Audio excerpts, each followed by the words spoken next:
And welcome to the Domino High Duel Academy Interschool Tournament. I'm your host, Leaky Lou, and today we have 28 competitors all vying for that top spot, baby. But as you can probably tell, we're doing things a little bit differently this time, so I want to talk about it. So, first thing, yes, this is going the main channel. We're gonna have these edited versions of the videos.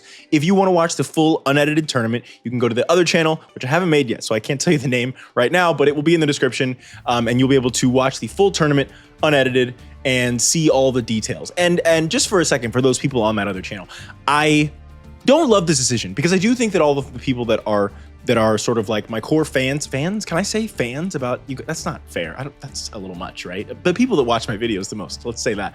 The most dedicated, my most dedicated viewers, the ones that I have the most to thank for, I am making this decision. I'm catering to not you guys. I'm making a decision that probably you all won't, it won't be that, like you would prefer to watch you guys are gonna watch the whole tournaments, most of you guys. So I'm sorry about that. You know, it sucks. It's it's YouTube, you know, and you know, if it were 10 years ago, you can kind of throw up all kinds of stuff, but this time, you know, we gotta work with the algorithm. So I'm trying to edit these down and make them more digestible to hopefully market them out and get them to at least a few more people. We'll see. Maybe it doesn't work. We'll see. So that is unfortunately the decision that has been made on this. But there's no but. I'm sorry, but I hope that at least we get some more people in this big happy family of ours. What I will say though is, if you are watching on the other channel, please, I don't care about the algorithm for that channel. That channel just exists to be a place for me to put those tournaments up so that the people that are really interested in this content can watch the full thing.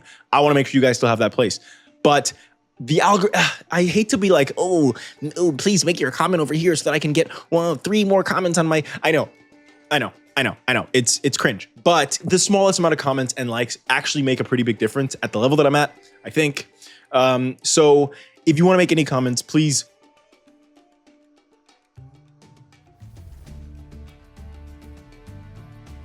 But there's the other reason why you want to come over here, and you can check the timestamps for this, but I'm hoping that we get some duels in this tournament. I have no idea what they would be right now. I literally have not thought up a single one, but I'm hoping that I'm trying to put in little cutscenes, not long, literally like 2 to 5 lines, and not often. I would like to do it more. I would like to do it after every duel, actually. Just give like a little interaction between the 2 characters for every duel. But guys, these take so long. You guys know how long these take to get out. It has been so long. I just want to upload. I want to get content to you, and I have to make cuts where I can. So I'm not gonna do that for like most of the duels, but for at least a few of them, hopefully, we'll see something interesting. And as I'm watching, it's kind of like when I think up the epilogue, and I'm kind of like, oh, this is a fun thing. And now I can put some of those things in the video as like a 2 to 5 second little vignette basically between the characters. Speaking of, you can find that by looking at the timestamp because you don't want to necessarily have to watch the whole thing again. So I get that. So you can look at the timestamps and it would say like cutscene or something like that. I'll make sure that it's marketed there so you don't have to rewatch this whole video. You can just cut to the cutscenes and see if you see any fun character interactions. Speaking of the epilogue, so here's the other thing. I already have the epilogue figured out for this one. It has nothing to do with the results of this tournament. And it's gonna be a big one, baby. This is the last of the 5 chapters. If you remember at the very beginning of this series, I said the first 5 of these chapters are going to mirror Casual Cooper's Master Era series because they are a great way to set up a world and just kind of get everything out there and set up all of these different characters in all these different places across the world. These are the same first 5 tournaments that Casual Cooper did. Next tournament, we're going elsewhere, baby. We're starting with our own journey. And let me tell you, by the way, that journey is very different than where I thought we would be going at the beginning of this series. And crazy, so crazy. This is such a side note. We got to get into this tournament. Such a side note. Dude, the way that this story is developing, based off of, I kid you not, 1 duel in like a preliminary round I'll just say in Duelist Kingdom, there was 1 duel that I did not expect to happen. I wasn't really thinking about, and it's not that crazy, but it caused a small idea in my brain that over the months has just catapulted into a huge, like the next, we're going in such a different direction in chapter 6 than I ever expected we would be going. And it really started with this small nugget of these two characters happening to duel in like round, maybe it was in, well, I don't want to get too specific because I don't want to tell you, I don't want you to be able to narrow it down. I don't know if it was in round 1 or round 2 or losers bracket or whatever, but it was, I actually do know which one of those things it was in, but I'm not, whatever, it doesn't matter. So anyway,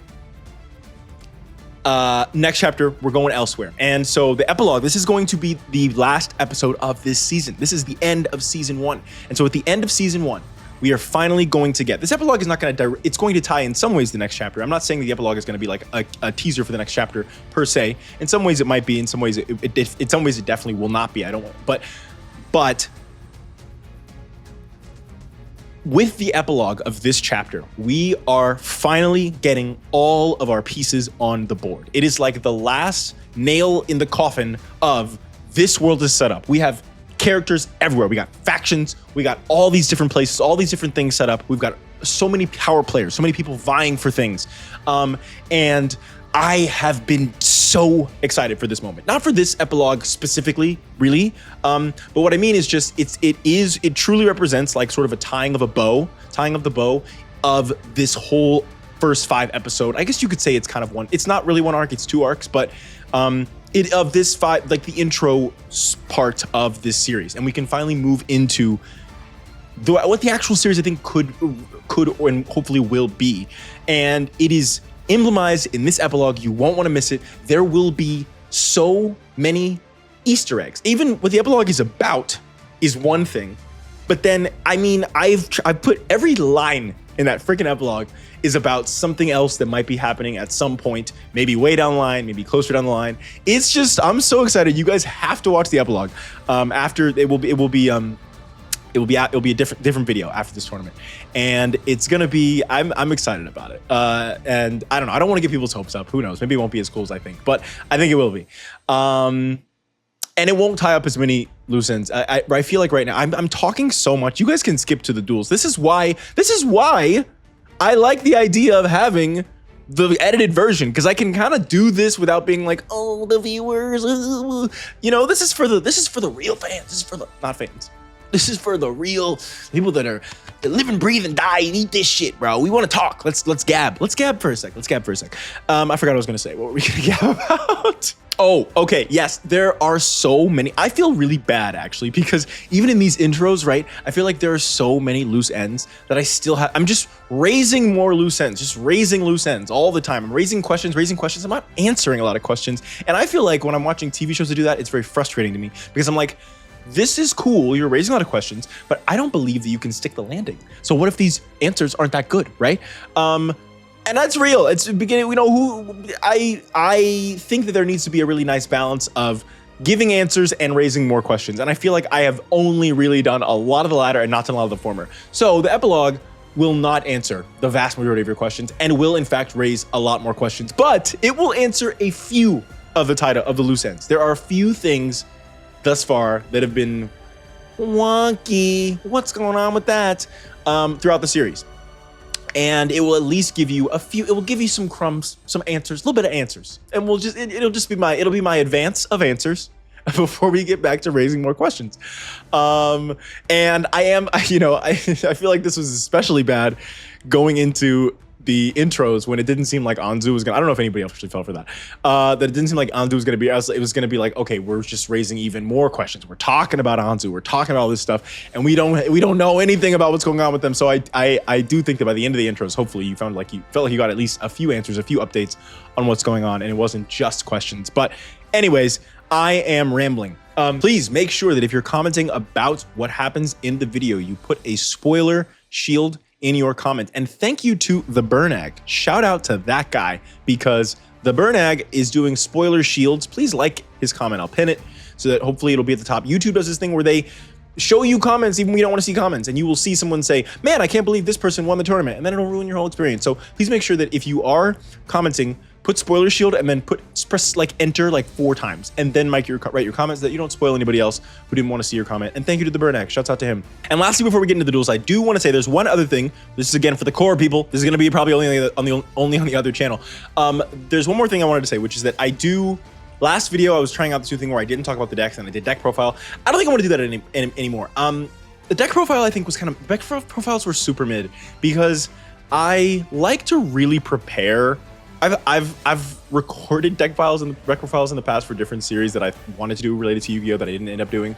And I feel like I really prepared for those deck profiles and knew what I was going to say. And I think the deck profiles were rambling and it was fun to go on stream with you guys. And I want to do another stream. Don't get me wrong. I actually would like to stream more regularly, but I don't know what I can stream exactly. We'll figure something out. But the stream part was great. But I get nervous when I'm on screen still because I've never done that. It's live. I feel like I wasn't saying a lot of insightful things, and I wasn't talking about that in the games. But I got some feedback from multiple people actually, and it seemed like really the feedback from Duelist Kingdom wasn't necessarily that I was taking time to talk about tangents. Hopefully it's not, because this is a 15-minute tangent that I've been on right now. It wasn't about tangents, but it was about talking about those things while the duels were going, and then you wouldn't know which one to focus on. So hopefully I am going to be doing a lot of that deck talk in these videos. We're not going to do deck profiles. I also do think there's something a little more, I kind of like the idea that you guys don't know everything in every one of the decks anyway. I'm not married to that, but I don't know. I guess what I'm saying is I don't see it as a major downside that you guys aren't seeing every single card in the deck. I know some of you would probably prefer that, but I don't feel like that's super like extremely necessary. And so that is going to be a downside of it, but I am going to talk, and I feel like I'm better at talking about the decks in context. Somebody does a play, and then I remember, oh my gosh, this card was in there because of this, and this card represents this, and da-da-da-da. I liked that better anyway from before, and so I'm going to keep doing that. I'm just going to make sure to pause the videos when I talk about stuff like that, if it's going to be like a little bit of a longer tangent. So that's everything I have to say. I think it's about time we get into the duels. Our first duel today is Shogo Aoyama versus Junko Joramoto, baby. Let's do it. I'm so excited. Now, Shogo is a low star duelist, but you cannot underestimate Shogo. Now, Junko is strong as hell as well, so it's going to be tough. I think this is going to be a good one. I think Shogo is strong, so I hopefully he shows something interesting. Junko is going to start us off. She's going to start with Mountain, as was spoiled for us. I don't have defense mode in the decks anymore, so I can't actually prevent us from seeing spoil. Okay, Shogo comes down with Future Fusion first turn. That's very interesting. And Junko has a Flying Kamakiri set, okay? He has no monsters to summon. That really sucks for Shogo. Now, the Future Fusion is not bad if she doesn't destroy it, but Junko does have a decent amount of spell and trap destruction, so we will see. Future Fusion coming down, and that is Kaiser. He does still have his old boss monster, but he doesn't have Poly anymore. He has a little bit better ways for him to get that out, including as we see Future Fusion. Now Element Dragon gets on the Flying Kamakiri because of Junko's Wind monster, and there it is. Junko has a new monster that I thought she had in the last one, but she didn't. I remembered because this card is very strong. Hunter Owl is so strong in low-powered dual monsters. Oh, by the way, the decks are stronger, baby. Now they aren't season 2 level. Next episode when we start season 2, it's not quite season 2 level, but the decks are a lot stronger this time. The competitors are stronger, and so I'm excited. I like to see that a little bit higher power Yu-Gi-Oh. But yeah, Hunter Owl, it's searchable off Flying Kamakiri. That is a strong monster.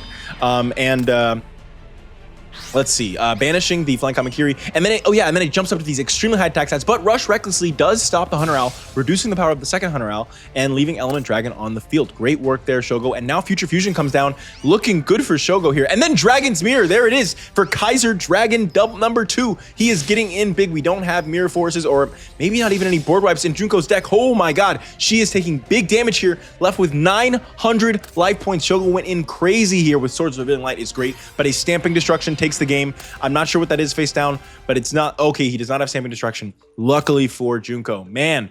Okay, and Troposphere comes down unaffected by traps. Get rid of that. Rush Recklessly. Okay, Junko. Is Junko gonna go down to Shogo in the first round? Stamping Destruction on the swords, and there it is. Junko Joramoto is defeated in game 1 by Shogo. It really wasn't even close. He stopped her every step of the way. What a great showing from Shogo here. So as you see, he does still have his old boss monster, the Kaiser Dragon, but his new boss monster, Kaiser Glider, is his main one. And the ways to get into Kaiser Dragon are Future Fusion and Dragon's Mirror. So let's see how game 2 goes. All right, Junko starting us off in game 2, starting with a Mahjong Muni of Maidens face down and a set card. Phaedran, the Wings of Mistress coming out. This Mischief. I think I said Mistress. Phaedran, the Wings of Mischief is no joke. This card is incredible. It's one of the last cards I added into Shogo's deck just to give him a little extra spice. I feel like it very much fits him, and it is also really strong. It's kind of like Grand Mole. It's like one of those things. It's like really annoying. So you can target another face-up monster on the field, change its battle position, and return it to the hand. This card can be like impossible to out, and it's hard for me. It's been so long since I've made these decks and since I've played with this card that I'm kind of forgetting exactly how you set this interaction up, but it is like by itself, it raises the bar on Shogo's deck. Shogo's deck is very strong with this card specifically. So we'll just see it in action as opposed to me trying to describe it and based on memory. I just know that this card is good. It's like honestly, arguably, maybe even potentially a little too good. Oh, and there you go. Phaedran going back to the hand and protecting itself by putting Hunter Owl in defense mode now. Smashing ground on the Mahjong Munia Maids, which allows him to attack the Hunter Owl with piercing, and she does not have anything to stop it. There it is. Phaedran is already showing itself off, stops a Hunter Owl from defeating it. And then I guess that's the thing, is that you can never beat it by battle. And look at this. And now, and then Call of the Hunter on the Hunter Owl gets in directly. But if he can get a second monster out, he can destroy this Hunter Owl too with Phaedran and something else. Mass Dragon, okay. Can't use Phaedran to destroy it. He can't get a second monster out, but Mass Dragon is going to make sure that he can next turn. I think he's kind of in a good position here. No, because this has 1800. He would need something a little bit stronger. Okay, Hunter Owl getting out of that Mass Dragon, going into the Element Dragon. And like a Lucky Iron Axe, something would be really good right now. Dragon Heart, there it is, but this does prevent him from normal summoning. This is one of his key cards here. I believe this was a Vivian Wong original. Or was it Rebecca? I think it was Vivian or Rebecca. No, that's Flying Dragon World. Did she play this too? I don't remember who played. No, this has Infernal Dragon on it. It can't be Vivian Wong because it's the GX artwork. Maybe it was the Kaiser. Who knows? Anyway, moving forward. Send 3 dragon monsters from your deck to the graveyard, then target a dragon monster you control gains 1,000 attack points until the... Maybe this is Pitch Dark Dragon. Maybe it's not... okay. But you can't normal summon or set. The most important part is that this sends with like to the deck from the deck to the graveyard. This is another way besides Future Fusion to get his fusion materials into the graveyard, ensuring not only he doesn't draw them, but also that he... But also that he can Dragon's Mirror them. So yeah, Phoenix Wing Wind Blast is great there. That is exactly what she needed. Now she can get in huge here on Shogo. Not looking good for him. 25, and now he is down to just 800 life points. Shogo, I gotta say, I think that you're losing this one, pal. Just one single set monster. It could be like a Mass Dragon, but how many does he even have left? Mahjong gonna let her draw and discard. Creature swap, that is the game. Scoop it up, baby. You do not have Karibo. There it is. Great job, Junko, in game 2. All right, starting us off in game 3 is Junko. That doesn't make sense. Why? Look, first few games, you gotta give the players a little bit of liberty. Okay, Mirage Dragon. This seems like it's kind of like a mini version of Kaiser Dragon, right? And this with Lucky Iron Axe is great. Gonna prevent her from using traps during the battle phase. Very strong card at this level. Okay, Malevolent Nuzzler is good here, but man, any of those traps, like a Rush Recklessly, oh my god, he doesn't actually have anything. Wow, so lucky for Junko there. And she's gonna stack the top of his deck. She's gonna really hope that he doesn't have anything. He's gonna crash here. Okay, that makes sense. That makes sense. Not a bad play. Junko, show me something. Wind Effigy getting in. We already know those traps don't do anything. Man, having nothing there was really bad for Shogo. Oh my god. Just not having like a single Rush Recklessly or something is gonna maybe... Okay, Swords of Living Light is good here, but if you got like a Dust Tornado or an MST, this could be the game. Okay, Elector can negate the effect of Swords of Living Light for the rest of the turn. And Oasis of Dragon Souls. Yes, this is one of his Monster Reborns. Bringing back that Mirage Dragon, and there it is. Oh, we have done the Reborn and Draw Overhaul that I mentioned last time we wanted to do. And there it is. Junko takes game 3. Unfortunately, Shogo, you did not have the sauce. You did well, though. You did well. Now, this is a really bad situation for Junko. I guess I should talk about this. Yeah, guys, Anzu, I did hint at this last time. Anzu is probably going to win this tournament. Here's the thing. Obviously, I do like to make sure that where power level needs to be stronger, it is stronger in this series. That is something I've always wanted to make sure is the case. But also, she has a Millennium item. And it's not, I mean, she's not, okay. I've already said I want the students to be weaker than the pros, right? On average, in general, with outliers. Anzu is number 2 in the world. In the world, okay? The students are supposed to be weaker than average pros, than good pros. She is the best of the best of the best, besides Yami Yugi, okay? And a student that wins this tournament gets the Millennium Eye, okay? There could not be any nudging on this. Anzu has to be full power to make this tournament fair. That leaves us in a situation where it might not be great gameplay-wise. Anzu might just wipe them all out of the water. She probably will. Here's the thing. Anzu could lose a match, but she can't lose two, brother. She can't lose two matches to these people. Kaiser could OTK her. Rinko could kind of shut down a lot of her strats, like a lot of her floating strats with Dimensional Fissure. Even Judah, I think there are definitely more than one. You know, Miho could negate, oh no, I guess not negate her spell cards, but there are ways that she could lose this duel. Lose a match. I don't think she can lose two, is the thing. I just don't. But so it's weird. It's like, I do want the moment of having Anzu here. I think it works for her character. I think it's cool for the story, but it puts us in a situation where we kind of have somebody that we know is going to win. As I said last time, would probably be the case in this tournament. Oh well, I think it's going to be kind of fun. I think it's still a good idea. And sometimes you might have these tournaments where someone has to be there for other reasons. And it maybe might make the tournament look just, I mean, maybe almost like a bit of a formality. I think the real tournament here is who can get number 2 against Anzu, and it's not outside the realm possibility that Anzu loses. So the real, you know, we're going to be fighting for number 2, basically, probably.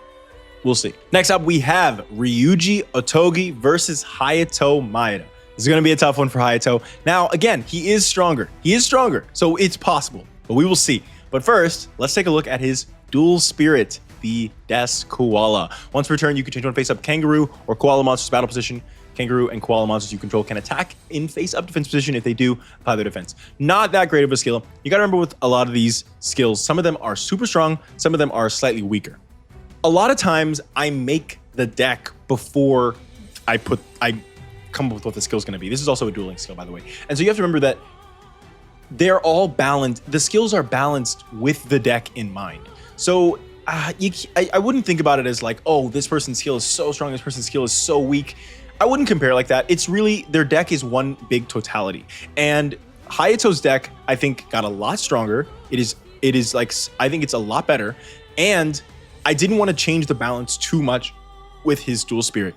From what it already was. There are some other ones where it's like, no, I want to make this dual spirit like the centerpiece of their deck. Like I want to make the whole deck revolve around this skill card. Sorry, not necessarily dual spirit, but and so I wouldn't compare them like that. You compare the deck in its totality. Let's see it happen. Hayato's going to start us off. Otogi is strong. As someone who did originally go to Duelist Kingdom, even if he did horribly and got out first round, 2 Marauding Captains coming out, baby, getting in on that Giant Rat. Even if he did go to Duelist Kingdom, even if he did get out first round, I think just going to Duelist Kingdom in general, like he's kind of like he's not a former pro, but he participated in a pro tournament, basically. Twin Breaker is getting in on the Giant Rat. That is its OCG name. Sorry, Twin Sword Marauder, and getting in on, oh my god, he's got all the Giant Rats floating into Nimble Mamanga. So I don't know if this is part of the deck last time. I don't think it was. This Giant Rat Nimble Mamanga core to basically just have infinite floaters, but he's got to be able to get rid of one of these Marauding Captains. Roulette Barrel and that 6, but Twister is going to stop that 6. With that 6, Otogi's deck can be very scary, so I do understand destroying that. Marauding Captain getting in on the Nimble Mamanga, floating into 2 more Nimble Boys. And oh god, this is actually, you lose more life points than you gain from those Nimble Mamangas, although I don't know if that's necessarily true. Oh, he's out of floats from Giant Rat. You remember the Desk Kangaroo is a dark type?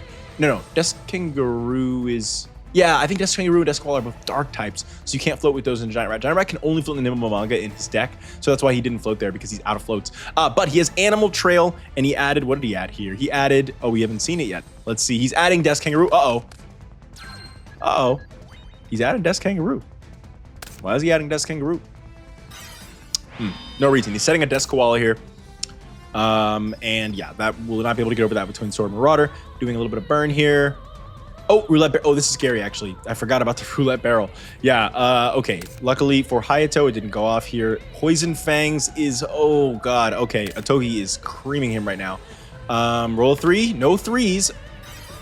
Oh my god, Orgoth the Relentless, his boss monster, is here, and he rolled 2 1s, making it unable to be destroyed by battle or card effects until the end of Hayato's turn, getting him with both those Marauding Captains, which are still on the field. Otogi, oh my god, Silent Doom, bringing back the Desk Koala. Oh, you're cooked, brother. You did that just so you don't lose the game, but you might lose anyway, as long as you can Rota anything that can, yep, there it is, Exiled Force. As long as Orgoth doesn't roll horribly here, you will be losing this game. Second Rota.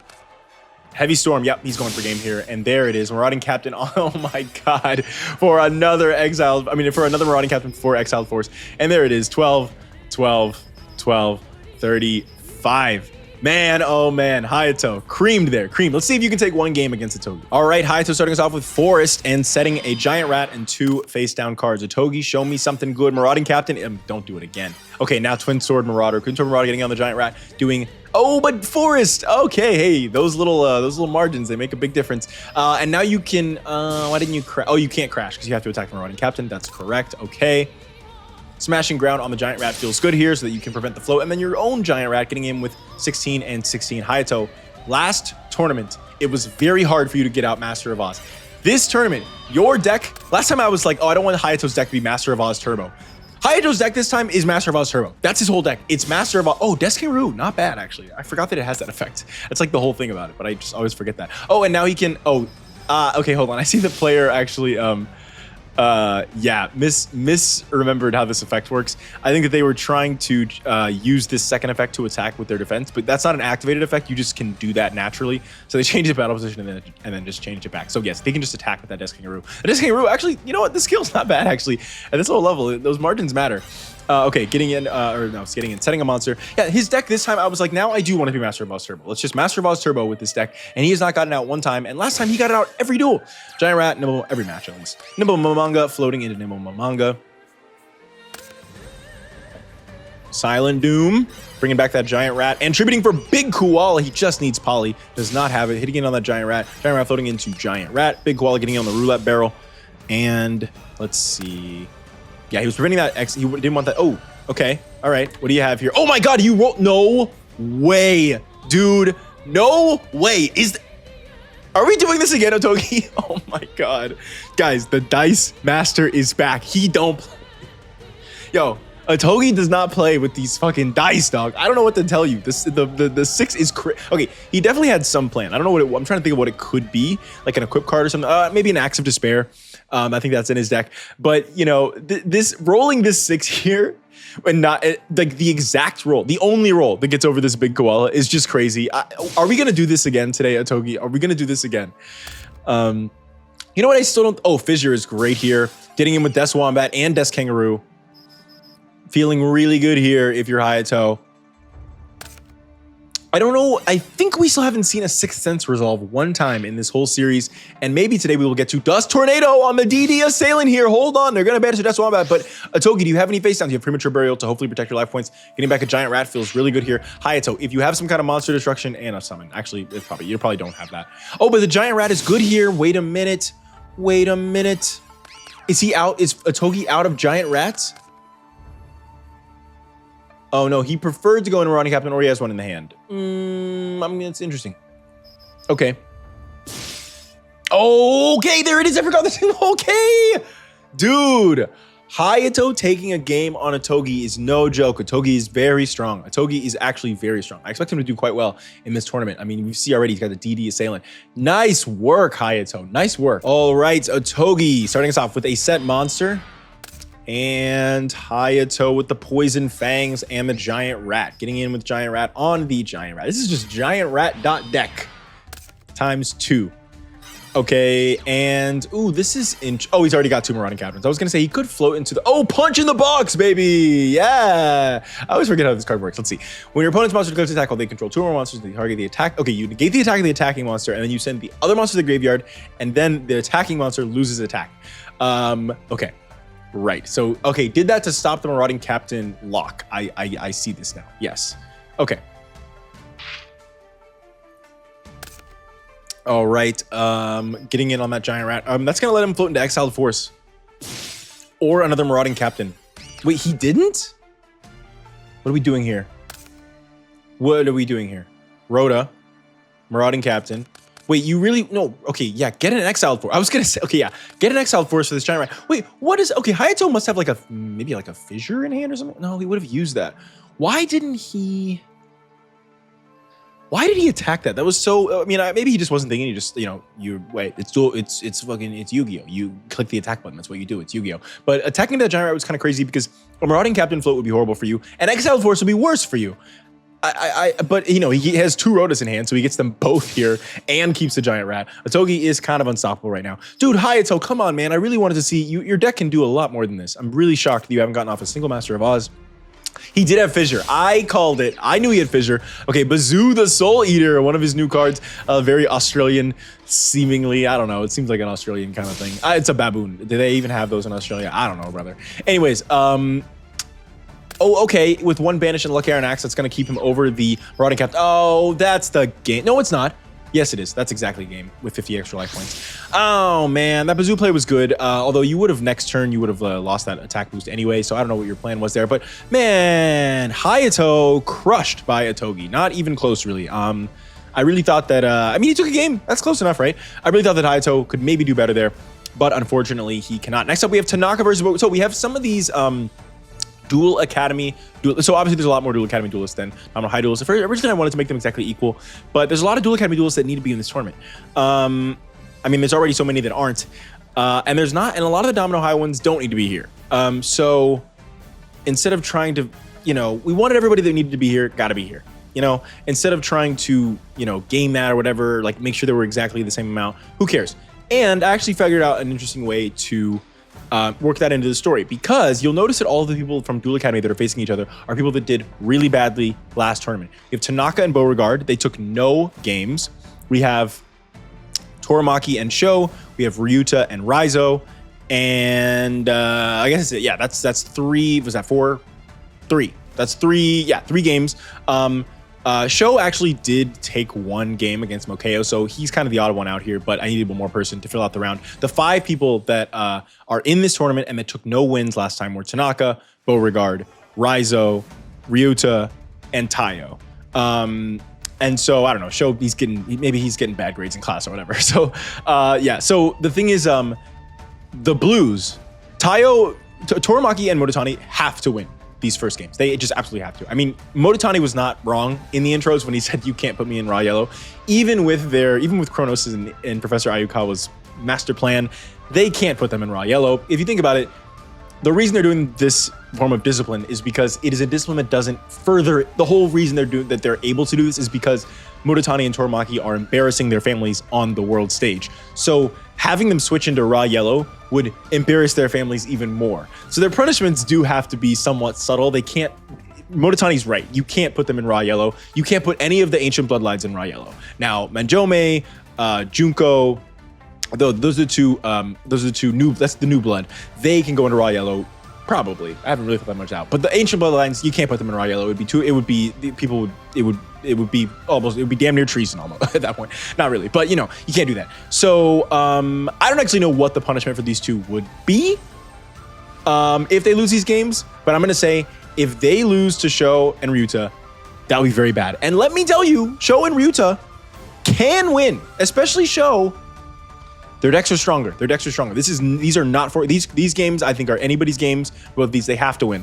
Beauregard and Tanaka. Again, if Tanaka loses his first game, if Tanaka loses this match, well, he's got to lose 2. It's a double elim. If Tanaka takes no victories today, he is kicked out of Duel Academy officially. As the intro said, he can go to the Black Dorm to find solace for now. You know, depending on what happens to the Black Dorm, if the Black Dorm for some reason no longer around, he would be kicked out of Duel Academy.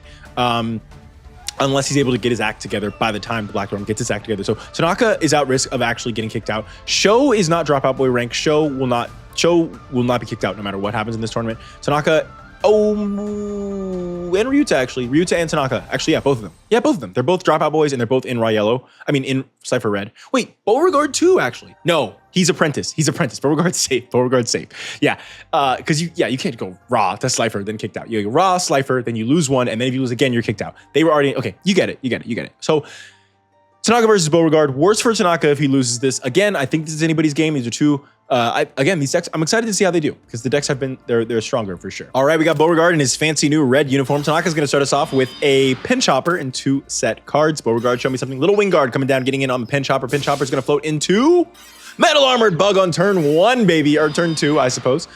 Okay, and 3 sets from Beauregard here. Giant Flea getting in on, oh no, he's going to attack with Metal Armored Bug. He's playing around something when he attacks there.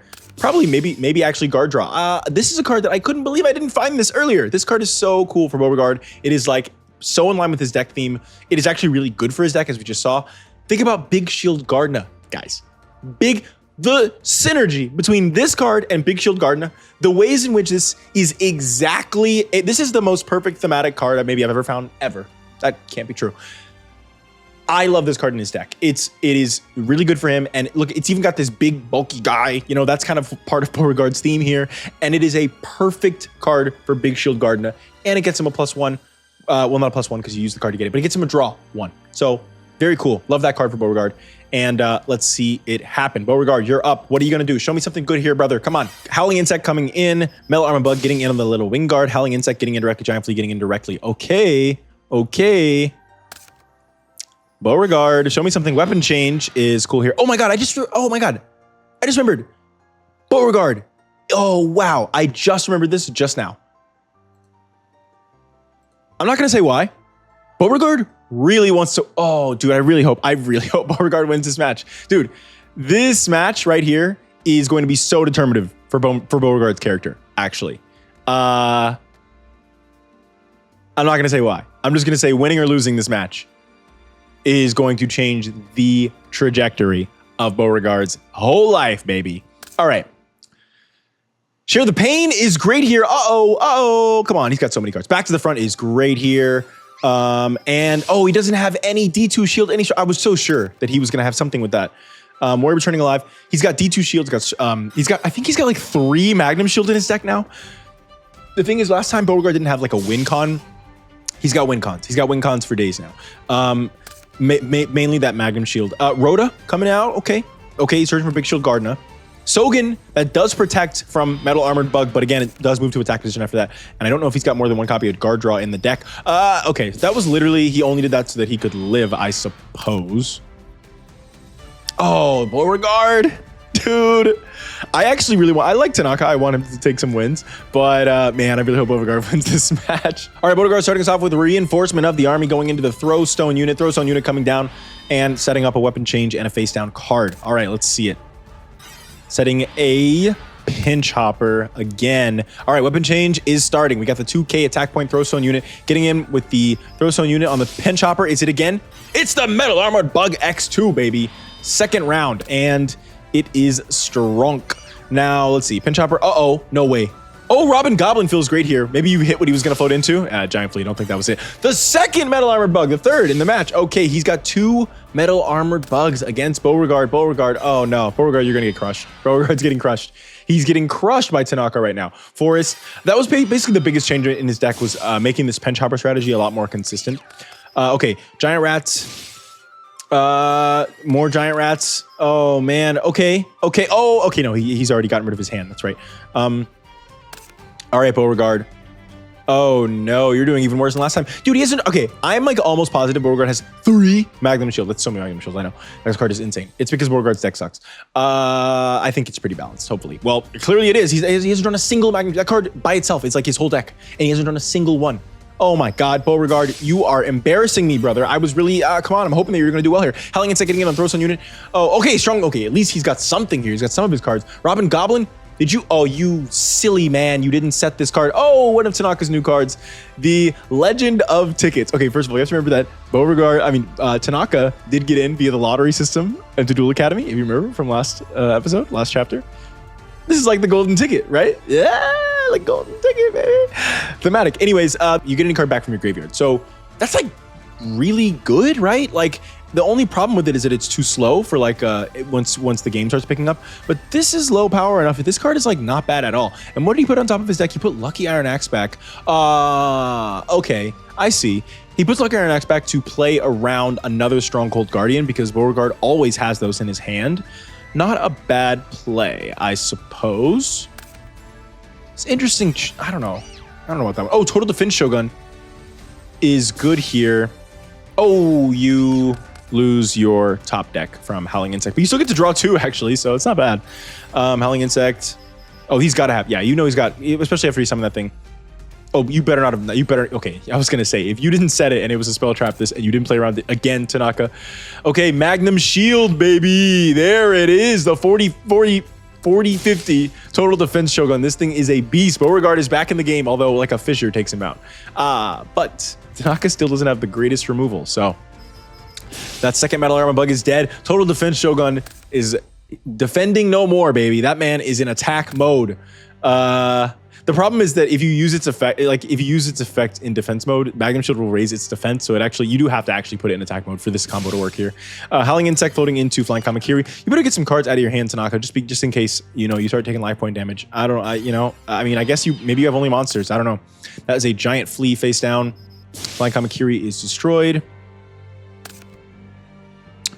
Okay, Tanaka is not looking good here. Beauregard is climbing his way back in. Giant Flea is destroyed again. Again. I don't know why I said again. I don't know what that is. That could be, who knows? It could be anything. A 4-star Lady Mug of Doom. Never mind. He is in trouble. If he's setting that without any 4 stars on the field. Luckily, Beauregard has no way to push his advantage. Beauregard has 6 cards. What could you be holding in your hand? You can't even set any monsters? What are you doing? You don't even have any backup. You don't even, look. If he destroys your monster with some monster destruction, you could just lose the game. You don't even have any backup plays, man. You don't even have a single set monster. Oh God, a second Magnum Shield, Little Wingard. Oh, Tanaka, you're in trouble now, baby. Beauregard has his combos. Oh, 4-star Ladybug of Doom is going to destroy the Little Wingard. It doesn't destroy your own monsters there. 4-star Ladybug of Doom is pretty good. Banner of Courage is not bad. Oh, Tanaka also has another card with this, actually. I forgot about. Yeah, now that I see Banner of Courage. Okay. Over-exaggeration destroys the total defense Shogun, and there it is. Tanaka has been able to... Oh, and the pinch hopper effect still goes off. Smashing ground is great for Beauregard there. Okay. All right, guys, we have a game on our hands. Uh-oh, Tanaka. He was able to get over both of those Magnum Shield monsters. Oh, guard draw there to draw an extra card. I guess he was really hoping that he could get some way to push this life point gain, but he just couldn't do it. Warrior returning alive on the Stronghold Guardian feels great there. And then, of course, Little Wingard puts itself in defense mode. This is bad for Tanaka. This is really bad because, I guess two Stronghold Guardians could just take the game from any attack, basically. D2 shield. Whoa! Wait a minute. Did I do this on purpose? Again, so long since I make these decks. That is a combo, dude. This works with current. Oh my God. Beauregard, you little minx. I was gonna say Foxy. That's not what I meant to say at all. Dude, chaining D2 shield to weapon change is crazy. I feel like this must have been considered when the deck was made, but I don't remember it. That is, oh my God. Wow. The 5200 the 5200 Big Shield Gardener gets in for huge damage. That big shield clobbered you over the head. Tanaka is out in game 2. Dude, I was so sure Beauregard was out of the game, man. Beauregard, man. Oh, come on, Beauregard. You got to take game 3. Look, I rooted for you so hard last time and you failed me. Come on. All right, Tanaka is starting us off with, again, a pinch hopper and a face down card. Upstart Goblin from Beauregard here. Draw a card. Throw Stone Unit and Rhoda. Rhoda into Stronghold Guardian. Feels great there, brother. And then setting 2 cards face down. Dude, the D2 shield weapon change. I am not over that. That is so cool. Total Defense Shogun is out. Weird that he's in attack mode. Probably didn't really matter that much. Okay, Metal Armored Bug is out. But man, he's got the Stronghold Guardian in hand. You're just going to have to attack it. If he's got 2 or a D2 shield, you could take a lot of damage here. No, he just has 1. Okay. Or he doesn't want to use it if he has to. Who knows? Okay. There it is. The Magnum Shield is out, baby. Maybe he tried to do that last time and he forgot. Draining Shield for 40-50. Oh my God, he's getting so many life points. Okay, Tanaka is in a decent position here, life point wise at least. But he cannot get over the 40-50. Maybe over exaggeration, maybe. Nope, he does not have it. That Total Defense Shogun is total attacking. Giant Flea, Howling Insect. Giant Flea, over exaggeration. There it is, baby. Okay, this is one of Tanaka's best removal cards. He still has less than perfect removal, but his deck is way more consistent now. Okay, weapon change and Big Shield Gardener. This is his bread and butter strat. You need to get this thing off the field. Oh, he has Stronghold Guardian. You just have to attack and take a bunch of damage. Oh, he's not going to do it. Okay. Oh, there it is. It's the combo. Guys, they did the thing. They said the line. He did the thing. Oh, there it is, baby. I think he's only got one of these, so it's pretty cool that it actually went off. Weapon change, 26. Giant Rat. Into Howling Insect. Howling Insect floating into Pinch Hopper. Uh-oh. Big Shield Gardener getting on the Flying Kamakiri. Now, we know this is going to be a Metal Armor Bug, and you do not have any hand traps for attack mode monsters, so you're cooked there, Beauregard. Okay, setting a Howling Insect, it looks like. Rhoda into Throw Stone Unit. Oh, that's gonna, okay, he's not gonna do the tribute effect. He can't do the tribute effect. He's just gonna attack over it. The Magnum Shields, baby. You cannot sleep on those Magnum Shields. Okay. Setting a face down monster and Howling Insect. Dude, Beauregard could win, man. I really hope he does. I really hope he does. It would be good for him. It would be good for him. If he doesn't, it's not the end of the world. He's in a good place. He's chilling. Four-star Ladybug of Doom. Okay, that's huge. Tanaka is mounting his comeback. Uh-oh. Uh-oh. Getting in with his little boys. Come on, Beauregard. Giant Rat is great here. Hit over that 4-star Ladybug. Okay. Giant Flea getting in on the Giant Rat. The Giant. They're both giant, man. Giant Rat floats into Giant Rat. Okay. Resonance Insect destroyed, searching for the metal armored bug, but do you have a Pinch Hopper? Yeah, Resonance Insect was also another big buff for him. I think that Tanaka's deck is basically, he has one Resonant Insect, but he can float into them with Howling Insect. And then he's got, I think, maybe like 3 Pinch Hoppers or maybe 2 Pinch Hoppers. So the strategy is very consistent because Howling Insect can float into either of them. He might have 2 Resonance Insects, I'm not sure. But yeah, that's basically the bread and butter of his strat. As we've seen, he's done the Pinch Hopper play a million times. Giant Flea getting over the Giant Rat floating into Throwstone unit, and no guard draw here. The Garuchin again. Okay, back to the front on the Total Defense Shogun. Feels great here if you're Beauregard. Beauregard, what do you have? Weapon change on the Total Defense Shogun. Getting in on the Garuchin. Nothing to stop it from Tanaka. Anybody's game here. Beauregard's a little low on life points, but this is anybody's game. And okay, he does not place Giant Flea in defense mode here. And Beauregard does not use weapon change. Okay. Oh, negate attack. Okay. Okay. I guess Beauregard didn't want to. Okay, his life points are low. That was actually smart. Sure, the pain. Oh, but no monster to take advantage of it. Okay, that sucks. That sucks for Tanaka there. That really sucks. Throw stone unit in defense position again. Yeah, that was a decent play. You don't want to pay the life points, and you can get to the Giant Flea anyway. All the Tanaka saves a little bit of life points there. Weapon change. D2 shield again! Dude, I don't remember how many copies of D2 shield he has. He can't have like more than one. That card is crazy at this level. Oh, 4-star Ladybug, a Doom again! Dude, I'm really proud of Tanaka, dude. I'm really proud of both of them. They're both playing really well. They're both playing amazing. This is like such a fun match. And they're both just sitting now, as they sometimes do, because they don't draw as well. Garuchin, Lucky Iron Axe, getting in on that face down, baby. Twister. That is going to let him draw a card, but you already know that yeah, it's going to be a Throw Stone unit. Okay. Legend of Tickets, put over exaggeration back. That's amazing, Tanaka. That's amazing. That's amazing. Setting 2 here. Lucky Iron Axe. Pinch Hopper. Stronghold Guardian, D2 Shield. Oh my God, wait, how much is this gonna be? 4,000, 55, 33. Robin Goblin. Oh my God, Beauregard. Oh my God, let up a little bit on him. Jeez. Oh my God, dude, D2 Shield. Was that the second one? Oh, okay, he does have at least 2 of these things. Guys, I don't remember these exacts, but man, I can't believe I gave him 2 D2 Shields and 3 Magnum Shields. Beauregard, why? Your deck is crazy for the Academy level. Oh my God, and then the weapon change and the Throw Stone unit. Over exaggeration, you forgot about this, Beauregard. You forgot about this. Michizure. Wait, Beauregard's at 500 life points? Oh my God, he paid 700 for that weapon change. I wonder how much of a thought out play this was. You knew he had over exaggeration.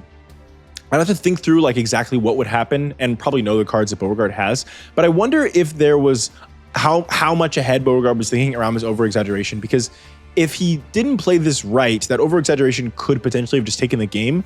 So, I mean, it wasn't like a bad play per se, but using those 700 life points on that Throwstone unit and then attacking the Pinch Hopper when you know that he has over exaggeration could be a mistake. So I don't know. It just depends. It depends on everything in his hand. Michizure, though, of course, is great there. So again, he might have been just playing around, like playing into that Michizure. Does straight on the block attack. Dude, Beauregard could take it here. Total Defense Shogun for 1550. Okay, Robin Goblin, last card out of the hand. You didn't discard it on your next, Tanaka. You are fumbling this game. Oh my God, Tanaka. Okay, Beauregard. Beauregard takes his first game. Tanaka goes into the losers bracket. And guys, I'll just say it now. Beauregard said last chapter that he wanted to work on his own game. And Atogi is making a game.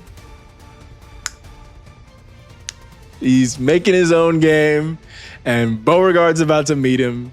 And I don't know what's going to happen with these two. I have not thought this out at all, except for if Atogi and Beauregard duel, and I did set it up to where they could, then Beauregard might start working with Atogi on that game. That's all I can say because I don't know anything else. But at the very least, that is a new direction for Beauregard's character because he is going to meet Atogi, and that's nice. That's nice. I think it's good for him.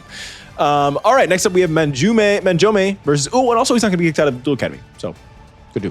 Manjome versus Ushio. Oh, baby. Here we go. Guys, Manjome is strong. All right. I almost feel like this duel is like a little bit of a formality because Judai hasn't dueled Manjome yet. And we would love to see that. I mean, Ushio, no, here's the thing. Ushio is strong too. I definitely think that Ushio could beat Manjome. But I do kind of remember setting this up. I'm kind of like, all right, let's give Manjome somebody good. And then throw him into Judai round 2, right? And let's make it happen. Like somebody good, but he's probably gonna be Ushio. Okay, Manjome also doesn't need to win the tournament to escape his brother's ire. Of course, Ozzy's in the tournament. He needs to get top 4, I would say. I would say if he gets top 8, he probably isn't disowned. If he gets top 4, they're happy. If he gets top 8, he's not disowned. So he's got a pretty I think he's gonna be fine with his brothers. So, well, we'll see. Who knows? Next up, Manjome versus Ushio. Alrighty, Manjome versus Ushio. Let's see it happen. Setting 2 cards face down. Ushio, show me something interesting. Confiscation, turn 1 feels great here. That is a really powerful card. Let's take a look at Manjome's hand. Limiter removal is tough to lose. That's tough to lose. It is a 1-of in his deck. He's looking pretty good with this hand, I will say. Iron Draw is an incredible card.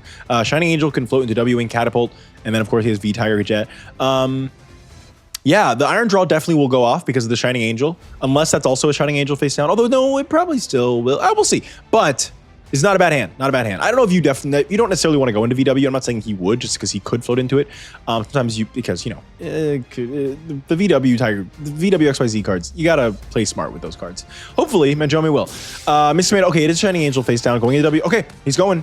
I think that if you don't have like a XYZ Dragon Cannon, for example, or something like immediately good, then the best bet is to, equip here. So what you're doing is you're making a monster stronger and you're protecting it from destruction, with which the fusion monsters are not protected by destruction. So I think that's a little bit better. Beast of Talwar is good here, getting in on the V-Tiger Jet. All right, show me something, man. Manjome with 5 cards in hand. Okay, he does not have anything way to get around this Beast of Talwar. That kind of sucks for him. Probably Shining Angel face down. Abaki getting on the Shining Angel. Shining Angel's going to probably float into, Z-Metal Tank. Interesting that he floated into Z-Metal Tank and not Shining Angel. Now, he might have a 3rd one in hand, or he might. Machine Assembly Line coming out. This is basically like his version of the field spell, except he's got 3 of these. All machine monsters on the field gain 200 attack. Each time a monster is destroyed, 2 counters, and then once he has enough counters for a monster's level in his graveyard, he can send this card to the graveyard to revive that monster. This card is very, very good at this power level and in this deck because obviously the biggest drawback of the XYZ, VWXYZ cards is that you need to get them all on the field for their effects. And so in order to do that, Machine Assembly Line is very, very good because just a little bit of attack boost is great. As we see here, it lets the V-Tiger Jet get over Abaki, but also this card, I mean, it stacks up counters so quickly. And then, so it's just a great card for him right here. All right, Abaki's destroyed. Both players lose 500 damage and setting a face down monster. Mystic Tomato. Okay, V-Tiger Jet is destroyed. He's going to get 2 counters and Shining Angel. He did have a 3rd one in hand. Okay. Now, he could have a rollout and an X-Head Cannon. He has called the Haunted. There it is, XYZ Dragon Cannon coming out with priority, destroying that. Oh, it's Adhesion Trap Hole. Wait, that's really bad. That's really bad. Oh, my God.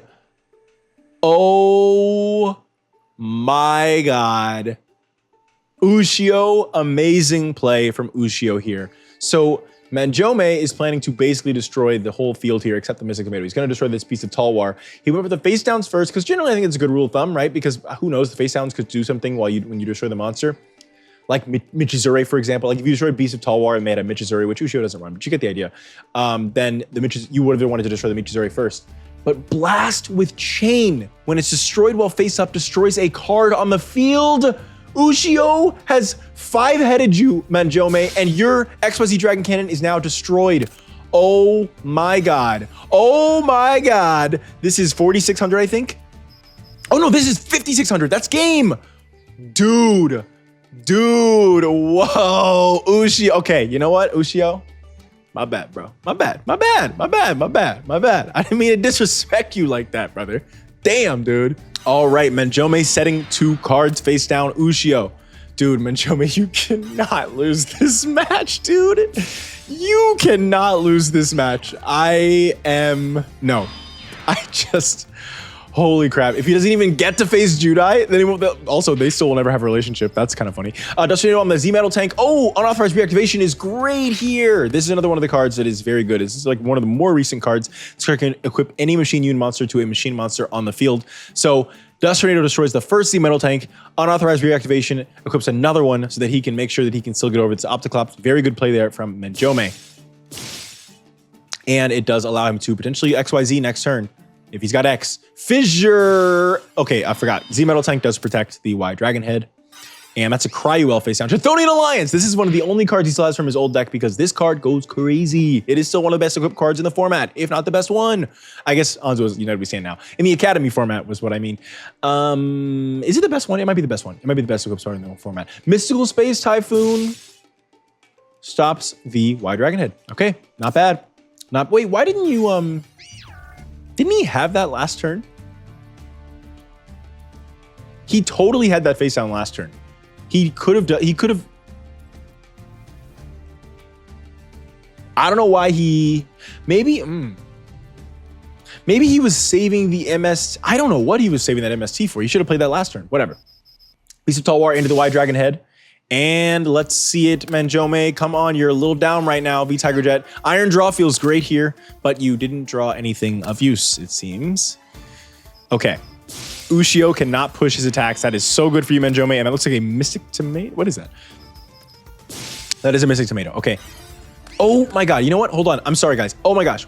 Okay. Whoever made that comment about the attack and defense points clashing, I noticed that it happened. I never thought once, like, hey, I should fix that. Right?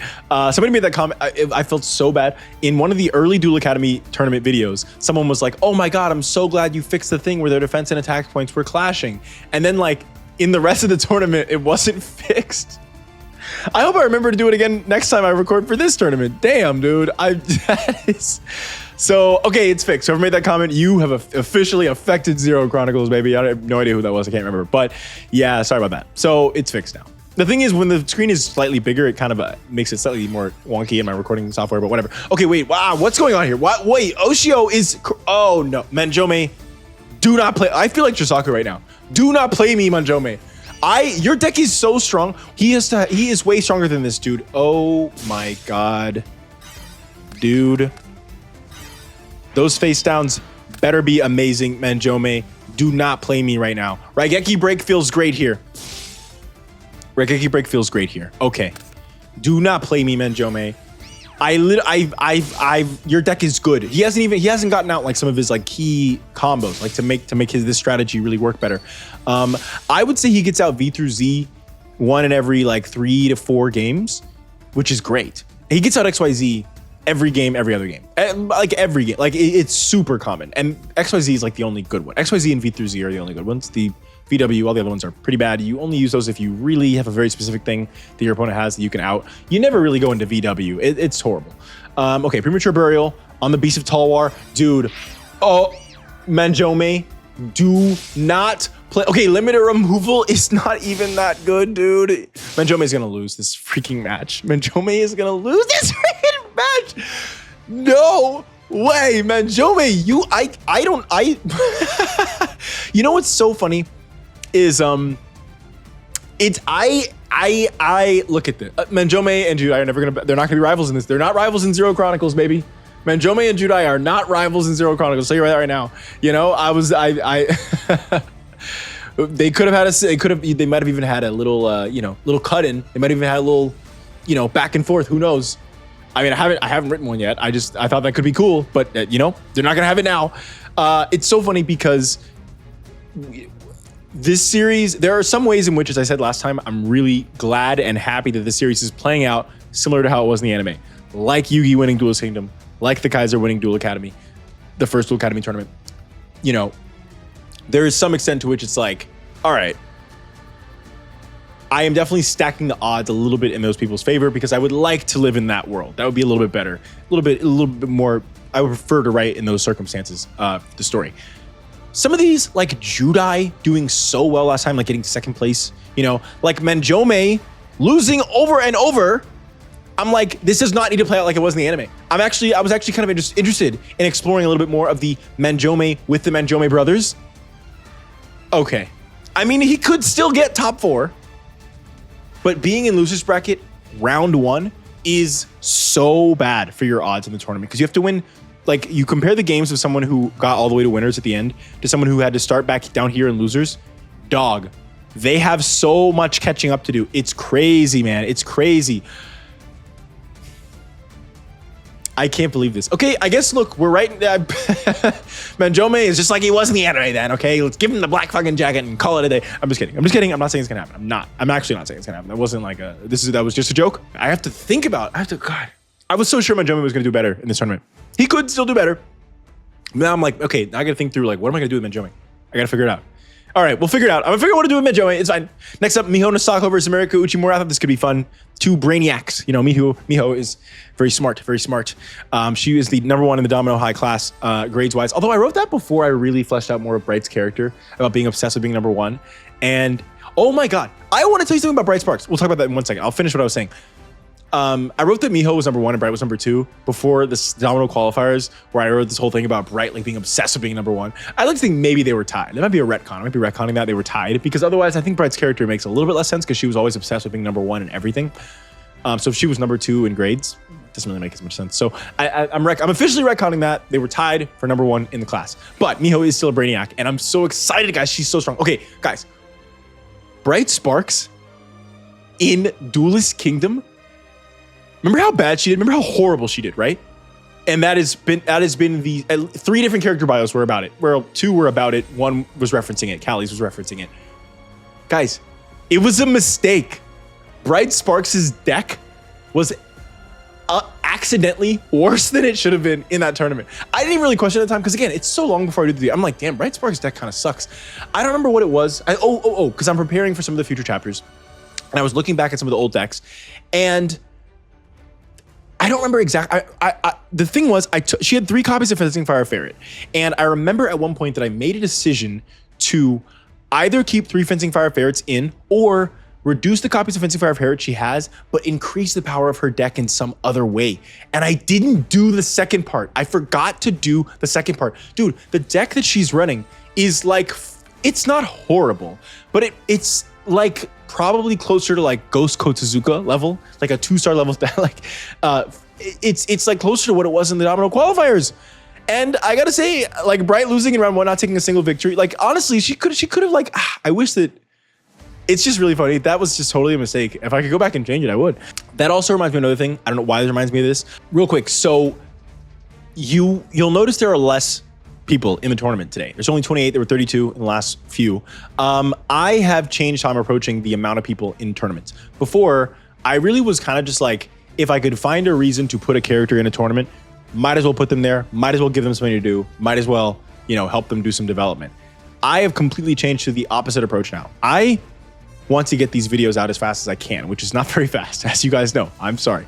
And having like 4 less competitors just in this tournament alone, it reduces the work in so many different areas. It is the #1 way to keep all of the things as much as possible at the quality level that I want, and reduce the amount of time in between videos, is reducing the participants in the tournament. Here, it had to be all 28. All 28 of these people had to be here, either because there's something important that could happen on the island, there's an important connection they could make, like Beauregard and Itogi, for example, or honestly, for a lot of them, it's because it's like, well, I don't even know the next time I'm going to see you, so we might as well give you something to do here.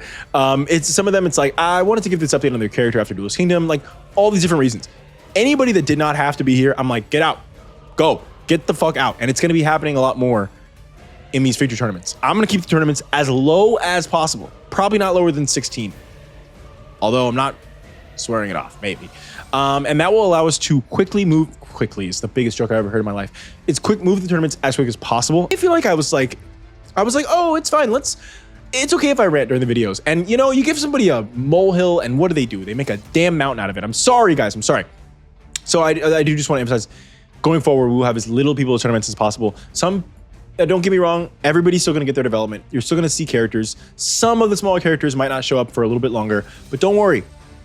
I'm still always looking for ways to round out tournaments, because if I have like 22, I'm going to get it up to 24. Anyways, Mio versus America. Very excited for this one. America, I just realized this. Why does America always get the worst matchups, dude? First round, last time he had to fight the Kaiser, and now this time he has to fight Miho. Miho is so strong. Miho could take this whole thing, not beating Anzu, probably. She could take number 2 in this tournament. She is strong as hell. She's strong as hell. I really wanted to make sure the Domino High students that were at the top, which is Miho and Miho and Rinko.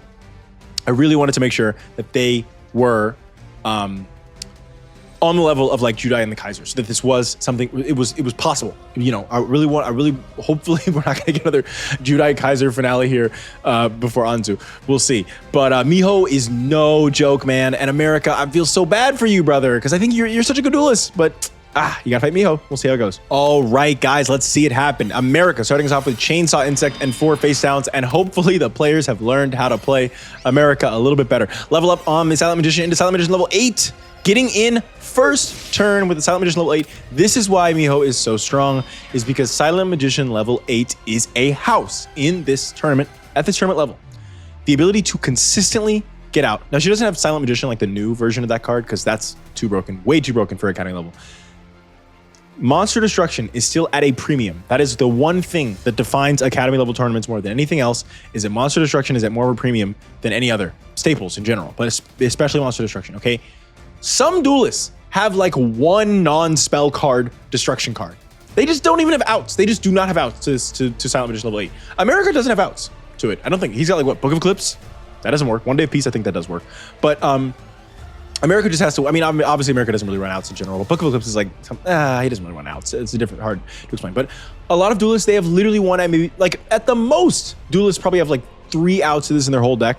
Like, and that's the duelists that like, they are like really focused on other ways of destruction that just happen to not involve spell cards. Like most duelists have 1 to 2 outs of this card in their whole deck, and Miho can get this out very consistently. And that's what makes Miho no joke. So let's see it. 1 Day of Peace coming out, and there it is. Appropriate is already out. That's great for America. Now, Appropriate again is a little bit of a double-edged sword, because if you're not smart about it, you could actually deck yourself out by accident there. Okay, side effects is good here. And present card. Okay, not bad here. Appropriate and Appropriate again. Oh god, America, dude, America is feeling, and the finite cards comes down. America is okay. Spell Shouting Arrow to make sure she doesn't get to discard her whole hand. Now she's got a lot of cards here, but like as long as he's got Hyro Shadow Scout, Sending Soul Taker, Appropriate gets some draw too. Dude, Appropriate's so strong. Book of Eclipse doesn't work on Silent Magician level 8. Dude. This is going so fast, I can't even like follow this. Oh my god, this game is so. I just need. Let's just. Can I please just take a second? Jeez, America's plays are going so fast here. Wow. Wow. Okay, MST on. Okay, she's not destroying Appropriate, which is stupid. Why aren't we destroying Appropriate? What are we doing here? Did we see him draw? Maybe he drew another one. No, we didn't see any of his draws. What are we doing here? Hyro Shadow Scout on Swords of Being Light. Okay, getting in huge here.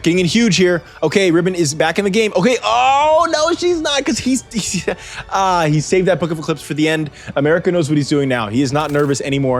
It makes him gives her 3 draws and gives him 2. She has to discard like 7 cards from her hand. Silent Magician is getting stronger quicker. Oh my god, he's got 1 Day of Peace. Dude, America's gonna win. There's no way he doesn't win, because at this point he's got enough Book of Eclipse. He's got enough 1 Day of Peace. America wins this game. The Appropriate turn 1 was crazy. America wins. There's no way. Miho doesn't have the sauce. Yeah, this is game over. Oh my god, this is game over, dude. This is game over. Miho. Oh, Twister to make sure you don't lose the game is very interesting there. That's so funny. I never thought about that. Dark World Dealings. Yeah, he's got the game right here. He's taking the game. Oh my god. America Uchimura with the massive upset, beating Miho Nasaka in game 1. Dude, wow. You'll notice Miho also has these learning elves. This is like Anzu's bread and butter strat. She does still have these. So strong, so unbelievably strong to have this. Wow. Okay. Wow. Okay. All right. Let's see it. All right. Miho starting us off with Herald of Creation and 2 face down cards. America Uchimura. Let me tell you guys, there has been literally 0 changes to America's deck, because I told you this last time. America's deck is strong enough. It was mostly player error somewhat player error. America's deck is strong as hell. Winning that game, hopefully, you know, the good side of America potentially winning here is that it'll be able to prove to some of you guys that America's deck is no joke. The card destruction is interesting there. Okay. Silent Magician level 4. Oh, dude, this sucks. To be blocked up against a Royal Magic Library. He doesn't even have Book of Eclipse or One Day of Peace. You just can't even get over his monster. Oh my god, Miho. Oh my god. Oh my god. Now he's got 2. This is horrible for her. He's stalling, and he doesn't even have any of his stall cards left yet. Graceful kind of sucks, kind of scary there, but you kind of have to because you have to kill these Royal Magic Libraries, and you can't. Oh my god, you can't. Miho, you're cooked. This game is like, I'm calling it. This game is over. This game is over, dude. This game is over. Okay, Book of Moon to stop the Royal Magic Library from drawing because she really, really does not need him to be drawing. Okay, you got to get something else. You got to get... Here's the problem, I guess. Miho's downside here with these Royal Magic Libraries is that her only way to get over Royal Magic Library is with Silent Magician level 8 or with the powered up Silent Magician level 4. Every other monster in her deck has less than 2,000 attack points, which means it does kind of make sense that she hasn't drawn any outs. Now, she has Monster Destruction, but... Okay, and he's starting... Here we go. During the in-phase, 2 side effects and the Book of Eclipse. Now he doesn't... Oh, he has finite cards. He does have finite... I forgot about that. Oh my god. Look at this. And Appropriate too! Okay, Spell Shattering Arrow is going to stop finite cards. Okay, all right. Spell Shattering Arrow is going to make sure she doesn't have to discard everything, but getting Appropriate out this early, you can deck yourself out just as quickly as you deck your opponent out, so you have to be careful. Not a downside here, because America got this Appropriate out when Miho only has 8 less cards in deck than America. America's in a great position, just like an insanely good position here for America. And he still has the Royal Magic Library, which she still can't even get over. She draws every card in her deck. She can't draw a level up. She can't draw a damn level up. She still can't draw a level up. What are we doing here? Guys. She's drawn 20. She has 3 copies level up. Oh, she's got 1 engraved. Did she discard this for hand size? Why is this in your graveyard, Miho? What are we doing here? How did this get in your graveyard? It's your only way to out this Royal Magic Library, and you can't even... Oh my god. Guys. America has Appropriate out. He is ready to get his full combo. He's ready to just basically say, I win the game next turn. He's ready to get to that point where he's like, I can't lose. He's like very close to I can't lose level. Where America's deck gets to a point, there's a turning point in a game against America where you can't win. He's got enough cards in his hand. He's got enough turns left. He can beat you. He is this close to I win the duel level, and Miho still can't get over the Royal Magic Library. He's not even stalling with any of his stall cards. He's just using the Royal Magic Library. Oh my god, Miho. Maybe this is like a horrible matchup for her now that I think about it. Apparently. Oh my god. Okay, Magician of Faith for level up. Thank god. Please. Now hopefully it's in your hand. You don't lose a card in your deck. You never know. Okay, Water of Life. Okay, interesting one to choose there, but you gotta just start getting in as big as possible. You have to do as much damage as possible because again, America is on the cusp of I win the game. Like 1 Dark World Dealings could set America up because he could get a draw 2 off of that and then it would be over. 1 day apiece, that's it. That's what I'm saying. That is like I win the game.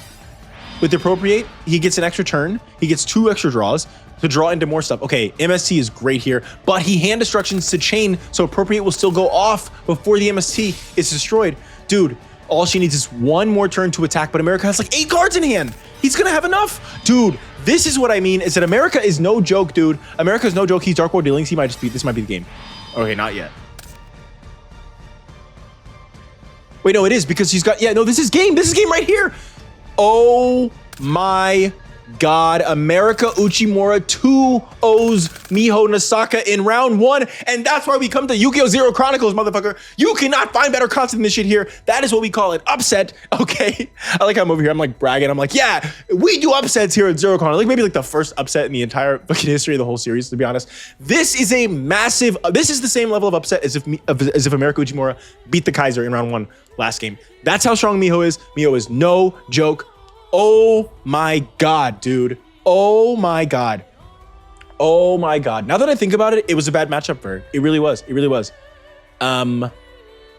Because she's more of a control deck and you really want to be aggro. You want to be aggro against America, and she couldn't aggro when she needed to aggro.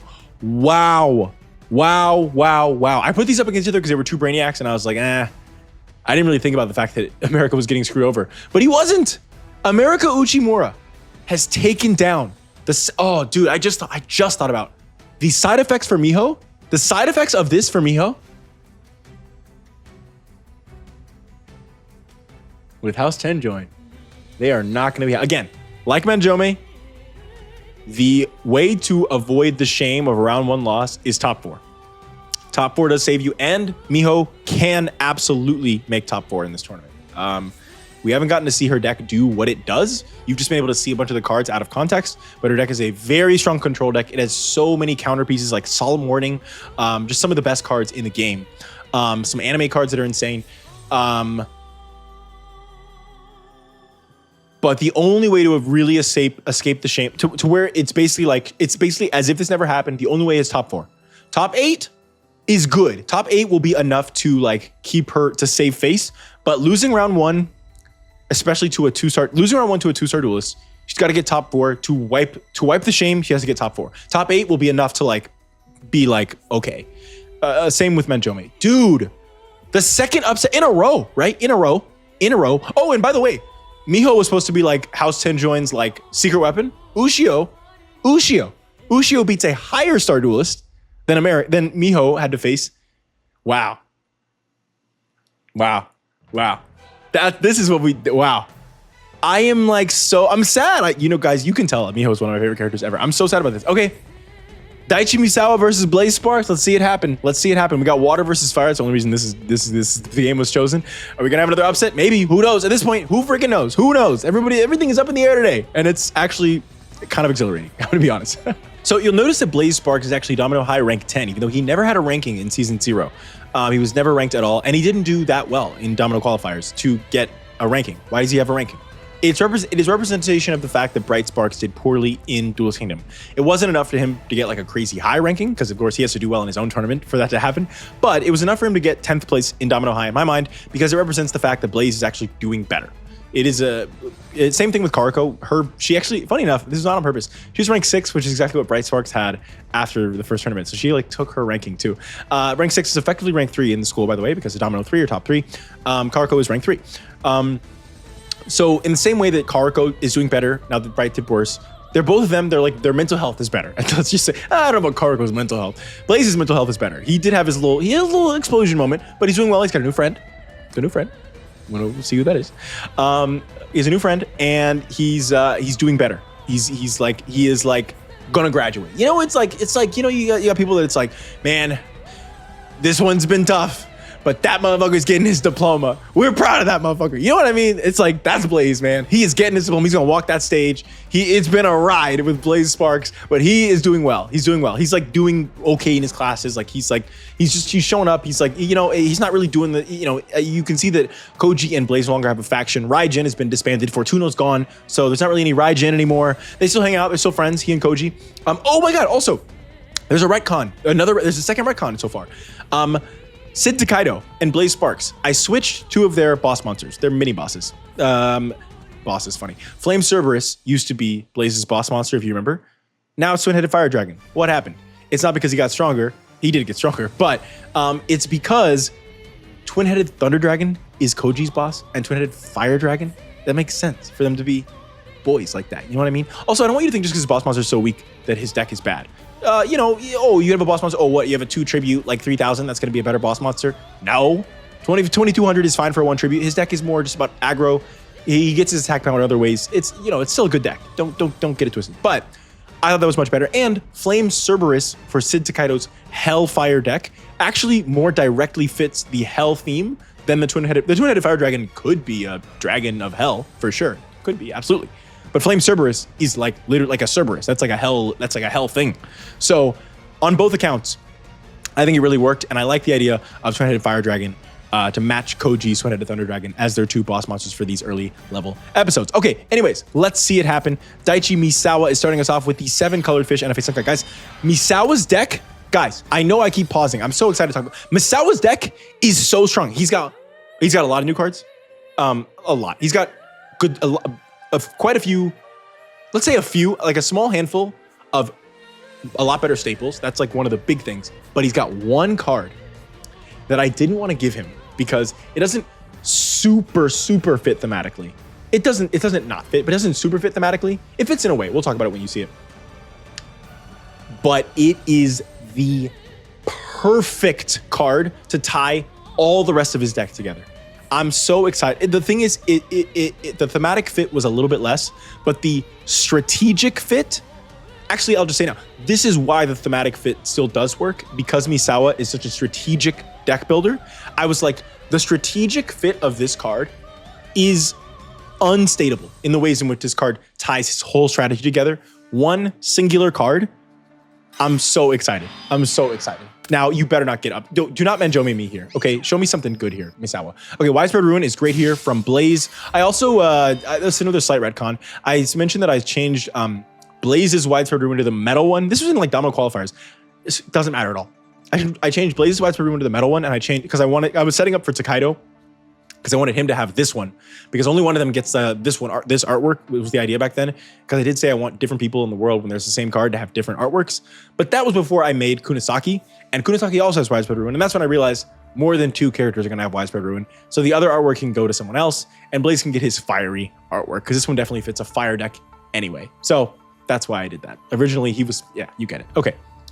Stupid reason, like the stupidest, smallest, like thematic thing. Those are the kind of things that I think about during my days. Okay, Molten Zombie crashes Wall of Disruption. There it is, baby. And it works with Hydrogeddon. That's amazing. That is an amazing combo with Hydrogeddon, as we saw from last tournament. And he gets to a second Hydrogeddon, and he's gonna be, okay, you better have, that face down better be good, Blaze, or you're gonna be so behind right now. Fossil Dig, no way, no way, no how. No way, no, okay, it might still be Water Dragon, because you want the Hydrogeddon float first before going into Water Dragon. The Fossil Dig makes me think it's Water Dragon. The Fossil Dig makes me think it's Water Dragon. He could have just not had another monster. Ring of Destruction is, oh no. I thought we were gonna go Water Dragon, man. Against the fire deck. Blaze, you didn't have to do that. You lose. Blaze, you ruined the Water Dragon play. It actually wasn't Water Dragon. He just didn't have another monster. Okay, I was gonna say the other reason he could just want another monster to push. Damn, Blaze, you got creamed. Creamed, brother. Okay, game 2. It's funny because Blaze has always been someone, I think Blaze's deck in every tournament we've had has been like pretty good. But man, he is just like I mean, obviously I think Misawa is a hard first round for him, a really hard first round. Misawa is no joke. But his deck has always been good. And oh, Volcanic Cyclone is amazing. Magic Jammer. Oh, okay, so let's just check this out here. Volcanic Cyclone, anime card, very strong. Send Pyro Monster from your hand to the graveyard, destroy opponent's spells, traps, and then draw the end phase equal to the number of cards you discarded. Very, very strong card. Misawa Magic Jammer is here. Now, not only does this protect his face down, but it also prevents Blaze from drawing. He's now just gone -2 from these discards, and the Magic Jammer prevents him from drawing those back. That's really, really bad for Blaze, because he discarded like all the monsters in his hand, I'm guessing. So yeah, that sucks for him. But yeah, like the thing is that Blaze Sparks' deck has always been good. Even in this tournament, Blaze Sparks' deck is like easily like level, like I think that he could easily get like top 12. I think he could get top 8. I don't think that's likely, but he could. But like it's like I want to like, it's just been, he's just had like a series of unfortunate events. I feel like his deck has always been like pretty good. Okay, the Ring of Destruction is great here. This could just be game right here. Wall of Disruption again. Oh yeah, Misawa, yeah, draw your one of Wall of Disruption 2 games in a row. That's really nice. That's really sweet. That's awesome. Oh my God, this is one of his new cards, Tribe Infecting Virus, baby. This is not the key new card, but it's a really strong one, and it works with the key new card. I'll tell you that. This card is so strong. I feel like it fits Misawa. It's the virus. It's got some kind of like. Okay, Little Chimera is great here from Blaze. That's great. This is really good, Blaze. This is really good, Blaze. Come on, come on. Mother Grizzly is, did you think you could destroy that little, did you forget about Little Chimera's other effect? Why didn't you set that? You should have set that. Whatever.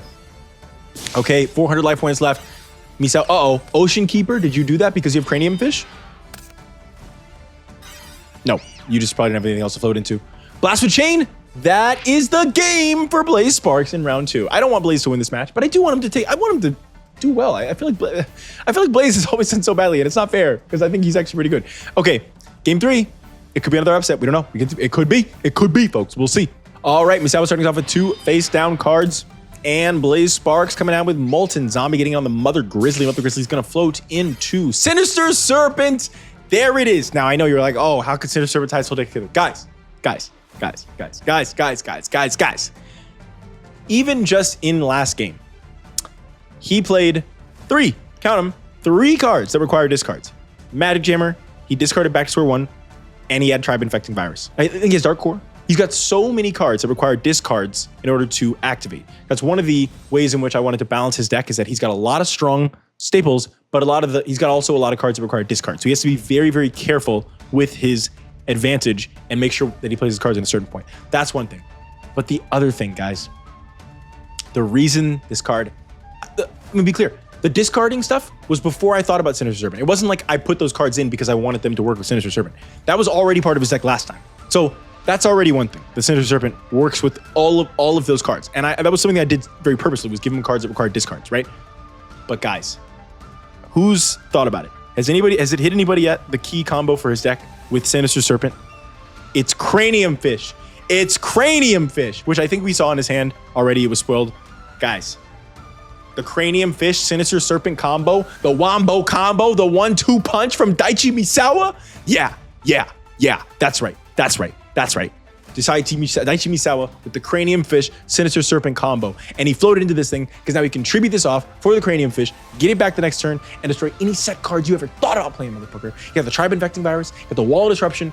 Daichi Misawa could 100% without it being too hard. His deck is so strong, he could easily get number 2 in this tournament behind Anzu. He is that level. He is a top tier player today, and I'm excited to see how he does. Oxygeddon. Okay. Blaze Banish in Molten Zombie for Inferno. Summoned the boss monster, Spirited Fire Dragon. Equipped it with Salamandra. All right, let's see. Blaze hitting in on the Oxygeddon. And I think Oxygeddon's effect actually goes off probably for the first time we've ever seen it. 800 damage to both opponents. And that's another reason why I wanted to. Blaze's deck isn't just fire. It's also... Oh my god! The creature swap. Was creature swap in the last tournament? I don't remember if creature swap was in the last tournament, but multiple players in today's tournament have creature swap with their floaters. And this card, I expect to be a menace today. Creature swap is so good, and I'm so excited for it. Okay, UFO Turtle. Sinister Serpent comes back. There it is. You could, smart Blaze. Somebody needs to face up defense. Oh my god, he goes into Hydrogeddon. That's the game for Misawa. Unfortunately for you, Blaze, you just did not have the sauce. But you did take one game, which shows you could have done it in another life, maybe. Okay. Oops, sorry. There we go. Next up, Taio Toramaki versus Sho Marufuji. Also, you notice the ones that got buys were the top 2 from each school. I wish Miho was able to make it in there, but Anzu showed up. Miho had to get knocked down a little bit lower there. But yes, Taio Toramaki versus... Oh, I'm so excited for this game. I think that like Taio Toramaki... Okay, obviously, as I've always said, Toramaki is stronger because I do want to make sure that the decks that are stronger are stronger. Toramaki is stronger. But Sho's deck is scrappy, man. I'm really happy with the balance I found for Sho's deck, where it still feels like a low-powered version of his deck, but it's scrappy, and it's got a lot of fun combos, and it can do a lot of stuff. So I think this is anybody's game. And if Sho beats a blue, it'd be a big moment for Sho, right? It'd be a big moment for Sho. It's funny how Toramaki and Monotani are kind of like the punching bags of the show. Let's put them against someone that we want to win. Hopefully Sho wins. I will, like, just to lower expectations right now, Toramaki's deck, I would say, on average, is stronger than Sho's. But Sho's got a good chance, baby. He's got a good chance. Let's see it happen. Come on, Sho. I gotta write in some character development for you, so I need you to win this duel, buddy. All right, Sho starting us off with Sho. No, you know what? I'm choosing to believe, as I often do. We've done this quite a few times at this point. I'm choosing to believe that he didn't play any cards because he's got an amazing power bond poly play that he's ready for, but he doesn't want to do it turn 1. He's going to do it turn 2. That's what's about to happen. Hunter Dragon gets in directly. This is one of Toramaki's new cards, one of his new vanillas. You got the vanilla dragons. Okay, nope, he did not have any monsters. All right, this is a great start for you, Sho. Remember what I said about wanting to write a character development for you? I've already written some, but you know, I would like to have a little bit more. Okay, UFO Roid going to UFO Roid. Maybe he had like 2 parts of a fusion play because he's got the UFO Roid here. So maybe. Power Bar! Let's see it! UFO Roid Fighter. Oh man. Here we go, baby. Don't be Dusty Break. Okay, I was gonna say.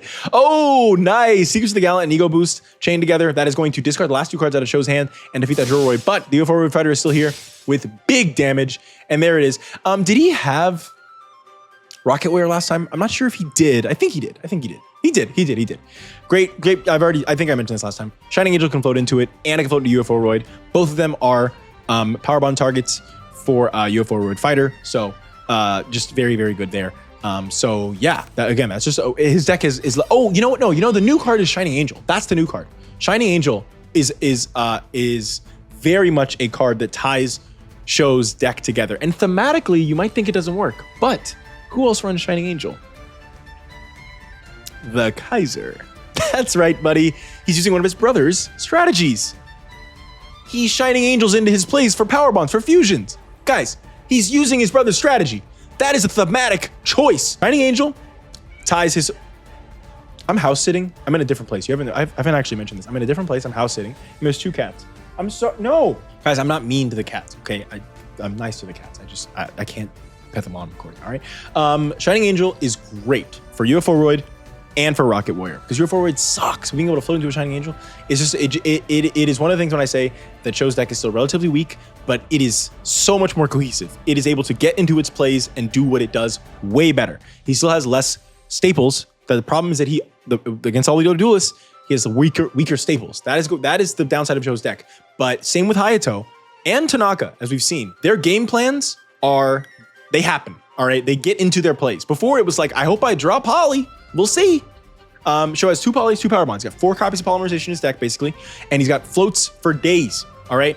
And there are other ways. But yeah, so it's just about, for these reds, the point was building consistency for their core gameplay loops and then keeping them still on lower staples. And that was the best way to upgrade their deck. See, I wouldn't be able to think of saying that in a deck profile unless I saw it happen live.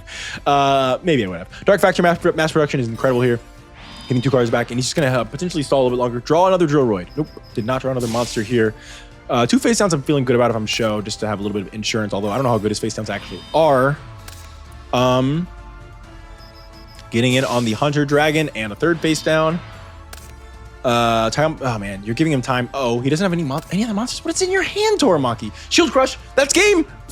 Sho Marufuji takes game 1, and I know you guys are like not believing me at all when I say that Toramaki's deck is better than Sho's based on this showing. Okay, I got it. Whoops. He couldn't play Unexpected Die. Oh. Yeah, he was maybe waiting for another Axe of Despair or something. Man, that's tough. A 3rd one would have been able to crash, but with those 3 face now, yeah, you were cooked. I know it doesn't seem like it. Toramaki's deck is still not bad. Look, even for the punching bags, I want to make sure that their decks are good. So we'll see. Game 2, Sho, you're almost there, buddy. You're almost there. Okay, another first turn where you don't draw any monsters, Sho. What are we doing here? Now, again, maybe you have halfway to a combo and you're saving it. I think that's probably what's happening. Submarine Roy getting in directly. Why did you summon the Dragon Dueling in the cave in face of defense position, Toramaki? That I'm confused about. There's something you're playing around there. Not sure. Supercharge is great here. Draw 2. Maybe, no, I'm trying to think of what could work there. There's something that goes with that. Gyroid, he's summoning face up defense. Wait, everybody's doing face up defense position. Order to Charge is great here from Toramaki. Everybody, wait, is it great? You're tributing your... Okay, he's got some cool play that's about to happen. He's doing something crazy here. Why is everybody summoning in face up? Oh. I know why Sho is. Duh. Briar. Give the line, Briar. Give us the line. Yeah, okay, that makes sense. But, okay, this is a crazy play, but let's see it happen. Oh, Unexpected Die? And then tribute for a second one, and then let me guess, Birthright face down. Oh, for game. No, not for game. For close to game. Twister feels great here. Okay, that was a cool play. It's kind of, it took a lot of resources. I have to do some counting to figure out exactly how many, but yeah, tribute, yeah. So, okay, that wasn't a bad play. Yeah. He couldn't push his advantage any other way, so that's fine. Ruby, Emerald, Magic Cylinder. All right, that is one of Sho's best cards. Okay, Submarine Roid and Iron Draw. Yeah, he's got it too now. That's another upgrade to his deck. Submarine Roid getting in defense position, and let's see it. Okay. Jarwood again. Okay, Sho is... That's the other thing about his deck is, you know, maybe even when he doesn't get into his combo piece, he's got a lot of stall. Jarwood is good to stall. Okay, there's no point in attacking the other one. I see. Rocket Warrior is interesting. You could have... This is scary because you're playing in a Justy Break and you could probably just lose if you Justy Breaks, but lucky you. Dark Factory is kind of terrifying here. That's kind of terrifying. Sapphire Dragon coming back. Ruby getting in on Gyroid. Sapphire getting in on Gyroid. Okay, Emerald Dragon getting in on the Rocket Warrior. Oh, Sho, what are we doing here? Oh my god. Oh, that was no entry. Okay, what did you have? Oh, you were so close. The whole. You were bricked on polys. You had 3 polys. Okay, well, what do you do? Welp, Sho, I need you win game 3, buddy. Go ahead and win game 3 for me, pal. Good. You can tell that I'm really rooting for you. So just go ahead and win. Just beat this guy who I set you up to be able to get your moment against. All right, Shining Angel coming down, and he's playing around that Nobleman. Briar taught him well over at the Black Dorm there, baby. That's very... In case it wasn't clear, some people are part of the Black Dorm, some people just go to the Black Dorm because that's like they hang out with their friends there, they do classes there, stuff like that. So yeah, they're like affiliated, but they're not really like part of the faction, quote unquote. Rocket Warrior, okay, yeah, great. Rocket Warrior strats, love to see it. Shining Angel getting in on the Hunter Dragon. Good start here for Sho. Common Charity feels great here for Toramaki, banishing the Ruby Dragon. He's got Hunter Dragon on the Rocket Warrior and a face down card. Yeah, that's one of the big changes to Toramaki's deck. He's not running Blackland Fire Dragon anymore, or Kalmori Dragon, whichever one of those he had, maybe both. Okay, so I'm right in defense position here. Mountain. I guess, yeah, it's funny that Shogo still has to run Fairy Dragon and Wing Dragon Guardian of the Fortress because Future Fusion, it has to. He has to. Apolly into UFO Order Fighter. Okay, we're in the game. Justy break. That's it. That's game. Oh my god. That's game. That's game. That's game. Dude. Sho's entire tournament run stopped by a Justy break. That is so sad. Oh no, Sho. Magic Cylinder is fine, but dude, you're so behind. Look at this. Come on. You don't even have a single piece of fusion, so you'd have to do it without fusions. You don't even have good destruction. This is so game. I'm trying to think. A Shining Angel chain could keep you alive long enough and get you. Oh, he's got Shining Angel. Keep you alive long enough and maybe get you into one of your combo pieces, and then you draw perfectly. No, you've only got one Shining Angel left. You're cooked. Oh, you go to UFO Roid. That starts another chain, a UFO Roid chain. Problem is you only have 2 UFO Roids, so you don't get to end on a UFO Roid. Yeah, so you go into Gyroid instead. It makes sense to stall. Makes sense. Oh, if you have like a Poly or Power Bond, not Power Bond. If Poly, you can still do. No, you still can't do it with Poly either because it's not strong enough. No, yeah, this is game. Oh, Sho. Damn it, Sho. Oh, no entry. No entry? It could be Poly, Lucky Iron Axe, Steamroid. Poly! It is Poly. Is it Lucky Iron Axe? It's not Lucky Iron Axe. Let's get Shield Crush. Okay, any monster takes it, but he did have exactly enough to maybe stay in the game. No, any monster takes it. No, dude. Great last play from Sho. I was so sure he would not get another fusion off this game. I was like joking when I said he had exactly Steamroid and Poly. Ah, man. Man. Oh, well. Toramaki, congratulations. You have escaped the worst of the embarrassment. Unfortunately, you have to fight Rinko next. So, damn. Actually, that's kind of fucked up. Both of them, they're in the Rinko slot. Oh, man, that's tough. Like, they could have been in either one of these slots. They're in the Kaiser Judai Rinko Anzu slot. That's a tough slot to be in. Who else in that slot? Manjome for the Judai duel. Yeah, Sho, Koji. Oh, Briar. What is Briar doing it, man? Again, long times I made this. Maybe, I don't know why. That's so, dude, come on.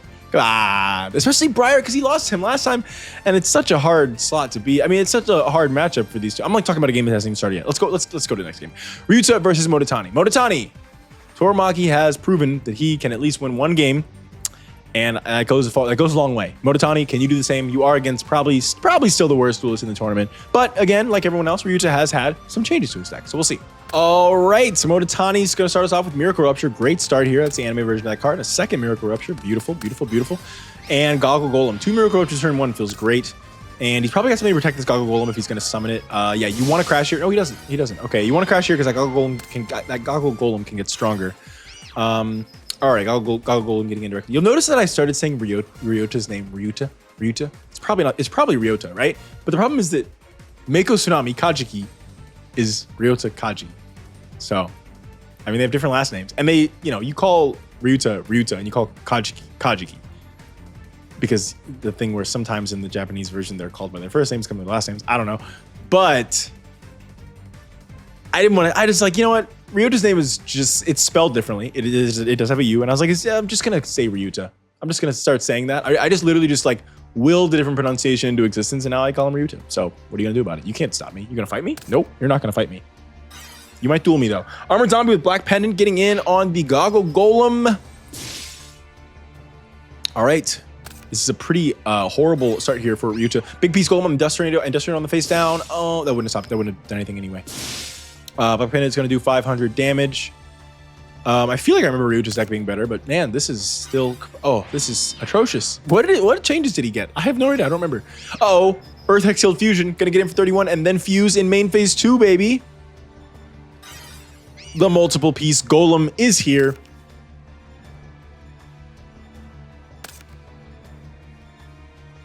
A Again, I just have to. Oh, he's got double Growl. There it is. That's the game. Unless. Oh, Death Amulet. Okay, you know what? Hold on. Wait, why didn't he play that last turn? I guess he wanted to save it for monster attacks, not direct attacks. He might be saving like he's got maybe 2 or 3 combo pieces to get over this thing, and he may be saving them. Sword Stalker. Oh, dude, you're cooked. You're cooked. You're cooked. You're cooked. You're cooked. You're cooked. You're cooked. 1700 takes it. Nope, he doesn't have a 1700 anymore. Oh no, I forgot about Death Amulet. No, it doesn't. Oh, you're bricked on the Fiend's Mirror. The worst card ever made. Enchanted Fitting Room is not bad. Oh, man. So you'll notice that he's got this card sorry, I stopped in the middle of that effect there. Desperado Manager. This card is a card that Enjami played in 110 or 109, 110 or 111. 110 and 111, I think, were those rules against Amon. And Desperado Manager, I think he actually played it with Enchanted Fitting Room. Super cool combo, right? Desperado Manager, you stack normal monsters on top of your deck. You draw 2, you put normal monsters on top of your deck, then you Enchanted Fitting Room them back onto the field. If you can get that off, which Ryuta can, it's not outside the realm of possibility. Amazing combo. Unfortunately, he had to discard the Desperado Manager. But he does go, 2 Dragon Zombies is not bad here. Do they have to be attack mode? Oh, I guess because he has Death Amulet, he wants to play them in attack mode. So that you can't use another monster to get over them. That's not bad. Man, he was super bricked on these Fiend's Mirrors, man. I swear that Ryuta's deck had some changes to make him stronger. I don't remember what they were, because this is looking a lot like the deck he had last time. Motatani can't draw another monster to save his life. Okay. Ryuta, wow, dude. Wow. I am just, wow. Okay. Ryuta starting us off in game 2. Senju coming down, going into the Fiend's Mirror. Fiend's Mirror is going to just sit in the hand. Yeah, okay. No face downs or anything. That's amazing, Ryuta. It's really great. It's really awesome. I almost want to look at Ryuta's deck and be like, what changes did I make again? Because this deck just looks exactly the same. I don't think he's played a single new card. Maybe Desperado Manager, but was that in there last time? Oh my God, Trinity the Doomed, I guess, man. You just went minus 1,000. Oh, Dark Factory. You get back at least +1 off Dark Factory. That's not bad. Okay, you know what? Hey, this kind of worked out for Ryuta. That was kind of a, like, advantage-wise, it wasn't a great play, but like, it was kind of cool. Like, that play just like, it flowed together very well. Oh, Gravity Expert. That's right, Ryuta, your boss monster only has 2100 attack points. What else? Yeah, he just needs a single equip spell. And he gets over it. So what do you do about that? I guess attack mode is better here. So yeah, again, because it's just easier for him to... Energy Drain! There was a reason they were in attack mode. There we go. Again, a card that he had last time. Maybe he doesn't have that many new cards. Maybe they're just the ones that he has. He got like more copies of the better cards, and I don't even know, man. I don't think he's played a single card that's new. I think Desperado's new only because I hadn't thought about it. Giant Rat floats into Giant Rat. Giant Rat floats into Giant Rat, and not gonna attack the 3rd time unless I think he still had 1 attack left. I talk so fast. I need to whatever. Armored Zombie. Okay. He didn't want to let him end on he didn't want to let him end on a Goggle Golem, which makes sense. Ego Boost! No, dude, no. Now he's gonna end on that Goggle Golem anyway, and he's gonna get an extra 1,000 or 600 attack points. Dude, Ryuta, you suck, dude. I'm like, dude, look at how much better Tanaka was doing last time, and look at Ryuta. I can't even remember what he was. What? Oh man, you're cooked. Is this just game? No, not yet. Oh no, it's not. It's not. Release from Stone. Nice, Motatani. Okay, so I've got to look. Because I remember being like, oh, Ryuta's deck he's still probably the weakest, but he's still stronger. Is he? He is a little stronger. Like the others, he's gotten a more cohesive strategy so that his gameplay loop goes off a little bit better. And he's got maybe 2 better staples that are like a little bit higher level. He just didn't see any of his new cards. He also got a few other yeah, he got stronger. I don't know if he got as... I would say Tanaka is still better, but yeah, he did get stronger. He just didn't see any of his new stuff. I think we saw 1 flash of Emissary of the Afterlife once, and that was it. Anyways, next up we have Zachary versus Gokaido, and there's a fun little wrinkle, we'll say. Let's say wrinkle. There's a fun wrinkle in this game, and I'm interested to see if we'll see it play out or not. It's a super... I'll just say, by the time the match is over, you'll know what I'm talking about. Because if we don't see it, I'll tell you. So, okay. Anyways, Painful Choice coming down. Insanely strong. Zachary has been given a few of his little staples, Mirage of Nightmare and Painful Choice, as well as some other cards. So he did send, Zachary's got a very cool deck. I'm really happy with what we got here with Zachary. So yeah, he does pick Painful Choice. So here's the thing about Zachary's deck is, if he does Painful Choice in the first turn, he wins the game. There it is. You don't beat him if he plays Painful Choice first turn. It's so strong. The thing is, last time we saw Zachary in season 0, his deck was balanced around the fact that he had 1 King of the Skull Servants, and he had to work pretty hard to get the 3 Skull Servants into the graveyard. So I thought it thematically worked because it was like he had like a Blue Eyes White Dragon level card because he was pretty strong and very mysterious in what's going on with Zachary. But it still fits the power level because it does require a decent amount of setup, and it's not like thematically he has like a Blue Eyes. He's just a card that could be like Blue Eyes. Anyway, this time he has 3 King of the Skull Servants and 3 Skull Servants. And for those who don't know, Skull Servants are insane. Skull Servants are so busted. Not at this level. We don't have any of the new stuff. He still only has 3 and 3. He doesn't even have the Skull Servant Girl card, whatever it's called. The Skull Lady, Skull Girl. I don't remember the card there, but let's see. He gave him a Skull Servant, right? Yeah, okay, yeah, he definitely did. But he does have a lot of other good stuff that helps him get them into the graveyard a lot more consistently. So, Painful Choice being one of them. Setting a face-down monster here. That's probably the Skull Servant he just drew. And he has a lot of ways to bring back these from the graveyard. Okay, Darkblade and 3 sets. Let's see it happen. This is a cool duel. These two are both pretty strong. Although, there's a wrinkle. Goblin Zombie, Armory Call. Okay. Amazing, amazing, amazing. Zombie Master. Okay, there's the other thing. Zombie Master is so busted. It's so busted.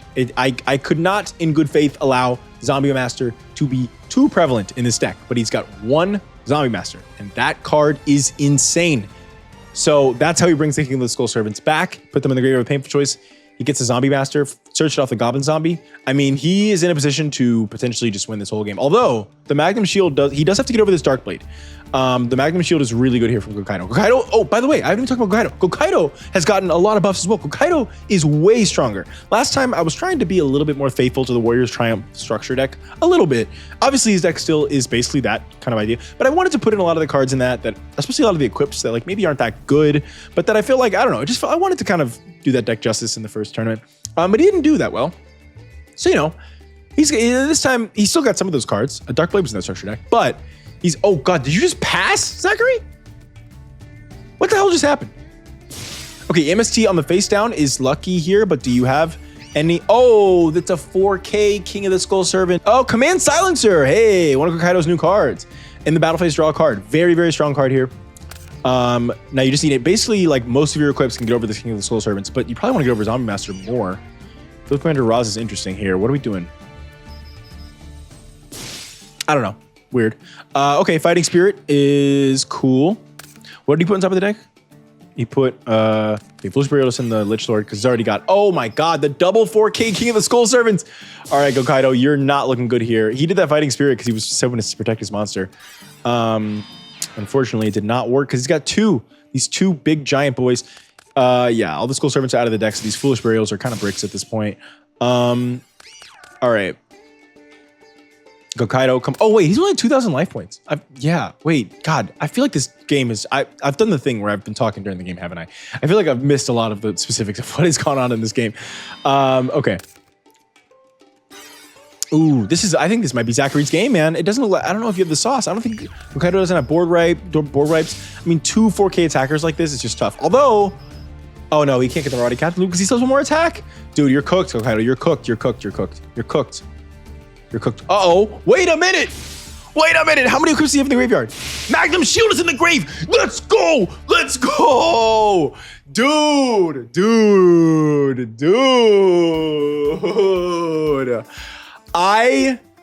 Wow. Is that why did he plan this like way earlier? Is that why he Warrior Lady? Is that why he Field Commander? Because he could have set the Field Commander Roz. He wanted the Warrior Lady. Maybe he wanted to. No, that was so early. There's no way. But I don't know. Either way, that was awesome. What a freaking. Oh my God. With Guilford the dude. This is what we do it for. This is what every tournament, there's always some moments where I'm like, this is what we fucking do it for, baby.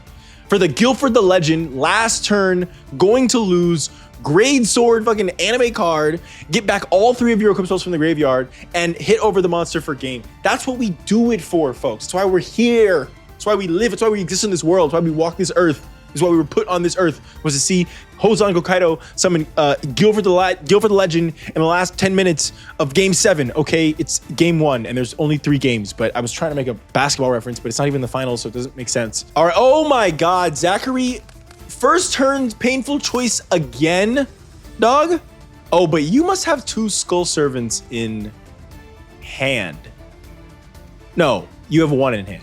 Yeah, you have 1 Skull Servant in hand. That's right. Okay, yeah. And then he gave you, well, now you have 2 because he gave you the other one. Okay, so you had to send all 3 instead of sending 3 Skull Servants. And then you can lure of darkness away one of them because who cares? They'll still be at 5k attack instead of, well, 4k attack instead of 5k attack, whatever. Where's that Greffer into the Goblin Zombie, giving him a Zombie Master. Oh, dude. See, dude, this deck is so good. It's so consistent because Goblin Zombie gets, well, he did get Painful Choice most times. But Zombie Master plus the, like, even just 1 copy of Zombie Master because it's searchable. It makes the King of the Skull Servant deck just so strong, dude. It makes that engine, so much stronger. Over Doom Line. Okay, one of Zachary's anime cards. This is a real card, but it only works on plants in the real game because it was used by Aki, even though she used it on a Black Rose Dragon. She didn't use it on a plant monster. Konami! Anyways, monsters special summon in the graveyard, gain 1,000 attack. At first, I put this in because I was like, it's so thematic. It's got this like skeleton-looking guy on it, and Zachary is always summoning from the graveyard. It's so thematic, I have to put it in, even though it's kind of bad. This card's not bad in Zachary's deck. Zachary's deck is actually, this is one of his best, I wouldn't say one of his best cards, but it is a very solid addition to his deck. Even if it weren't thematic, I wouldn't say, I'm not saying it wouldn't be in here, it would be in here if it weren't thematic. I'm just saying, it's not just in here for the themes, what I'm trying to say. Okay, I'm getting confused myself. I'm not saying it would be here if it was just like completely off theme, but I'm just saying, even just effect alone wise, it's good enough to be in this deck, is what I'm just basically saying. But Command Silencer does prevent him from losing here. Not losing, but ooh, so close to losing at that point. Yeah, Command Silencer is great here, and then he draws a card. Yeah, okay. Kaido, you're looking kind of, this is not a great situation for you. You got the 5k attacks, King of the Skull Servants. Witch of the Black Forest? That's no. Were Lady of the Wasteland. Parallel Twister! So, this is another one of Zachary's strategies, and this is the anime version of this card. It's a quick play, which is insane. And you'll remember that Zachary does have Mirage of Nightmare. Combo, Mirage of Nightmare. But in this case, he just did it to, try to win the game here. That's why. Yeah. Oh my God, look at this. Insane. Dust Tornado is, 3k, 18. I think it's level 100 life points. Dude, the Dust Tornado is leaving with 100 life points. Okay, Zachary, Kaido, come on. Let's, yeah, okay. I was gonna say, there's no way. Like, it would be scripted. If he came back from 100, it'd be scripted. It'd be two. There's no shot, brother. Okay, all right. Dark Blade coming down turn 1 and no face down cards. All right, if you're gonna draw Painful Choice again, turn 1. No, let's finally see what Zachary's deck does when he doesn't draw Painful Choice turn 1. Okay, oh my God, you've been skipping Briar's classes, Zachary. You've been skipping Briar's classes. He told your asses, you don't even go to Dual Academy, I know, which is fine. He's telling everybody you gotta play around Nobleman. And man, doesn't it, Gokaido, it must feel great to be a Gokaido and play against someone not from Dual Academy because they're wise to the blues, man. Glory Shield, one of Hosang Gokaido's new spell trap support cards. Glory Shield is insane. It's basically a white veil that doesn't, fuck your shit up when it's destroyed. A slightly weaker white veil, but yeah. So this is the great with Imperial Twister is that even without Mirage of Nightmare, it's insane because you can chain it to any spell or trap card you have when now that it's a quick play. This card is actually insane. It's like one of the best cards in Zachary's deck. Okay, you know what? Hey, we take what we can get, Zachary. You don't draw Painful Choice turn 1, and you're stuck to Axe of Despairing, 1,000 attack, 1 King of the Skull Servant. We're returning alive on the Dark Blade. You must have an equipped spell. Fighting Spirit, that'll do it, baby. That'll do it. It might be a Yusei original, but not today. We don't know who that is. He's not in this universe. Not yet. I don't know. He might be. I'm just saying. He's not currently not in this universe. Don't panic. I'm not saying he will never be, but I'm definitely not saying he will be. I'm just saying he's not in this universe, okay? I don't want it to be taken out of context. I'm not saying he could never be in this universe. Okay, set a face down card. Dust Tornado. Dark Blade, Were Lady of the Wasteland. This can't have been better than the Dual Academy commentary. It can't have been better. It can't be better. It cannot be better. I'm not, like, what am I even talking about? Okay, face down monster. I'm having a lot more fun. I will tell you that. I do like to do on these stupid tangents. Dark Blade, okay. If you can draw the King of the Skull Servant, you're still in this duel. Because you've got, what, 3 engrave? Even if you get, even if you can get one back, you still have 2 engrave. That's enough to get over all of his monsters. Oh, no, it's not because of the freaking fighting spirit. You just lose. Oh, no, you have a face down monster. You don't just lose yet. If that's a Goblin Zombie, we're so still in the game. Uh-oh, no, this is game. Dude, Gokaido and these Guilford the Legend plays. Come on, brother. That is so, I love, Guilford the Legend is one of the coolest cards ever made. It is so freaking awesome, but it's so bad. Not today, baby. Not today. Guilford the Legend is amazing. And there it is. Zachary loses to Hosang Gokaido. Now, sorry, one person. Let's talk. If Zachary had won this game, he would have ceded the victory to Gokaido. That's what I would tell you now. I'm not going to tell you why. I'm not going to say anything more than that. I'm just going to say that if Zachary had lost this particular game, he would have ceded the victory to Hokkaido. What does that mean? Why? Who knows? I don't know, but that's what would have happened. Anyways, Koji Nagumo versus Briar. Let's see it happen. They're not in a faction, by the way, together. Just so it's clear. I know that that's a faction leader thing. Hokkaido's not a faction leader, so that's not what this is. Okay, Koji Nagumo versus Briar. Let's see it happen. All right, this is going to be a fun one. I think these two are they're both like very solid duelists. So I think that this is definitely anybody's game. So Koji's deck, I do want to keep a space open for a lot of Thunder monsters in the future for a different character I have in mind that I want to use some of the Thunder cards. And you know, for me, when two players both have similar types, attribute kind of decks, I do want to make sure that they're different. They're sufficiently different enough. So Koji's kind of carved out this space in my mind where he has a lot of these cards like Volticong, as you maybe saw in the intros. I'm not sure. I haven't know if I'm not fully finished editing them yet. So Watt-tailed Dragon is another one of his cards. So he's got some of these cards that are Thunder-ish, but aren't actually Thunder. He still has quite a few Thunder cards, let me be clear. But I didn't want to give him all the Thunder support necessarily right away because I do want to save some of that for a different character. Volticong is here. Next up, Canine Tar, one of Briar's new monsters. Now, Raigeki Break is great here. You do get to discard the +1 that you got off Thunder Seahorse. Canine Tar is good because it lets you send a monster during damage calculations. This card is actually kind of busted, but Briar doesn't have any Beast Warrior, Beast, or Winged Beast monsters above level 4. So what this thing is, it is functionally always a 1900, and that's it.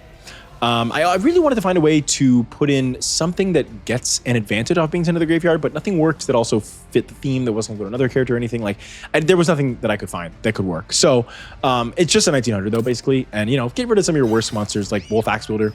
Okay, 16, 18 in. Okay, first good start here for Koji. He loses the Super Rush Headlong, which is a pretty good card.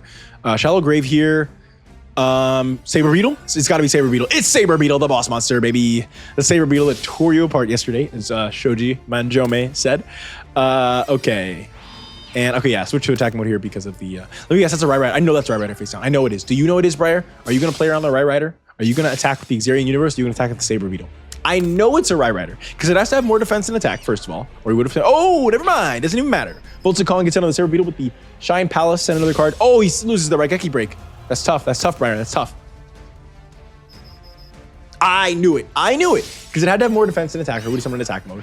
And it was a way to hide it from the Saber Beetle. Pot of Avarice, again, from Koji. He was like the first person to ever have this card in our series, and still has it. It works great with the Thunder Dragons. Recycle them. He just got a +1 off the Pot of Avarice, and then a +1 again off the Thunder Seahorse. So very good. Tribe Shocking Virus here. This card will almost never go off, but because he's got some dragons and beasts, it can. Actually, against Briar, it can because he has beasts. I don't know how many non-beasts. Like he's got like normal. Briar's mostly Beast Warrior, mostly, but I think he's got some beasts. Like he's got Giant Rat at least. So yeah. It could go off. Volticong, Thunder Seahorse, again. Crashing here is the right play. I support that because you still have one monster and he does not.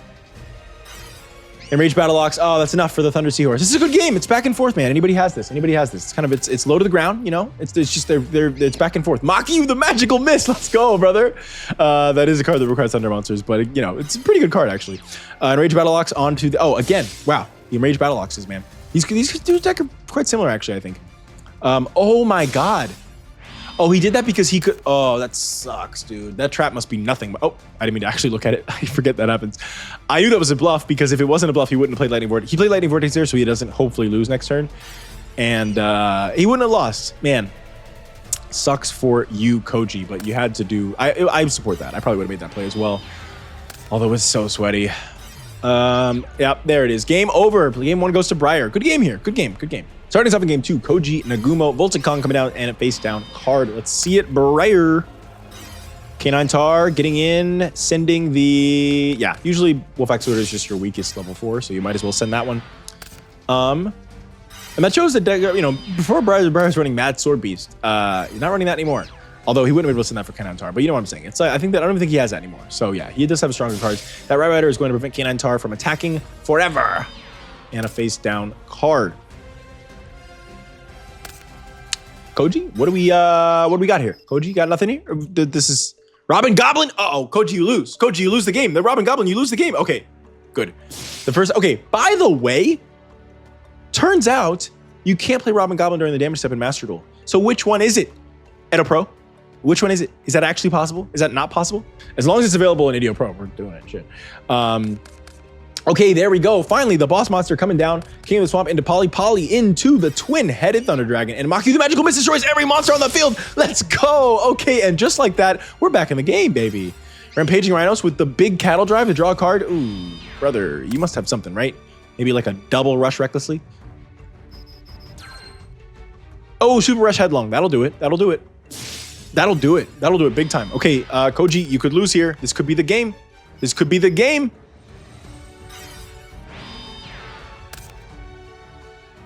Right, Rider. Shine Palace. All right, he's got one play left. He's trying to get those counters up on like Regeki Bottle. It only has 2. Kunai Chain. That is the end of the game. That is the end of the game. Yep, there it is. All right. Briar 2-0s Koji Nagumo. Koji, again, I think like Blaze here, I think Koji could have easily won that. I think Koji could do quite well. His deck, it's not like super high. Same with Briar. Not super high power level wise, like attack point wise, although 20 Thunder Dragon is pretty strong. Just in attack points purely. But it just has like it's got a lot of just like good stuff. Just like a level 4 kind of just toolbox. It's got a bunch of good cards. So yeah, I think he could have just as easily taken that and done pretty well. Well, Kaiser next round. I honestly think he had a better chance against the Kaiser than Briar because he's got, I think, more destruction tools. I don't even remember. It's been so long since I've seen these new versions of these decks. Who knows? Anyways, next up, Callie Sinclair versus Ron Kocho. This is a battle of nobles, in fact. We will see how it goes. If Callie's able to beat Ron Kocho, that'd be pretty big. That'd be pretty big. We'll see. All right, Callie is starting us off with 4 set cards. Ron Kocho, show me what you're gonna do. Let's see it. Callie has gotten a lot better, and Ron has gotten a lot better too. I think that both decks, I think this is a good matchup. I think anybody's game here. I think definitely Ron has, oh, Dustino and MST. Oh, dude, a second Command Knight here goes insane. Also, let's talk about Ron's new, one of her new ace cards here. Insect Invitation. Now, I didn't put this in the last tournament as a mistake because I forgot that this isn't an insect barrier deck, basically is what it is. So the thing about this card, well, no, there's there's like multiple mistakes that went into this. This is just like a deeply boneheaded move. First of all, I thought this card went back to the face-up spell trap zone if it was sent to the graveyard at all, not from the hand. So I thought this card always recycled itself, first of all. But even if it did, that's not that good, right? I was thinking like, oh my God, this card's like unoutable and it would like shut down the opponents. I forgot that Ron's not the one that runs the insect barrier strats. That's a whole different thing. So I thought this card was like basically a repeatable DNA surgery that always came back, which is not that big of a deal if you're not running insect barrier. The payoff for that is Insect Princess. And like, is there even any other payoffs for that in her old deck? I don't think it is. So that's the only reason I had DNA surgery last time instead of this card, because I thought this card was too good. That was stupid. This card is fine. So yeah, the banished effect basically never goes off in her deck. There's very little banishing that she actually does. So yeah, basically this turns everything into it's DNA surgery is everything the turn they're not summoned, which is weird. I don't really get what this, I don't know what this card was meant to do. It's like a relatively newer card. It's like, what is this for? Who is this for? What is the core strategy this is meant to be played around? I mean, the second effect makes sense. But I don't get what, like, why not just make everything insect? And I don't know. I have no idea. Anyways, so this is her little DNA surgery, and it's definitely just better than DNA surgery. Anyways, the double destroy there, and the second Command Knight. You knew she had a second Command Knight as soon as she did that. Although any monster would have done it at that point. But still, Command Knight getting in. A hugely great start here for Callie Sinclair. And yeah, Callie's deck is a lot better because she got Command Knight, and Command Knight don't play. She also has a few. She's like DD Warrior Lady. I did want to make sure her deck was. Oh my God, the third Command Knight. Guard Mantis does do it.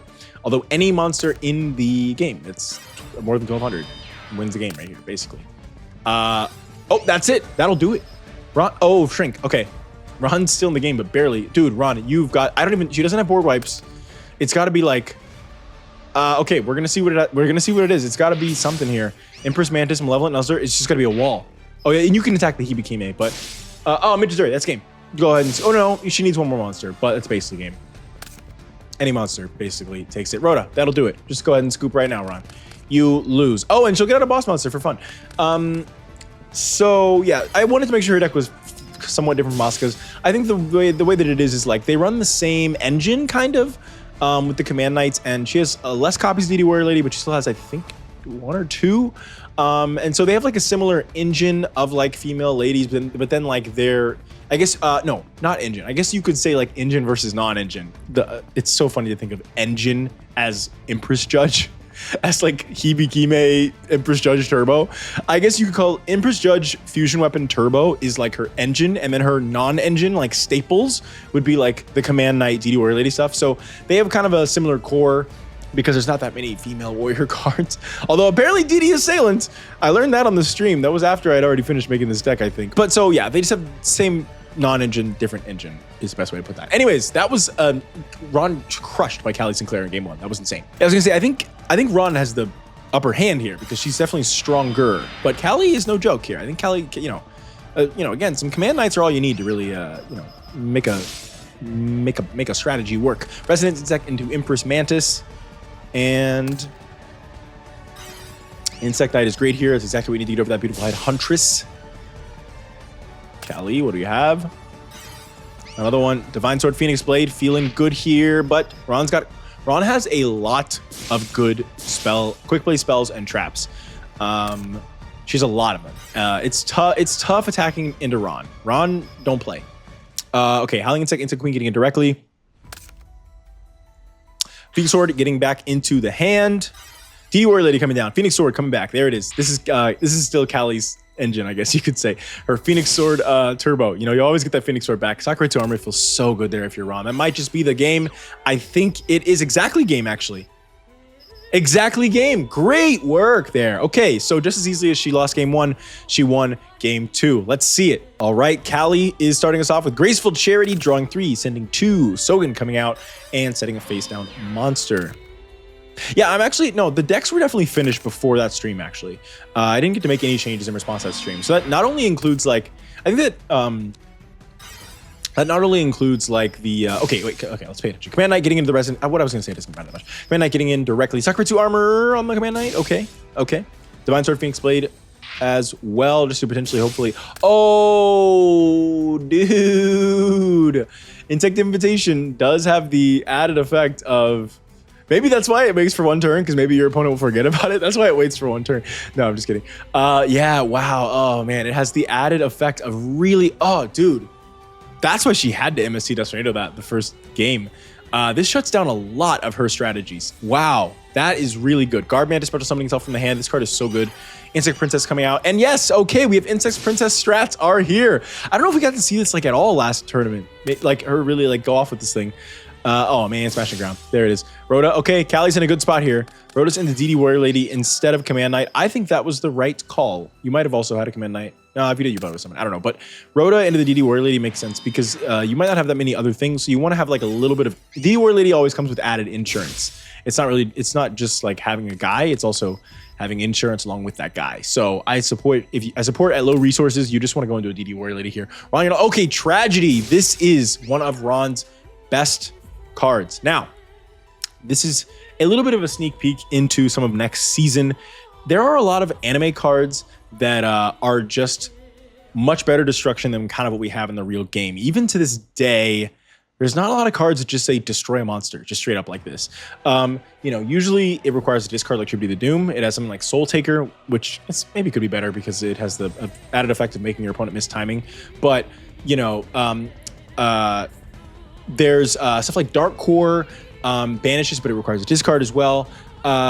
Basically, cards that destroy, and on top of that, cards that send without destroying. Some of them don't destroy, some of them don't target, some of them do neither, and a lot of them don't have costs at all.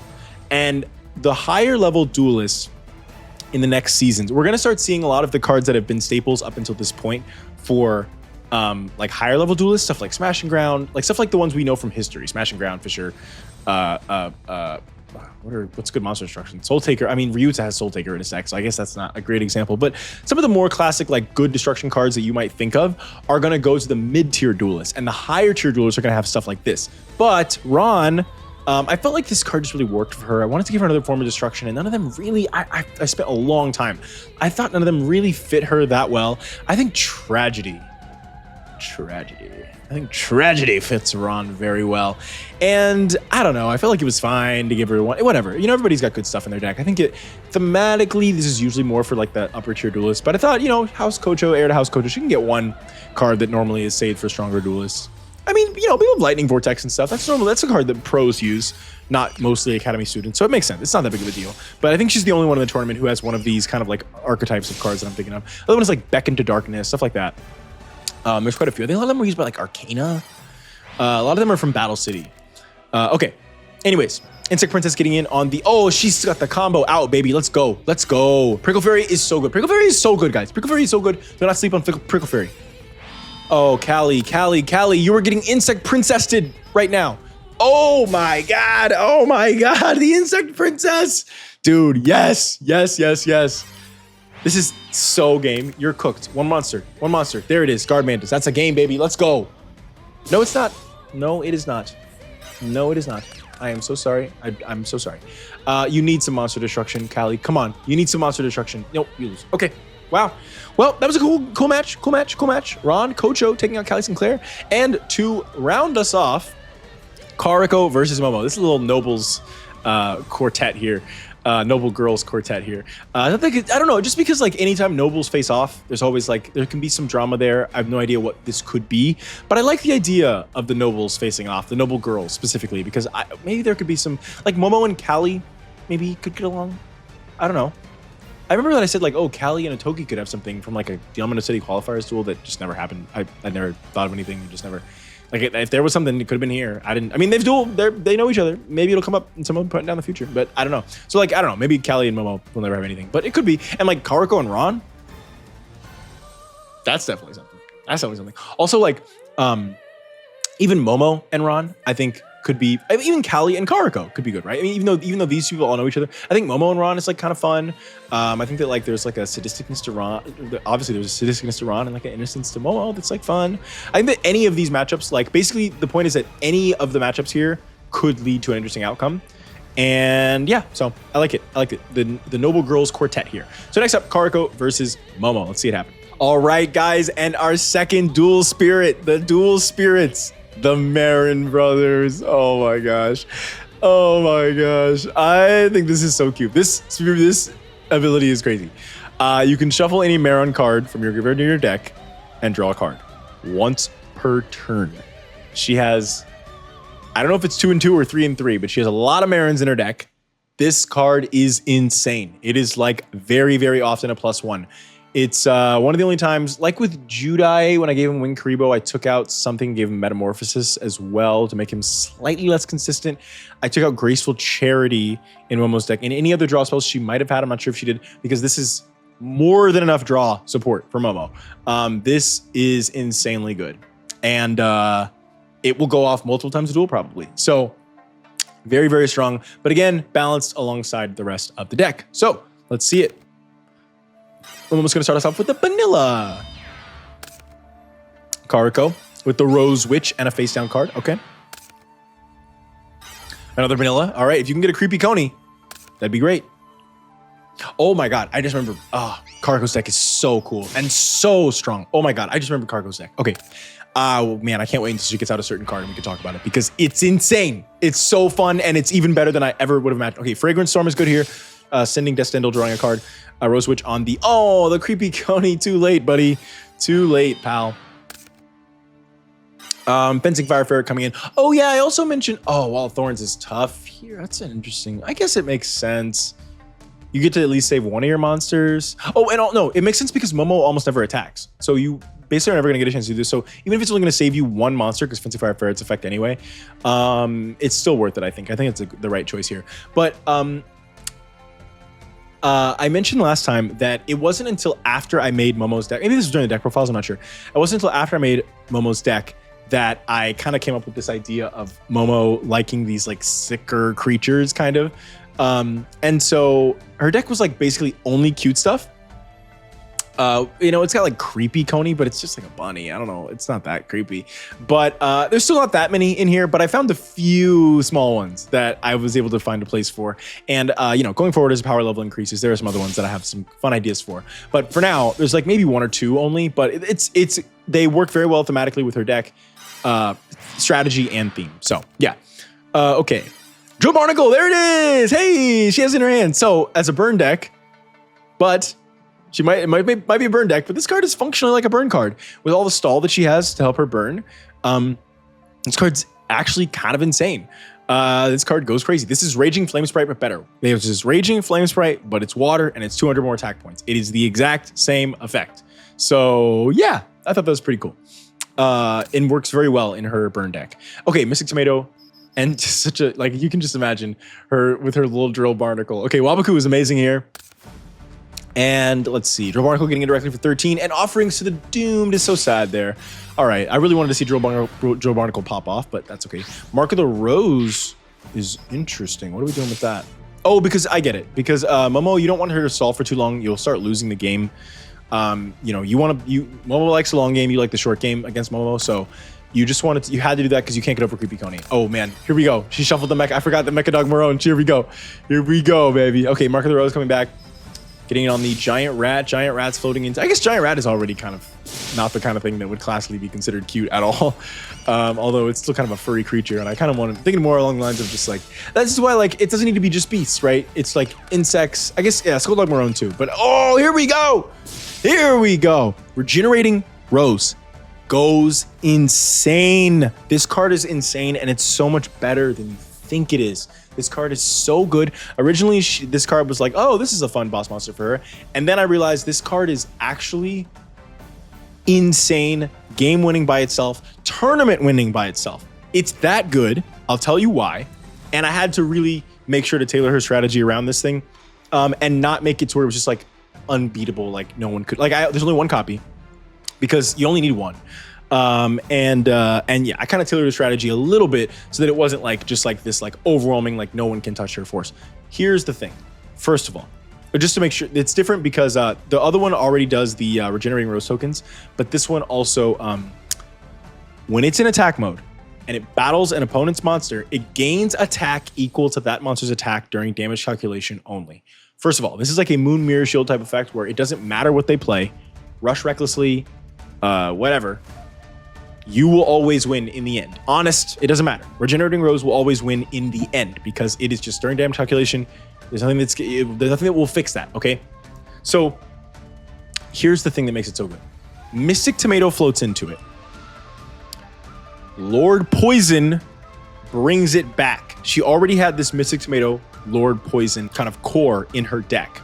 It's Mystic Tomato, Lord Poison, and Botanical Girl also searches Lord Poison, or this, I think it searches this as well. I think, what, 1500 or less defense maybe? But you want to search Lord Poison or Mystic Tomato anyway, because that can just get into this. And the thing is, I know it's hard to explain without seeing it in practice. Also, this duel's it's a horrible matchup for her because actually Momo is one of the people that actually is good against this card. But this card is an absolute house in a format where monster destruction's at a premium. This card is a house. It always requires you to crash against it, and asterisk on that. Cats. Asterisk on crashing, because 1 second on that, because it's worse than you think, okay? But even beyond that, it always requires you to crash against it, unless you have monster destruction.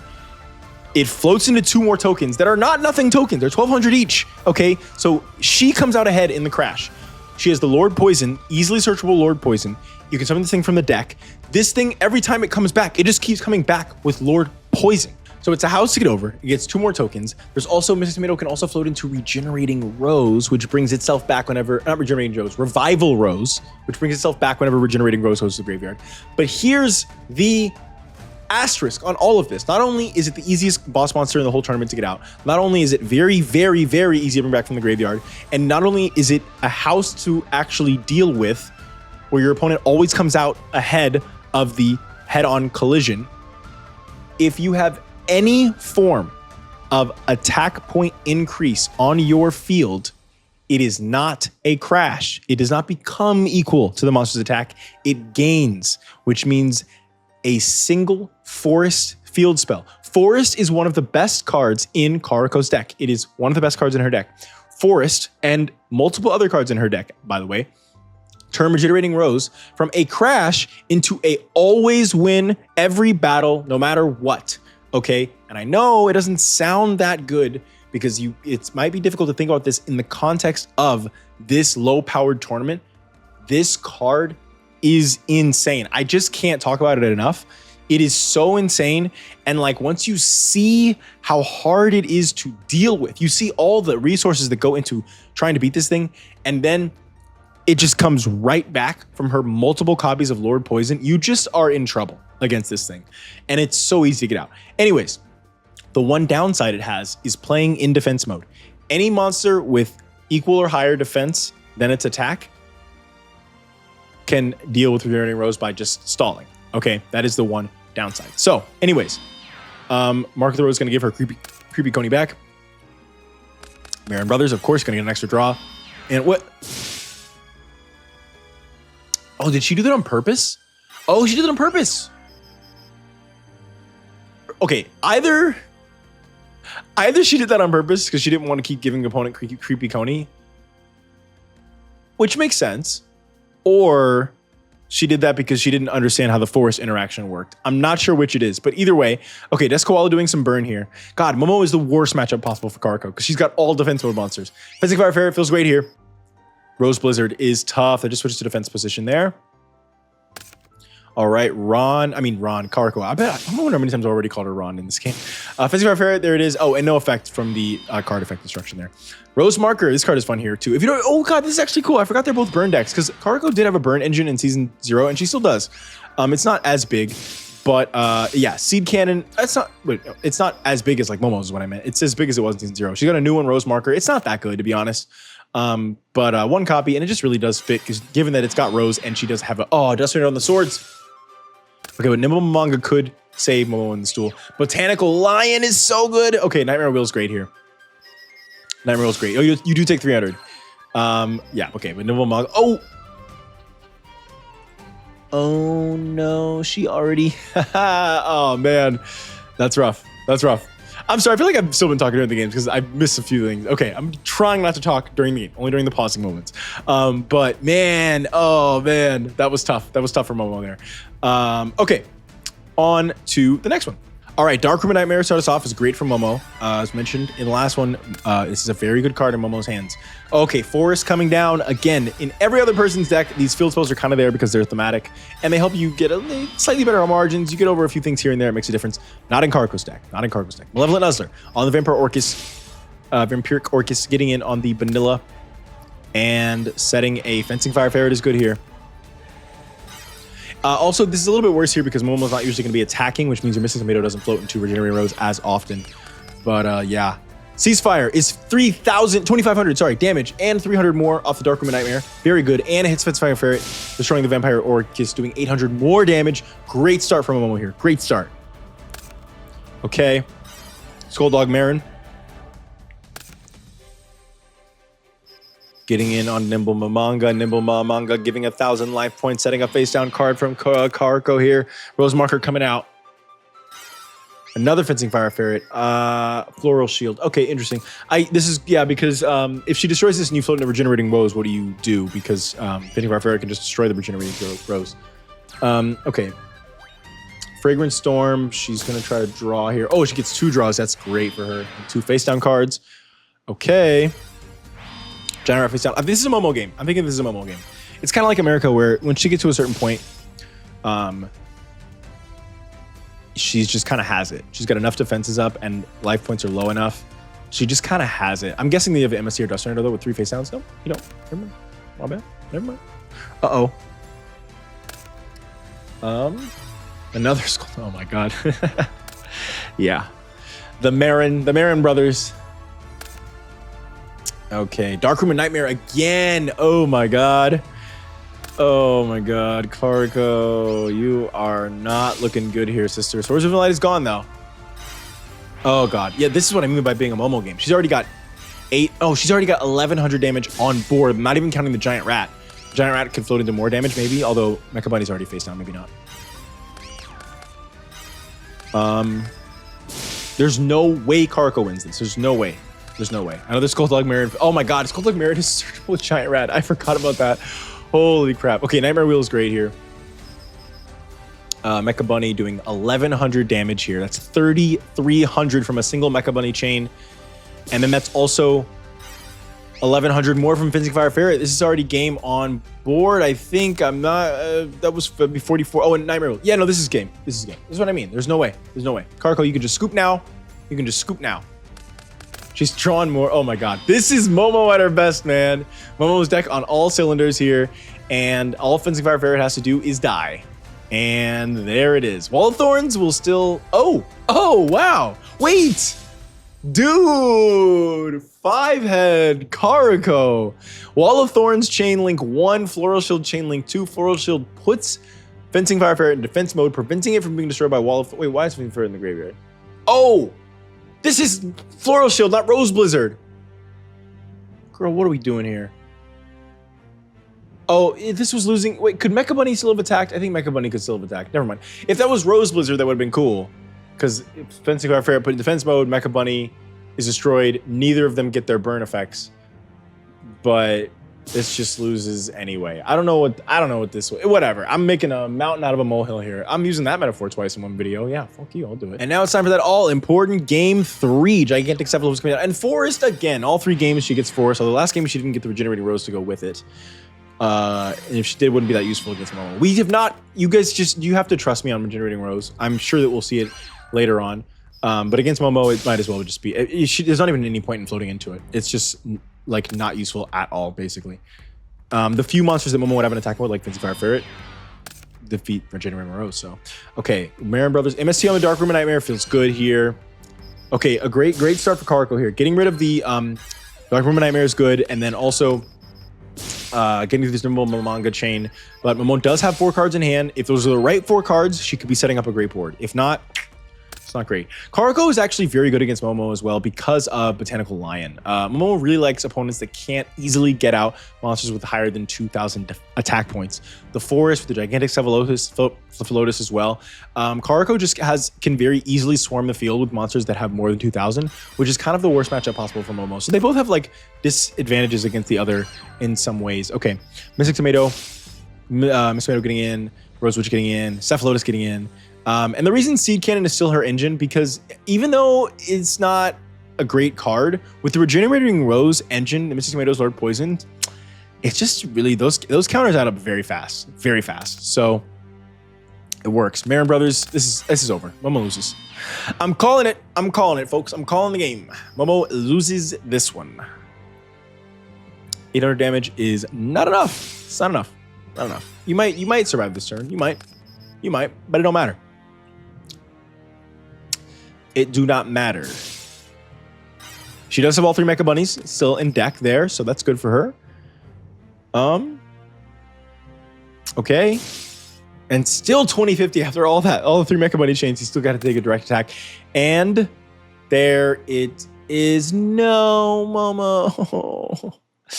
Yeah, okay. Well, Momo's out into the losers bracket. So, folks, we have the first round of winners is done. We have a whole new round of folks for the second one. Let's see how it goes.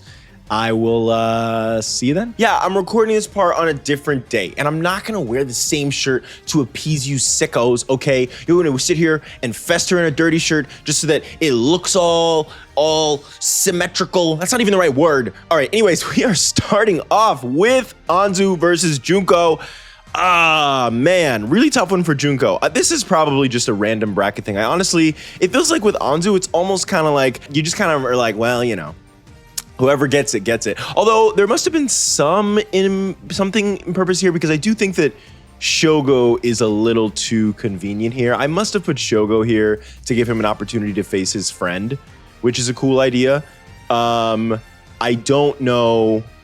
I definitely didn't put Junko against Anzu in second round on purpose, because I would like Junko. I mean, I want Junko to win, honestly, or at least get close. I mean, she's one of the people that I want to win. I wouldn't say she's my number 1 choice, but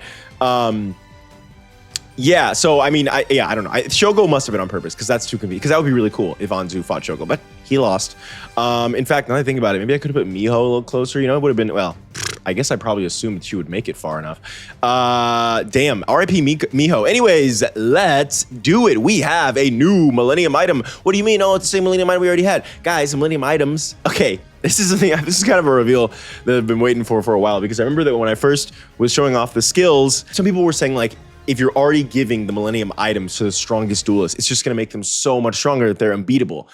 But new people can adapt differently to the items. Didn't think about that, did you? Once I thought about that, I was like, wait, that is like the easiest. This is the easiest fix ever.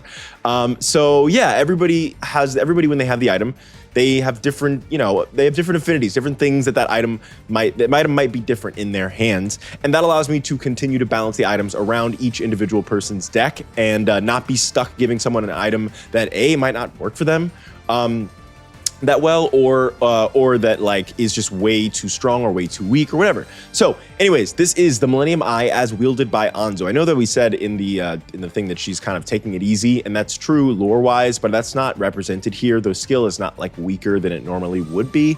Although I guess I was kind of waiting for this because it might be like some kind of like reveal or something, but I guess I should say that the skills for any duelist, whether it's an item or an invoker or whatever, they're not set in stone, right? Because people develop their powers over time. So the Millennium Eye could get stronger in Anzu's hands. I don't really see it getting stronger. I think this is like pretty well balanced. I like this, and it works well with her deck. We'll talk about it. But I just do think if her skill did get stronger, it would be because she got better at using the eye, not because she's going easy here per se. Although I guess if I made it stronger, I might just use that as justification. But either way, the point is this skill is not purposefully nerfed. That's just a lore thing. I couldn't really find a way to. Same thing with Rinko, actually. Rinko is holding back in this tournament. I guess I wanted to find a way to put that in the intros, but I just didn't. Rinko as an invoker is limiting how she's not, if you're an invoker or you wield a Millennium item, I don't know if I've said this explicitly. I need to say this explicitly. Part of what it means to be an invoker is that you do real damage in duels. That's part of it. The idea is that since you can summon monsters from the spirit world, the reason that's part of the lore, Mokeo summoned the Moki Moki King at one point in the lab, and that's in one of the details in one of the bios, when they first realized he was an invoker. That's the idea there, is that when you summon your monsters in a duel, you are summoning them bad boys for real, and you are using them to attack your opponent when you are doing that. But Rinko is holding back, and Anzu is also holding back. They are not doing that right now. Anyways, the Millennium Eye, let's talk about it. When the skill is activated, activate cards on the top of your deck until you reveal a monster, add the monster to your hand. Then both players gain life points equal to that monster's attack. Also send the remaining activated cards to the graveyard. This skill can only be used once per duel. Guys, I love this skill. Okay, thematically, strategically, really works for Anzu. Let's talk about it. First things first, it's an eye. Whereas Pegasus's version of the eye was more about seeing through the opponent, seeing into their hand type of thing. Anzu looking through the eye is more about looking internally and seeing the cards on top of her deck. There could be some kind of thematic thing there. I don't know. Obviously Anzu is focused less on reading people than Pegasus. I don't want you to take that too literally and think that she can't use the eye to read people. The eye helped him read people. But that doesn't mean the eye can't help Anzu do that too. It wasn't like the eye doesn't do that at all. It definitely does do that, but it's just kind of more broadly. She's more focused, I think, on looking internally. He's more focused on using it to manipulate others. However, more than that, that's just like the eye aspect. I wanted to make sure it did feel kind of like an eye looking through your own deck. That's like a seer. You got the third eye kind of thing. But anyone out there, remember, Anzu versus Shuzo Otaki, Big 2, our boy Crump, the Penguin Man. She had the Dark Magician Girl Deckmaster. Do you remember that Deckmaster ability? Do you remember the Deckmaster ability? Maybe you don't. I'll tell you. Well, I don't remember it exactly, but it's basically this. It's actually the most broken thing that's ever been printed. It's like once per turn, you can look at the top 5 of your cards of your deck and like add all the monsters or something. Like, it's just the most insane thing you've ever heard in your life. It's crazy. Anyways, this is super reminiscent of that. It feels almost like the same skill. Guys. Anyways, so that's why I really like this thematically for her, for both of those reasons. But then strategically, if you remember, Anzu is the equip spell lady. And there are a lot of times, it is not uncommon for her to be a little bricked on equip spells. Not bricked, but she would prefer to have a monster so that she can start getting into some of her bigger plays.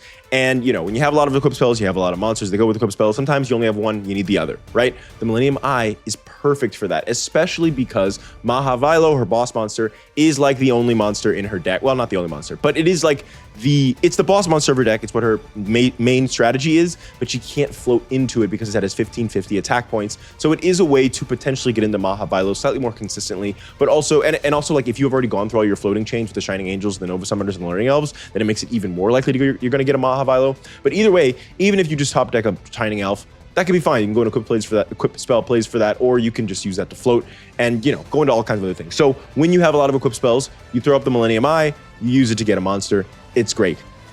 Anywho, let's see it happen. Junko, let's hope. Okay, can Junko take a game? That's what we're doing here. We're seeing if Junko can take a game. All right, 3 sets from Anju, and I accidentally just looked at that. Is a Gelen duo. Let's talk about that real quick. Hold on. This is already, we're seeing how Anju's deck is a higher level than the Academy students, because it is very particular that there are no cannot be destroyed by battle monsters yet at the Academy level. I'm talking Marshmallow, I'm talking Spirit Reaper. Gelen duo is a soft one of those. As long as it's your only monster and they don't have piercing or direct attacks or burn, then it's basically a Marshmallow.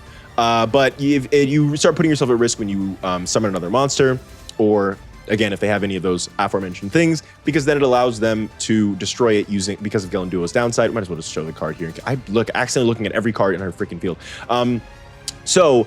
This card, but even Gelen Duo can be just like, I'm going to sit on this and just like watch you try to figure something out. That's not something that we do at the Academy level just yet. In general, there are no can't be destroyed by battle monsters. So we're already seeing that. Anyways, Junko starts with Hunter Al, and as we mentioned, gets in on that Gelen Duo. And let's see it. Anzu summoning the Moon Magician. This card I'm sorry, I'm not going to pause it every time. This card just got printed as an effect monster, but it's like a pendulum card or something like that. So we're going to stick with the vanilla forever. I mean, until we get to the Pendulum Arrow, if we were to ever get to the Pendulum Arrow, which I'm not, again, not saying we're going to, because that sounds so far away. Anyways, we're just going to stick with the vanilla version because it's very cool. It's so cool. Look at this card. It's awesome. Anyways, Moon Magician coming in on the Hunter Owl. She uses Swallow's Nest as a defensive tool to go into Sky Scout, boosted by Mountain, can't be destroyed by Moon Magician. Not a bad play, not a bad play. Because she wanted the tribute, going into Troposphere, unaffected by trap cards. And, oh my god, and you destroy the Gelen Duo. Let's go, Junko. Okay, Junko. Look, all she needs is 2 very lucky games, and she can do it. And this Troposphere is unaffected by that Mirror Force that we did accidentally get spoiled, that's face down on Anzu's field. Hold on. Okay, Hunter Owl getting in on the Nova Summoner floating into Nova Summoner. And what do we have? Anzu starting us, not starting us off. Anzu, okay, Swords of Revealing Light is tough. Dust Tornado on the swords. Junko is putting pressure right now. Unfortunately, she has to get through Anzu's 6 floaters, and of course the 3 Learning Elf, you know? It pays to be number 2 in the world. Malevolent Nuzzler on the... Okay, that's interesting. This is an interesting play. Malevolent Nuzzler on the Troposphere, probably to try to play around getting, you know, beat over. I think... Oh, and she had MST. Probably was hoping that Anzu would go into an equip spell play, do attack over the Troposphere, and then MST the equip spell in the battle phase. It would have been great, but unfortunately this is really bad for her, especially because MST at the end phase means that Anzu must have a play in mind. And yeah, using that Troposphere, it's kind of sweaty because a lot of times Anzu now has 3 copies of United We Stand in her deck.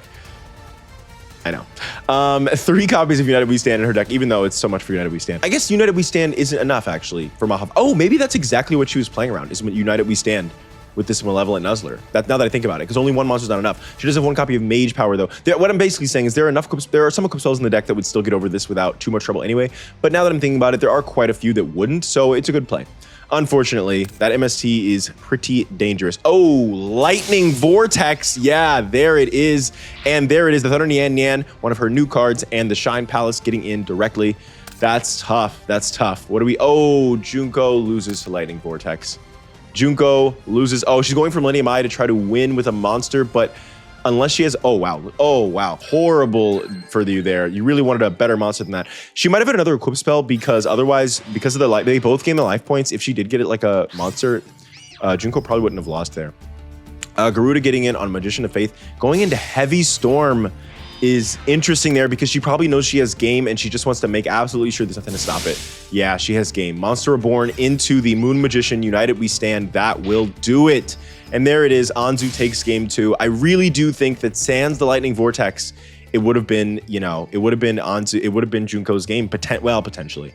Yeah. Oh, and I guess we didn't even talk about the fact that Anzu has Mirror Force now. Yeah, she has Mirror Force. She's the second person, only 2 people in the, I guess Grandpa Mudo had it, but no, that's Yugi's now. Yugi has that now. So yeah, only 2 people have Mirror Force that we know of. Anyway, guys, look at these numbers of these 2 duels. What is going on here? Why is number 32 the next match?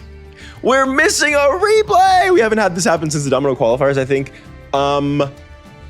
But unlike the Domino qualifiers, we do not have to guess who won because there were only 2 games. So that's really sad for Junko that we didn't even get to see her second game, but at least she's not getting cheated.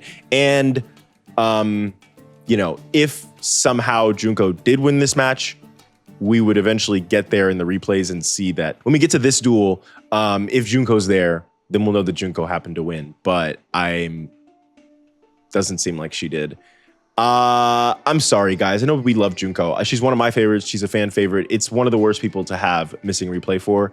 But again, at least hopefully maybe feels a little better that she wasn't cheated out of a potential victory because they didn't mess up the games. They only messed up the replays, and we can know that for absolute sure. So sorry, guys. All right, Atogi versus Beauregard. Now, Beauregard has already, no matter what happens in this duel, these 2 will likely meet and potentially work together on a game.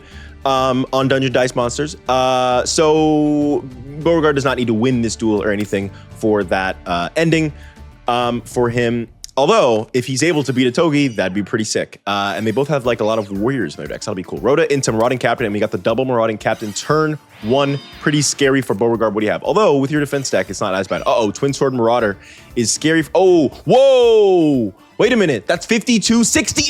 Oh my God! Dude! Beauregard is not messing around. That was 5,100 damage in 1 attack. Holy crap. Now, Twin Sword Marauder does get to attack again, and then the Marauding Captains both get to attack directly. So he gets quite a good chunk into Beauregard's life points as well. Now, I still think this is a Togi's game unless Beauregard has like another one. Uh-oh, MST is kind of scary. Oh, it was another D2 shield. Dude, Beauregard could have been something. Okay, he rolled a, what was that, a 4? And then getting in, or 3, getting in with Marauding Captain and oh man, dude. He could have, if he had another Stronghold, oh, he had a Stronghold Guardian here. If he had another Stronghold Guardian, that D2 shield and Stronghold Guardian could have taken the game, I believe. Oh no, he had to, oh man, Exiled Force. So he Warrior Returning Alive on the Stronghold Guardian to try to protect this little Wingguard. And maybe if he had 2, he could have, no, because this is 2,500 is too much. Anyway, Exiled Force prevents the Stronghold Guardian play from going off. Atogi's a little bit too quick. Okay, Beauregard starting us off with Rhoda into Big Shield Gardna and 3 set cards. Big Shield Gardna is an interesting choice. You have to go for Big Shield Gardna if you're going for big damage here. Acts of Despair on Twin Sword and, okay, oh my God, twice in a row, and Robin Goblin. Oh my God, Beauregard is not playing. That's why I was gonna say Big Shield Gardna is a kind of strange choice because you can't really use it you use it if you have weapon change and you use it if you have like a big damage play. I just can't believe he had it twice. Now the Acts of Despair saved him 1,000 life points there, so it was not exactly what he was last time. But man, Beauregard, wow. Okay, Warrior Returning Alive into Big Shield Gardna again. Attack mode, Magnum Shield. Okay, Magnum Shield is like, Big Shield Gardna is like the worst target for Magnum Shield. Oh my God, Robin Goblin again. Oh, you didn't discard, you're smashing. Oh my gosh, Atogi. It's a worst target for Magnum Shield because it only gains 100. Well, I mean, let's be clear. It gained 2,600 attack points, but it's a little bit less because its attack is so low. That's kind of not true, really. I think it kind of evens out. Anyway, Marauding Captain into Exiled Force. Exiled Force destroys the Big Shield Gardna, and the Marauding Captain getting in directly. If you have a Spell Trap, please set it face down. Okay, I'm going to assume you've learned your lesson after last time. People are not playing around Robin Goblin today. Briar needs to do a lesson on that. Giant Rat into Marauding Captain, discarding the... Oh, wow, Beauregard is... He's got him on no cards. That was a Giant Rat in hand. He's setting, but that set could just be to prevent Robin Goblin from making him lose. It might not even be anything. Now, unfortunately, Beauregard can't push here. Giant Rat getting in directly. Roson unit coming down to defense position to weapon change next turn. This is your last draw, Atogi. Okay, Atogi. Yeah, Beauregard, not bad, not bad. It's never that I like necessarily want Beauregard to win per se, but like his strategy is just so fun that I'm kind of like, I feel like he really is true to that character where it's just like, I just want to see it work because it's so fun to watch. And I'm like, he's just kind of scrappy with it. He's always like doing these crazy combos. And I'm like, he's like, let's see it work out. Anyway, I don't know. Game 3. Right, Itogi starting us off with the roulette barrel and 2 face down cards. Beauregard's going to draw Rhoda going into Throwstone unit. Throwstone unit summoning attack mode and Magnum Shield. See, yeah, I guess the Magnum Shields do kind of probably even out a lot of the time. It's about the same. Yeah. Anyway, Smashing Ground on the Throwstone unit. Strike Ninja getting in directly with 1700. And what do we have? Beauregard. Weapon change. Setting a card face down and ending his turn. Exiled Force is so tough. How many of these does he have? I think he only has one. I'm almost positive he only has one. But man, he always has that Exiled Force. I guess he can Rhoda into it. That's part of the reason. But has he Rhoda into it? I'm not sure. Anyways, 2 sets from Beauregard here. And going into maximum 6, his mini boss, and he rolls a 3. Getting in on that little Wingard. D2 shield, baby. D2 shield is so good. And then Robin Goblin during the damage step to discard Cyber Jar. That's tough for a Togi. That's tough for a Togi. Weapon change. Oh, it works with current attack. That's right. Okay. Getting in on maximum 6 blind obliteration is tough here. He rolls a 10, destroying all monsters on the field. Marauding Captain. He does not have anything else to summon. Getting in directly with Fur 12. Okay, Beauregard. Setting a card face down and ending his turn. Itogi summoning DD Assailant. Oh yeah, and that's gonna be, oh, back to the front. Hold on, we're not out of this just yet. Throwstone unit is back. We're not out of this just yet, baby. Weapon change feels good, but that DD Assailant is kind of scary. I'm not gonna lie. Robin Goblin getting the last card out of your hand. It was an Orgoth the Relentless. Smashing Ground on the DD Assailant. Let's go. Let's go, Beauregard. Let's go. Okay, and a face down card. Hold on. Weapon change again for 2K. For 29, he's got to push here because he's going to run out of weapon changes. So he has to push and do as much damage as he can while he's got this empty field because he only has 1 more weapon change proc. So he has to rely on that Throwstone unit in attack mode, even with Togi having high attack. Strike Ninja, Rhoda into Strike Ninja here. And then getting in on the Throwstone unit. Guard draw. Oh, interesting. When does that banish until the end phase? Okay, he did that to what? Save 300 life points? Oh, no, Robin Goblin doesn't matter. You know what? He might have been doing that because of Stronghold Guardian. Oh, also, the fact that he summoned Throwstone unit in attack mode makes even more sense now that you know he had guard draw face down. It was a really good play there. But maybe he's playing around like Stronghold Guardian to prevent himself from like taking a ton of damage there because that Strike Ninja proc was only for 300 damage, which I guess is not the... And wait, hold on though. 300 damage is actually exactly what Beauregard has on board. So that 300 margin actually could make a huge difference. I don't know if the players were thinking that far ahead because if they were, that's very smart. And the monsters in your graveyard, you don't really might need them that much. So, okay, the last weapon change proc here. Total Defense Shogun. Is this? No, that's not enough. Sakuretsu armor. How long have you had that, brother? Oh my God, the Sakuretsu armor is crazy. Acts of Despair. Oh, what a good top deck from a Togi. Twister. Stronghold Guardian? No, okay. Whoa, with 100 life points, Beauregard with dude, the Twister, wait, oh my God, the Twister with oh no, Sogen powers up Strike Ninja too. Okay, dude, the Twister putting him down to 100 life points is crazy, dude. That's crazy. Yeah, the 700, that puts him down to 600 and 500. Oh, man. Wow, what a game. Now the Sogen is unfortunately not enough to get over Strike Ninja because they're both warriors. Now setting a face down here from Beauregard, and Beauregard is building up his field again. He's kind of in an amazing place. He's kind of in a really good spot here. Now he can't push with weapon change. He just needs Magnum Shield, and it's gonna be tough for a Togi to get rid of all these monsters. And he's not attacking into them. I think because he's playing around like a big damage Stronghold Guardian, where he would just lose the duel. Heavy Storm. Orgoth the Relentless. Okay, what did he hit with Heavy Storm? Adhesion, Trap Hole. Oh man, what a great hit with Heavy Storm. Now he doesn't roll any of the same numbers on that. Stronghold Guardian. Okay, but this makes sense because he finally attacked because 1 Stronghold Guardian is not going to make him lose the duel. Actually, 2 wouldn't have made him lose the duel either. So yeah, when you have a monster that high, you can probably start getting in on the defense. Oh, premature on the second Orgoth. Oh my God. Wait, he's waiting to roll a direct attack. He's waiting to roll a direct attack. Oh my God, he's not even attack. I was just thinking, honestly, why even attack and risk a Stronghold Guardian? Like, risk anything going wrong, risk giant rats, risk anything. You have 2 Orgoths. And Otogi's a man who likes to play the odds, baby. He's playing the odds, he's rolling the dice. Guys, as soon as he rolls 2 5s or 6s on either of these, he attacks directly and just wins the game. He's not worried about it. He's not worried about it. He's not gonna attack those monsters. He wins the game. What are you gonna do?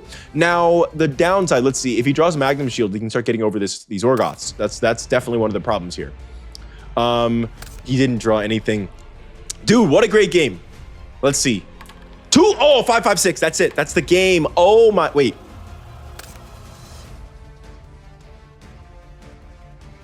Dude, did you miss the proc? Oh my God, Otogi missed the proc. Wait. I was giving him all this. What is happening right now? Can attack directly.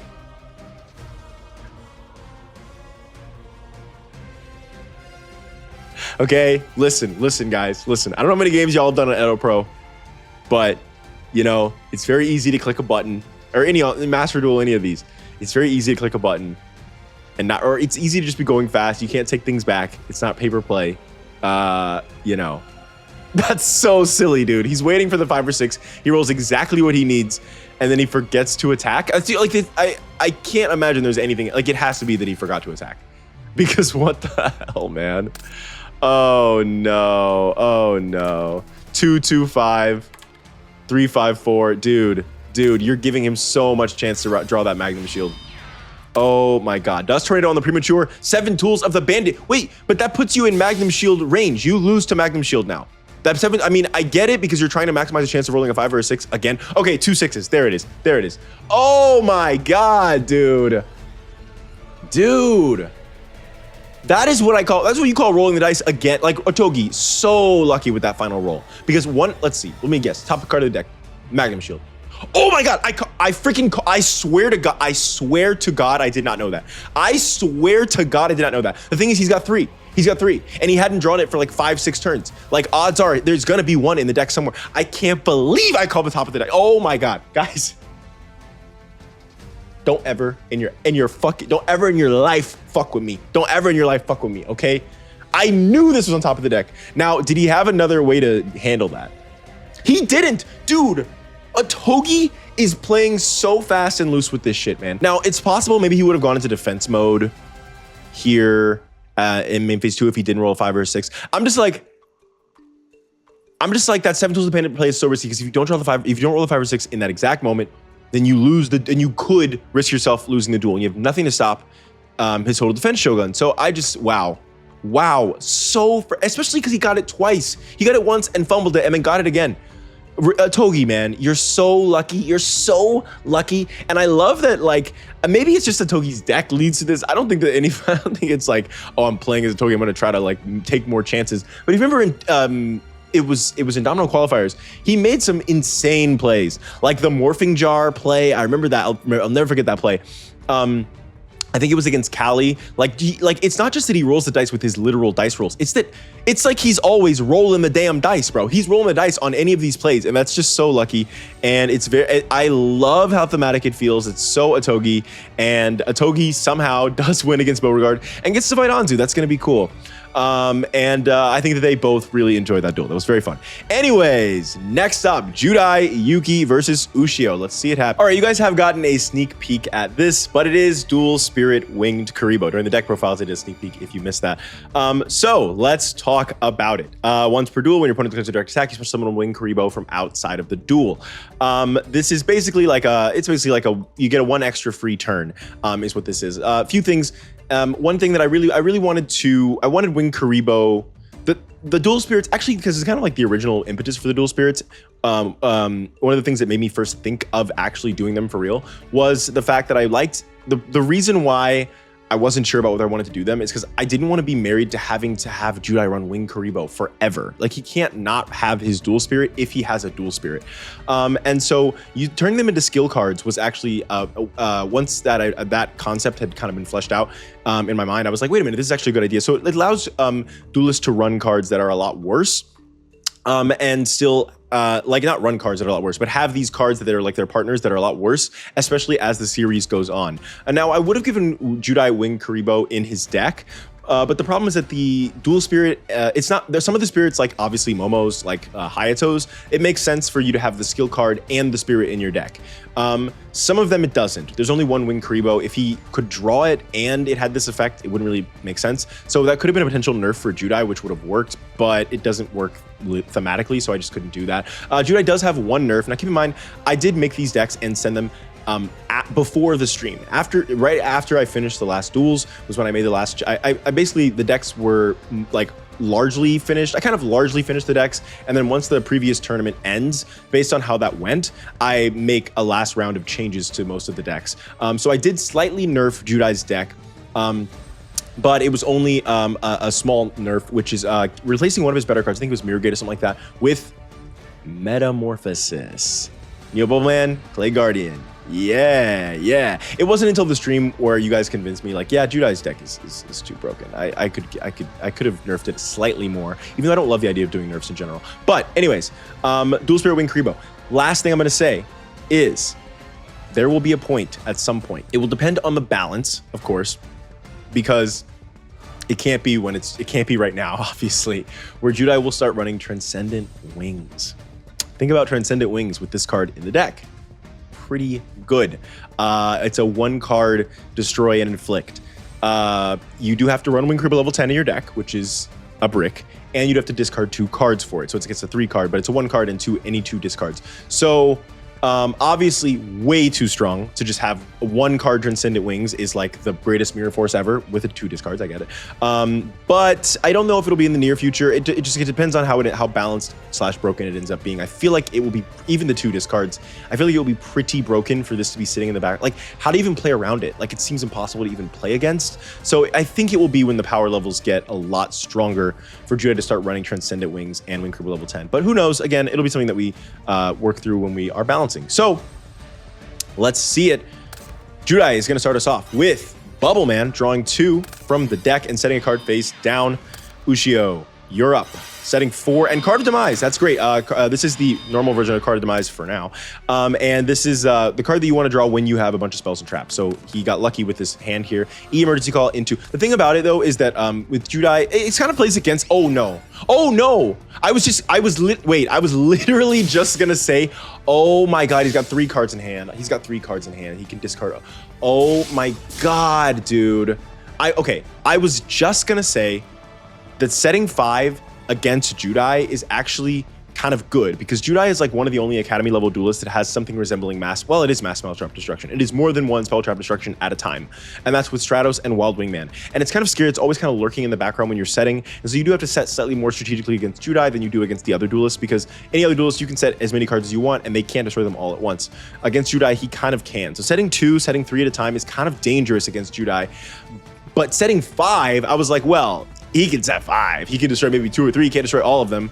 Well, of course he had the Wild Wingman. He had exactly the Wild Wingman Stratos play. He summons Wild Wingman, summons Stratos to destroy 2 off rip, discards 2 from hand for Wild Wingman's effect, activates Skyscraper, leaves Ushio with 1 face down card. This game is over. Ushio, you're done. You're cooked. It's over. Cryuel Shadow Spell is fine, but I mean, if he rolls on the Shadow Spell, I mean on the Cryuel, no, he doesn't even get the flip. Oh my god. That's I don't even know what that is. A Baki face down. Jeez, man. Tributes for Necroshade. This game is super over. Does Ushio run Dark Hole? I don't think he does, but I don't remember exactly. Necroshade getting in directly. Man, that was just so lucky for Judai. What do you do? You're facing off against a protagonist with protagonist powers. Let's see game 2. All right, Ushio is starting us off with an Opticlops and a face down card. Let's see it. Emergency Call. It's going to probably be Bubble Man. Yeah, usually go Bubble Man first turn. Makes sense because there's not going to be a lot of times in the duel where you actually have no cards on field. So if you can, even if you would prefer to get Stratos at that time, you probably go for Bubble Man just because. Opticlops getting in directly here. And Emergency Call into Stratos. Okay. Stratos into Vercinatrix. Uh-oh, Flame Wingman? No. Strange Search. Does he have Burst Impact? He's got Burst Impact. And if you're Ushio, you need to be reading Burst Impact. Like, you need to be reading Burst Impact, and you need to be making sure that you're not going all in, because he definitely has Burst Impact. To not even fuse there is crazy. Okay, Mystic Tomato, floating in Mystic Tomato. And a face down card. Let's see. MST on the face down. All right. Where returning alive was, oh, it was for hand size. Snatch Steal. No, oh no, Ushio, you forgot about Wing Karibo, dog. Oh my god, he forgot about Wing Karibo. This game is Ushio's gonna lose. Ushio's gonna lose. The thing is, it sucks. Okay, I know it seems like this Wing Karibo skill is insanely broken because it just decided this duel. It just literally went from being a losing duel to Judai's definitely gonna win now. And I'll explain why I say he's gonna win now, but he's definitely gonna win now. Come on. Because the thing is, I think the skill is a lot worse if you forget it exists, right? Yes, it can stop an opponent who's going all in, but an opponent who knows Wing Karibo is there is not gonna go all in. They're gonna make you bait out the Wing Karibo. But yeah, it is easy to forget. I actually, this is not crazy at all. You're doing like 100 duels in a row. I don't know, however many they're doing it one at a time. I don't know if they're doing all of them at a time, maybe, I don't know. It's easy to forget, but if you forget here, oh my god, the thing is, the Snatch Steal is so important to save against Judai, right? You only do this if you think you have game. That's how you know he forgot, because using that on like a Wild Edge or something would be crazy. And then especially he normal summons up Baki afterwards because he thinks he has game and he's really trying to push for it. That's even if nothing else, you definitely wouldn't normal summon a Baki afterwards, especially after, oh my god, you know what I just remembered? What did Judai search? He searched Burstinatrix. This game is over. Mystic Tomato on the Wing Karibo. Summon Burstinatrix, activate Burst Impact, win the game. It's fine, Judai. Ushio forgot about your skill. I kind of actually, now that I think about it, it's kind of cool thematically that Ushio forgot about the skill in this first match that Wing Karibo exists, because it almost is like Judai like showing it off. It's like in the anime where they don't know all the card effects, and like you can just be like, yeah, my card does this. I'm not even gonna talk. This duel's over. It doesn't matter. Okay, I'll wait. Let's see. No, he loses. Okay, there it is. Yeah. It's kind of like in the anime where they're like, my card actually does this, and you're like, what the? I can't read. Let me read the card. Damn, bro. Like, it's kind of like that where he's like, haha. It's like the ultimate reveal of Wing Karibo. That's actually, I like it a lot. Actually, it's kind of like it's the reveal of Wing Karibo because Ushio forgot about it in the very first match. I love this. I actually love this. I love this a lot. So yeah, that's kind of like the great reveal. It looks like Judai's gonna lose, and then he last minute Hane Karibo, baby. All right, Judai is taking the game there. Next up, we have America Uchimura versus Daichi Misawa. This is gonna be fun. As you can tell, I kind of liked the idea of again, Brainiac. This is like the Brainiac corner with Blaze. Hey, he's there because fire, water there. But the Brainiac corner here, it would have been cool for Miho to go against Misawa. That's kind of the match I was setting up. I thought that would be a battle of titans. Clash of Titans is actually the phrase there. I don't know. But America took her place. So there you go. It's still a battle of intellect here. So this is still interesting thematically. But man, Miho, you really fumbled there. Anywho, let's move on. Misawa versus America. All right, Misawa starting us off with Ocean Keeper. Now, One Day of Peace coming down turn 1 is interesting. Not the play I would have made. I would have waited on the One Day of Peace, but we'll see what he's got. Oxygeddon coming down. Maybe he's got like a bunch of them, or maybe they're just misplaying again. I mean, it's not so far to say. Oh, Morphing Jar. Oh, no. Okay, Fossil Dig into Hydrogeddon. Oh, yeah. Yeah, this is when you... Oh, Present card is great there. And Appropriate. Oh, but the MST on the... Oh, I was going to say, dude, if he got that Appropriate off, I would say that could potentially be just game for Misawa. So he present cards there because Hydrogeddon is really punishing here. He clearly does not have a Book of Eclipse face down. Hydrogeddon would mean that Misawa would start getting so much tempo against him. That's like 16, 15, 18 all directly. So he present cards and prays that Misawa doesn't draw another Hydrogeddon, or alternatively that he draws 2 Hydrogeddons so that he doesn't get subjected to this Hydrogeddon effect. And then he appropriates, but unfortunately with the MST on the appropriate, this is tough. Now he does have Morphing Jar, so oh no, it's Cranium Fish. Oh no, it's Cranium Fish. How could we forget? Yeah, you know what? Honestly, America, you kind of fumbled because the thing is that Hydrogeddon, yes, would have been very punishing for you in that moment. But Cranium Fish is game losing. And giving him 5 extra draws to potentially draw into Cranium Fish, now, I mean, he could have had it in hand already, who knows? But you know, you should have been playing, you should have been more cognizant of Cranium. I didn't think of it, but you should have been more cognizant of Cranium Fish because if Hydro Cannon went off, you still would have got 5 more draws, which is like all you need to potentially get back in the game. So yeah, that Cranium Fish is just game here, right? Yeah. He had a Book of Eclipse the whole time. What are we worried about? He had a Book of Eclipse the whole time. It's fine. And he uses it early there because he make in the calculus of do you want to give them more draws or do you want to save your life points? He decided to save his life points. I think Hero Shadow Scout's effect here is less important than saving the damage. So I would have summoned that in face-up defense position, but it didn't matter. Back to square one, and Cranium Fish and Oxygeddon take the game for Misawa there. Good game, but Misawa had what he needed. Having the MST, having the Cranium Fish. The Cranium Fish was the game ender. I think if America had gotten 5 more draws off that Morphing Jar, I think he probably could have won the game, but instead, he did not. And also the MST on the appropriate. Those 2 things were the game determinative plays for sure. So let's see game 2. All right, starting us off is 1 Day of Peace from America and 2 face down cards. Misawa, show me something. Ocean Keeper into Cranium Fish. Uh-oh, dude. Chain, present card. Okay. That's kind of scary with no field, right? Oh, 1 Day of Peace. That's right. Okay. Chainsaw Insect to crash. Hell yeah, because this thing is destroying your face downs and you need your face downs. Okay, 1 face down card from America. Sinister Serpent coming back to the hand. Oof, here it is. He's got his strats. Premature on the Cranium Fish with a Sinister Serpent in hand. Okay, Book of Eclipse is not bad here. He will get the extra, make him draw 1 off of that. And then 2 sets from Misawa here. Hand Destruction. He's kind of, okay, 1 Day of Magic Jammer, no! Dude, Misawa has the, Morphing Jar though. Oh, but Cranium Fish. 1 water monster, and he's got Sinister Serpent. This game's over. But is Misawa gonna hit the face down card or the face down monster?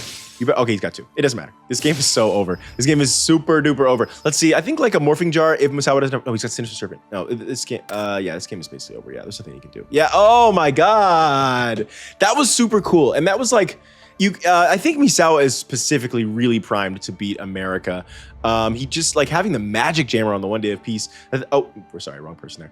Having the Magic Jammer on the one, like there's just so many. Oh, Misawa versus Judah. Yeah, it's happening. Okay, again, America's deck is basically just once he gets to the inflection point of I'm going to win the duel now, you just lose. And he has to just basically kind of draw enough and stall enough until he gets there. And Misawa was able to stop him. Like he had a lot of disruptive plays. That Magic Jammer was like really, really interesting. Like a really interesting counter to America that like Magic Jammer actually like really does like kind of out his deck because he needs his Book of Eclipse and 1 Day of Pieces to go off. Anyways, Rinko versus Toramaki. Let's see it. So let's talk about mysterious duelist Rinko Aomi. As you can see, she is a psychic invoker type. The type line in the card art is basically where I say where this comes from. Anyways, this skill is so fun. Hold on, let's see it happen first. Sends Zeta Reticulant to the graveyard before the duel starts. I love this. What does this have to correlate with like being able to use powers to attack people with invocation? Not much, to be honest, but I don't care. We've already talked about how the skills are approximations. They're rough estimates about how they're just more powerful. You get it.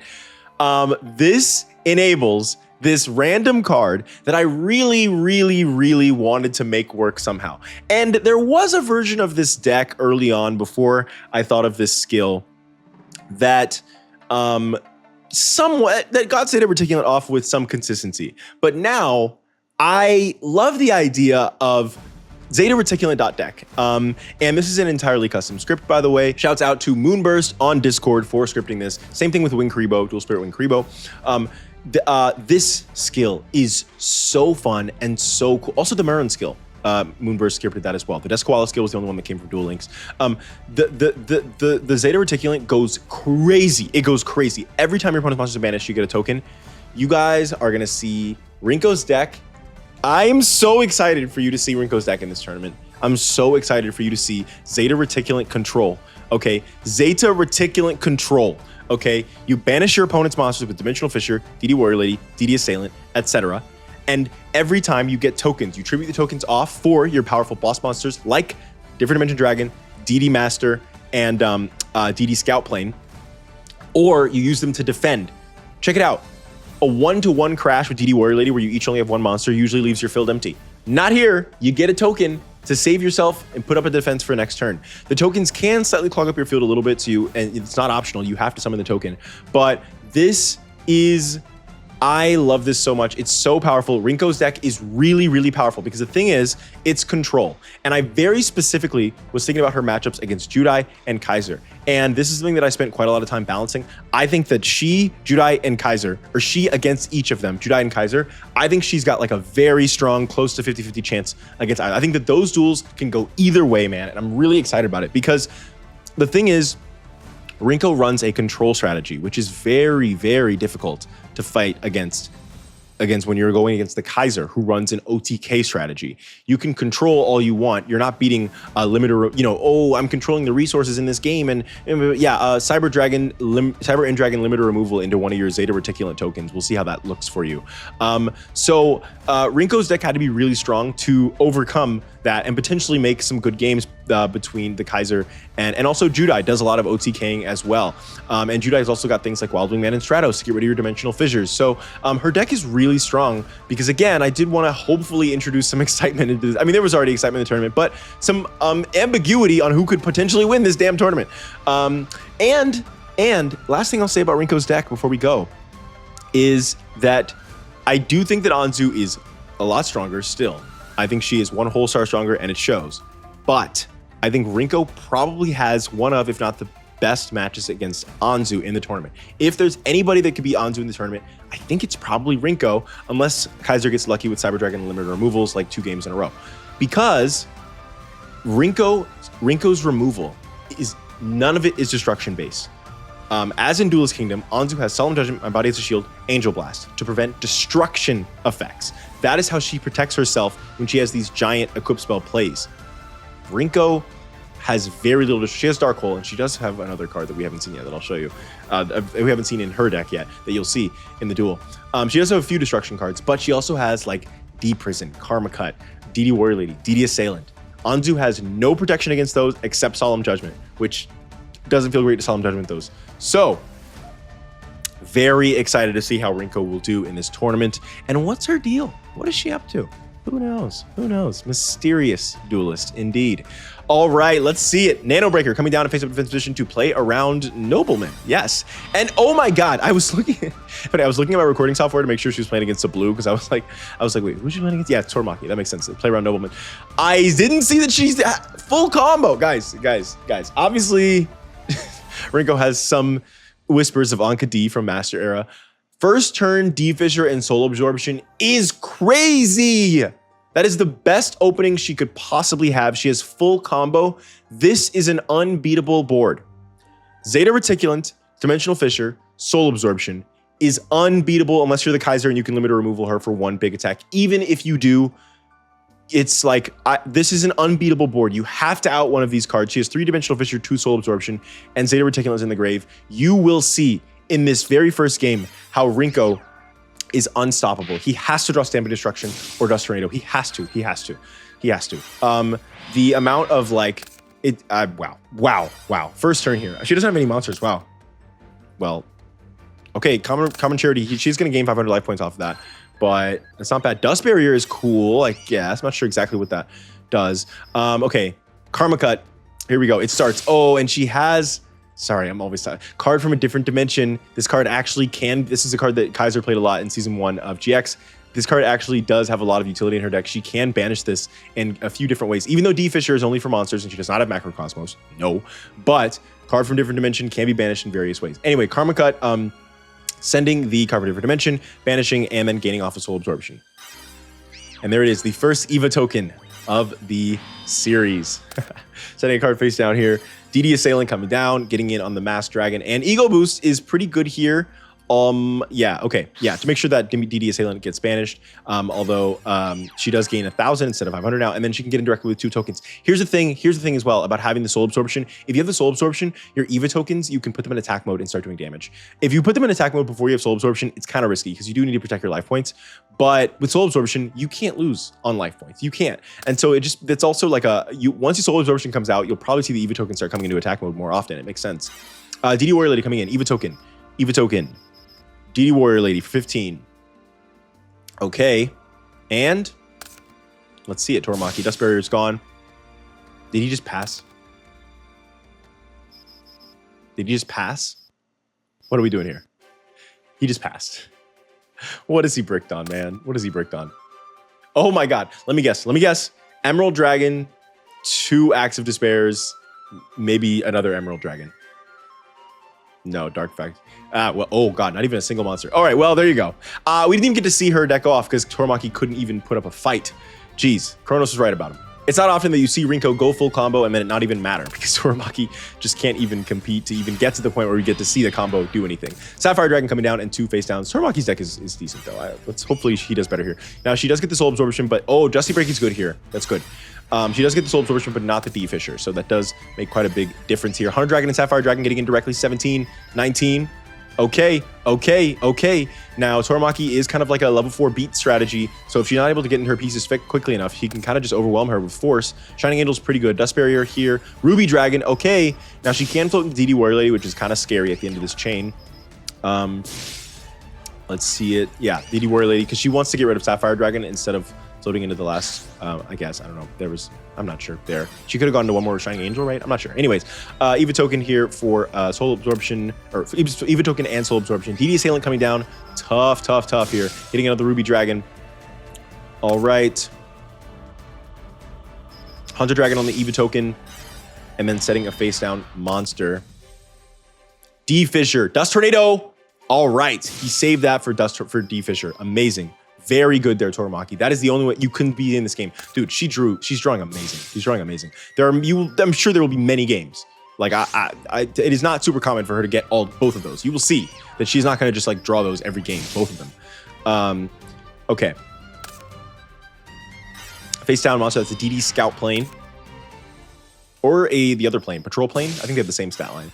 Ooh, she's actually in a tough position if she's setting this without D Fisher on the field. This is pretty good for Toramaki. Toramaki, all right. You just need more monsters. Emerald Dragon is good here, but ooh, oh, she doesn't have D Fisher. She doesn't have Karma Cut.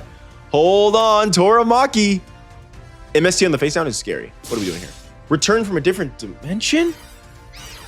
Is she just MST there because she doesn't want to lose? Yeah, she MST there because this is like her last ditch effort play and she doesn't want to lose here. And then tributes for DD Dragon so that because the DD Warley would get destroyed at the end phase because of return from a different dimension. So good play there. It was like a last ditch effort, and hitting the MST is interesting. I mean, hitting the birthright is interesting there. Okay, Amulet of Attrition, one of his new cards. Oh, that's perfect against different dimension dragon. Wow, nice, dude. Nice. Okay. Setting a scout. Oh, that's a DD Beast, and it doesn't do anything without D Fisher on the field. Dude, Toramaki has her on the ropes, man.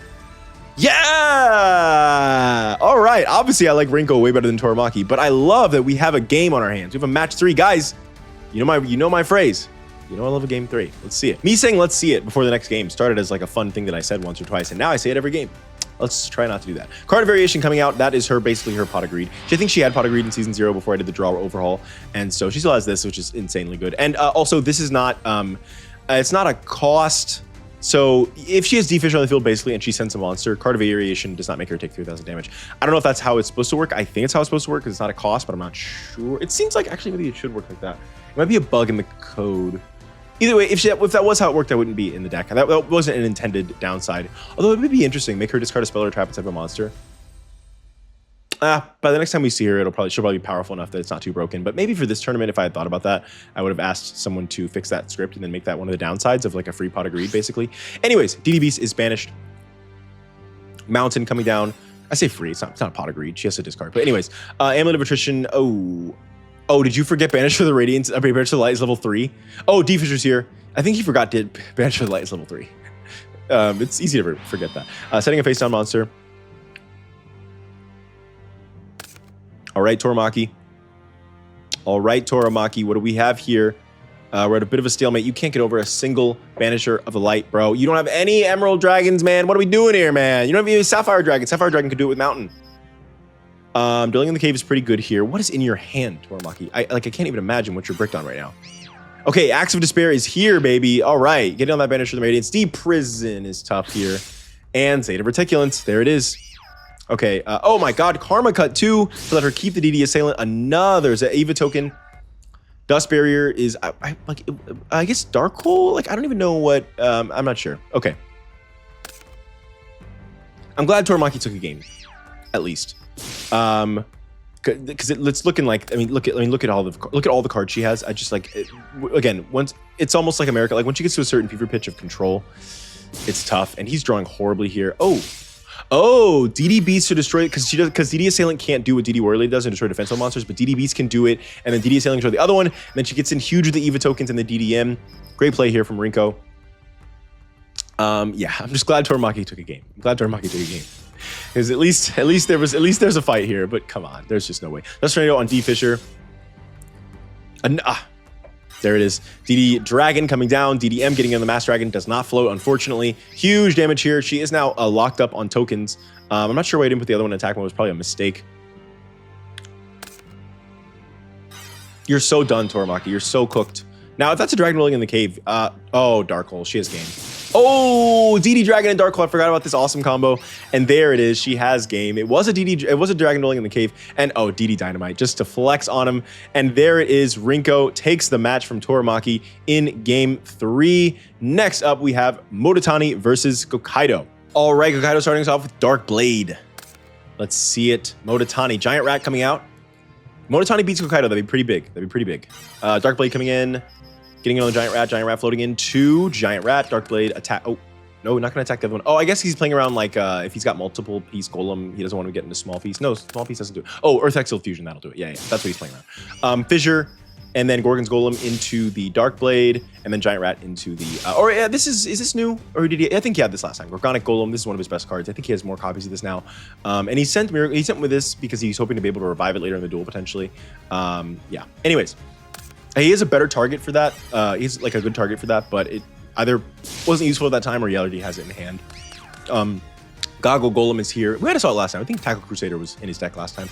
Anyway, Goggle Golem coming down, getting in on the Dark Blade. Gokaido has been very... Oh my god, 3 Dark Blade. Didn't even think about that. Wait, oh, cool. Giga Stone Omega. I love this card.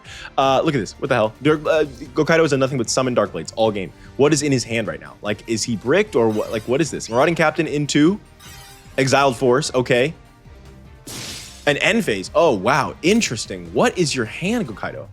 Like, you can't be bricked on equip spells because you would have used one by now, I'm guessing. Oh, Warrior returning alive on the Exiled Force again. Destroy the Gigastone Omega.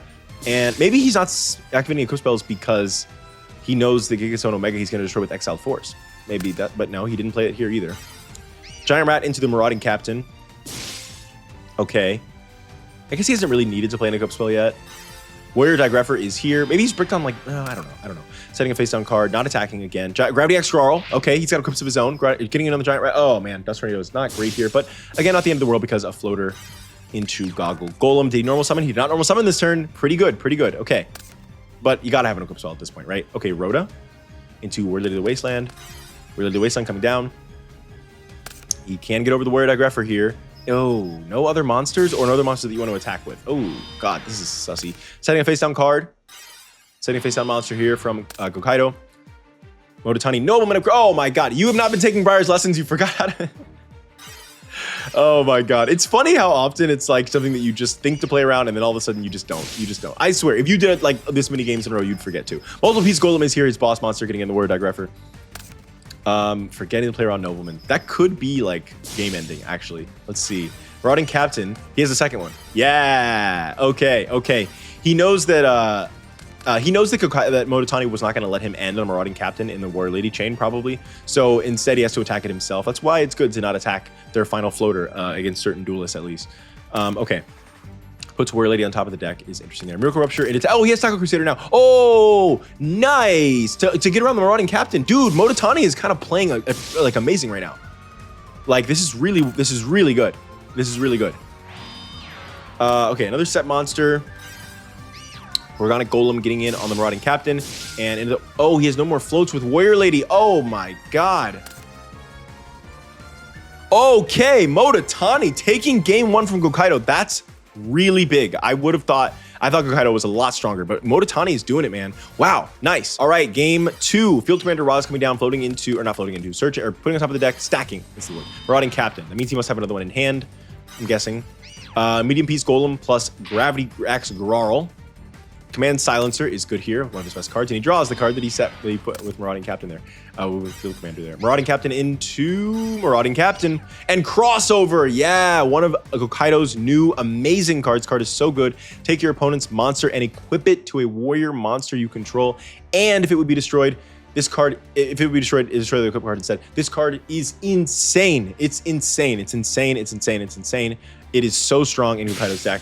And Glory Shield. Oh, Gokkaido is taking this game. This game is super over. Destroy that face down card. Kurigane there. Oh yeah, the Marauding Captain's not doing any damage because of crossover.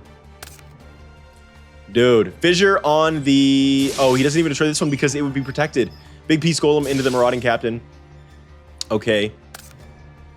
He had to attack the Marauding Captain, actually. It's interesting on a Marauding Captain. Yeah, he equipped it to Marauding Captain instead of Field Commander because Marauding Captain has to be attacked first, and it couldn't be destroyed by battle once, so that's pretty interesting. Goggle Golem. Now I can get over that Marauding Captain, and you can start getting in on that Warrior Digrapher. Honestly, Mototani is kind of back in this game, like in a big way. Rhoda into Exiled Force is tough here. Yeah, you can clear Mototani's field with this play. Very good. Very good, very good here. Now it's back to Gokkaido. The pendulum is swung back, and let's see. Earth Hexal Fusion does protect you from Field Commander Raz here. Both of them. Warrior Lady is what you stack. Okay. If you draw a medium piece golem here, you're feeling amazing. Does not have it. But he doesn't draw an equip spell because we know what's on top of his deck.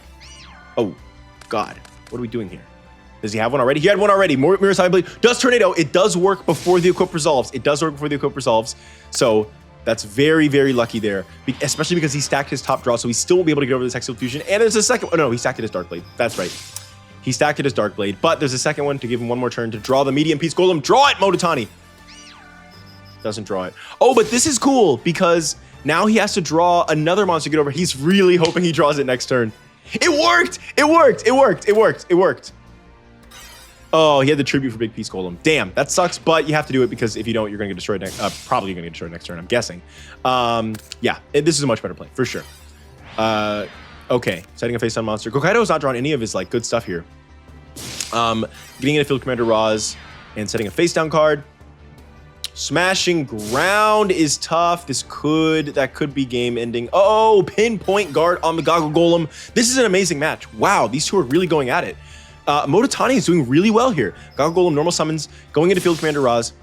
Dude, nice work, man. This is a super cool. This game is going back and forth every turn. I'm like, okay, this person's definitely gonna win. Into the Dark Blade. The problem is that Gokkaido still has some of his like nuclear bombs still left that he has not gotten off yet. So that's what I'd be scared of Mototani here. He is gonna attack here. Let me see. I'm wondering if he's like out of... Okay, he already has two Marauding Captains in Grave. I guess that's why he attacks, because he knows that he can't go into Marauding Captain and then summon a Marauding Captain. Because earlier he didn't attack when it was only Warrior Lady, so I don't know. Anyways, Small Piece Golem is face down here. Shallow Grave anime. This is the anime version of this card, and that is going to give him Earth Hexal Fusion back from the graveyard, and he has small... Oh, it's Small Piece Golem. Not medium or big. But he must have a medium or big in hand. Yes, he has big in hand. That is the multiple piece golem. The boss monster is here. Warrior Lady's gonna float into Marauding Captain. Okay, that's probably the only float he has left. Dust Tornado on the face down is big. Dust Tornado on the face down is big because you know what? He's got Guilford the Legend. He's got Guilford the Legend. He's got Guilford the Legend. What's in his graveyard? Fusion Sword and Glory Shield. Not a huge amount, especially because there's no face downs left on Mototani's field. That's pretty good for Mototani that he wasn't. Oh, Gorgon and Golem into the Guilford for 3,400. No, for 34. For a lot of damage. 19. And then he can get over the Guilford the Legend. Dark Blade, Bashing Shield. Nice for 1,000 extra attack points. Getting in on the Goggle Golem. Dude, Miracle Rupture for an extra draw. Tackle Crusader flips the Dark Blade, destroying the equip spell. Medium Piece Golem gets in on the Dark Blade. They're back and forth, baby. They're back and forth. They're fucking gladiators. They're fucking gladiators, bro. Warrior Digrapher with Fighting Spirits for 2,000 attack points. Get over the Medium Piece Golem. Guys. What are we? Oh my God. Into Gigastone Omega to protect himself. Dude, what is this game? What is this freaking game? Holy crap. Holy crap, dude. Mototani does not want to scrub any more toilets. Magnum Shield into Bin K for 500 damage for game.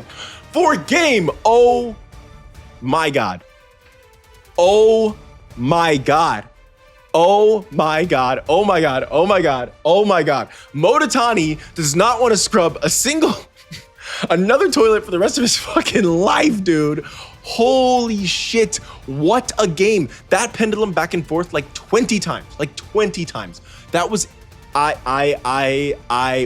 And that was just game 2, right? Dude, so awesome. Nice work, both of them. Wow, really great game for both of these two. Really great game. That was so much. I'm not over that. Wow. Okay, Marauding Captain off the Rhoda. Field Commander Roz into, let me guess, second Marauding Captain. Yep, he's setting up the command lock for next turn. I mean, the Captain lock for next turn, and setting 2 cards face down. Polly into multiple piece golem getting in on the Field Commander Roz. Armory Call as a face down card. You can use that to equip the Vacuum Shield immediately and destroy the multiple piece golem. This is one of the best cards in Commander's deck. But Fissure in main phase 2 stops it, and back to the front, brings it back to nice. This is a really good play for multiple reasons. Firstly, the you shuffled your deck because of Armory Call, so back to the front ensures that you get Marauding Captain back on top of your deck to set that lock up. But because you use it in phase, you can also put this in attack mode, which means he's doing 4,000 damage next turn, and that's not counting equip spells that he might have. So yeah, great play from Hokkaido there. Really great play from Hokkaido there. To think about the fact that your deck was shuffled, especially, is like that's like, yeah, a lot of people would forget that, I think. Hokkaido is not playing around. Gravity X Grarl is great here. Getting oh, we can attack. That's right. Yeah, of course. Crossover, that'll do it. That's the game. Only Warrior Lady can't do damage. The other ones can. And just like that, Hokkaido, man, in 6 turns. Okay, but that second duel went crazy, bro. All right, great work, Hokkaido. Next up, the Kaiser. This is so tragic. If I had noticed this, I wouldn't have done this, because Briar already had to fight the Kaiser. And I definitely don't like to see like redone matches this early on, like in the bracket, I mean. So like the fact that he already had to fight the Kaiser, and the Kaiser like really counters his deck so hard. And this is a person he had to lose to last time. I feel bad about this matchup, actually. This is definitely not on purpose. But, well, let's see it happen. The Kaiser versus Briar, maybe he can pull off an upset. He's done it before. All right, starting us off in game 1 is Briar with the Spear, Dragon, and 2 face-down cards. Let's see it. Kaiser. Setting 2 from the Kaiser.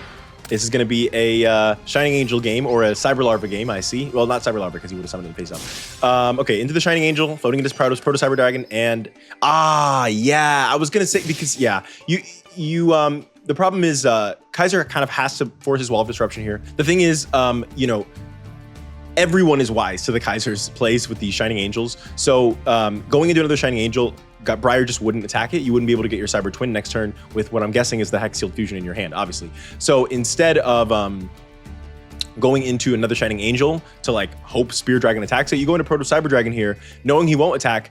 If he won't attack the Shining Angel, he will attack this Proto Cyber Dragon, of course. So then you Wall of Disruption. It does require you to use Wall of Disruption because your opponent is playing around your plays, but it works out because you get a Cyber Twin out. Now Briar does have 2 face down cards. So let's see it. Oh, it's Polly instead. Okay, Cyber Twin is here. Now, one of the reasons that Briar, Michizure, nice. One of the reasons that Briar is so much worse, that prevents a second attack. That's amazing, because that would have been 5,600. Enraged Battle Locks, Cyber Larva does prevent that from doing any damage.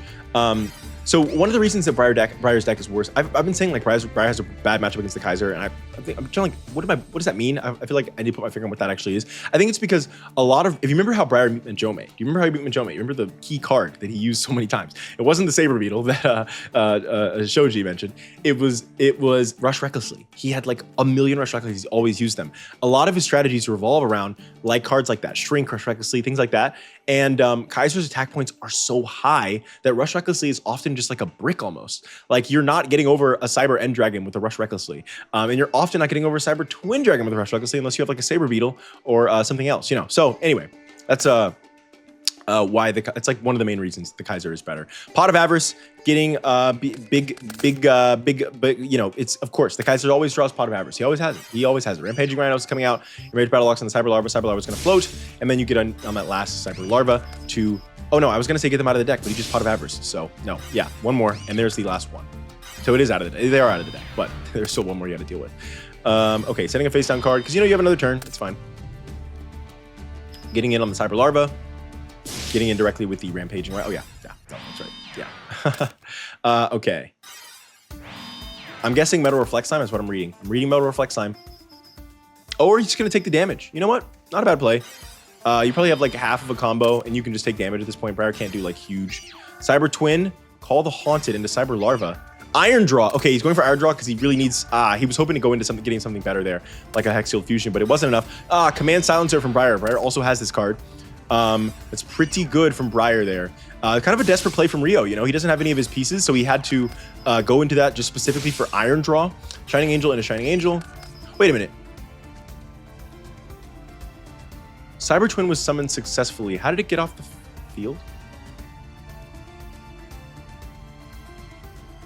Oh, he Pot of Avarice the Cyber Twin back. That sucks because Call of the Haunted... Cyber Twin Dragon was summoned successfully with Poly, not with Sealed Fusion. So Call of the Haunted could have brought it back, but he Pot of Avarice it back into the deck. Ha! That's what you get for always drawing Pot of Avarice. Kaiser. Okay. Kaiser's up. He just needs a Sealed Fusion. He just needs a Sealed Fusion. Shining Angel. Oh, that'll do it. For Proto. Not for... Oh, Rush Recklessly. Dude, why did you attack? Why did you attack, Kaiser? You fumbled. You should have known he had something to stop your attack. That was so silly.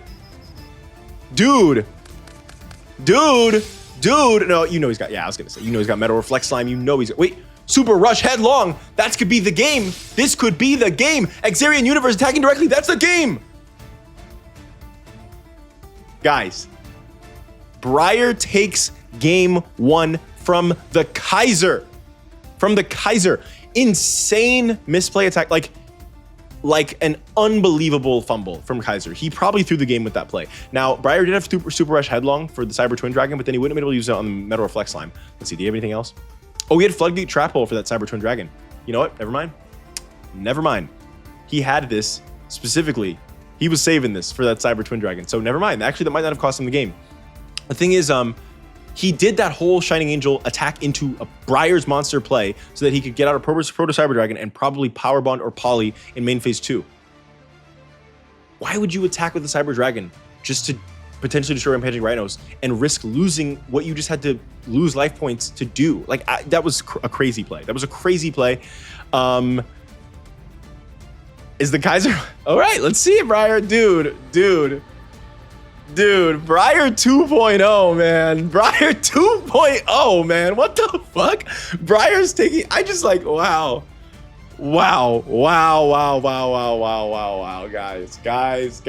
Guys. I'm not going to say I necessarily want Briar to win. I don't not want him to win. But if you want Briar to win, you need to give him all of your energy right now. He is up a game against the Kaiser. It doesn't get better than this. This is his chance. He is up a game against the Kaiser. He's done it before. Let's see it, Briar, in game 2. Come on, Briar. You got 2 games. You only got to win 1. All right, the Kaiser starting us off with Future Fusion and a Cyber Larva and 2 face down cards. Okay, Briar is Giant Rat here first, getting it on the Cyber Larva. Cyber Larva is going to float into Cyber Larva. Oh, man. Setting 2 face down from Briar. All right, Future Fusion, getting all 3 Cyber Dragons into the graveyard with that Cyber and Dragon. And let me guess, at some point during this game, Kaiser's going to draw a Pot of Avarice because he draws it every game. Oh, Armored Cyber in his face down, but Kunai with Chain does let him get over that. And then Giant Rat getting in on the Cyber Larva. Now, the Kunai with Chain play is interesting. Actually, no, it was the absolute correct play. I was going to say, you might save Kunai with Chain to prevent an OTK by putting your opponent's monster in defense mode, but there's a reason you don't do that. And that's because if he got this, if he was able to keep this, oh man, he really dodged a bullet by destroying this because Cyber and Dragon's coming out next turn. Armored Cyber next turn would have allowed him to destroy. This is the anime version, and it's really good to destroy both of Briar's face downs, and then Cyber and Dragon's attack would go back to 4,000 at the end of the turn. So yeah, he really needed to destroy that. That was a good play. Okay. Future Fusion is coming out. Cyber and Dragon. Heavy Mech support platform. Oh man, he would have had Heavy Mech and Armored Cyber. Heavy Mech support platform is tough. It's so tough. This game can't be destroyed by card effects. Okay, Giant Rat hit the Cyber Larva. What are we doing? What are we doing here? Cyber Phoenix? He can't be targeted or destroyed by card effects. I'm dying to know what Briar's face down is. That face down must have been super interesting.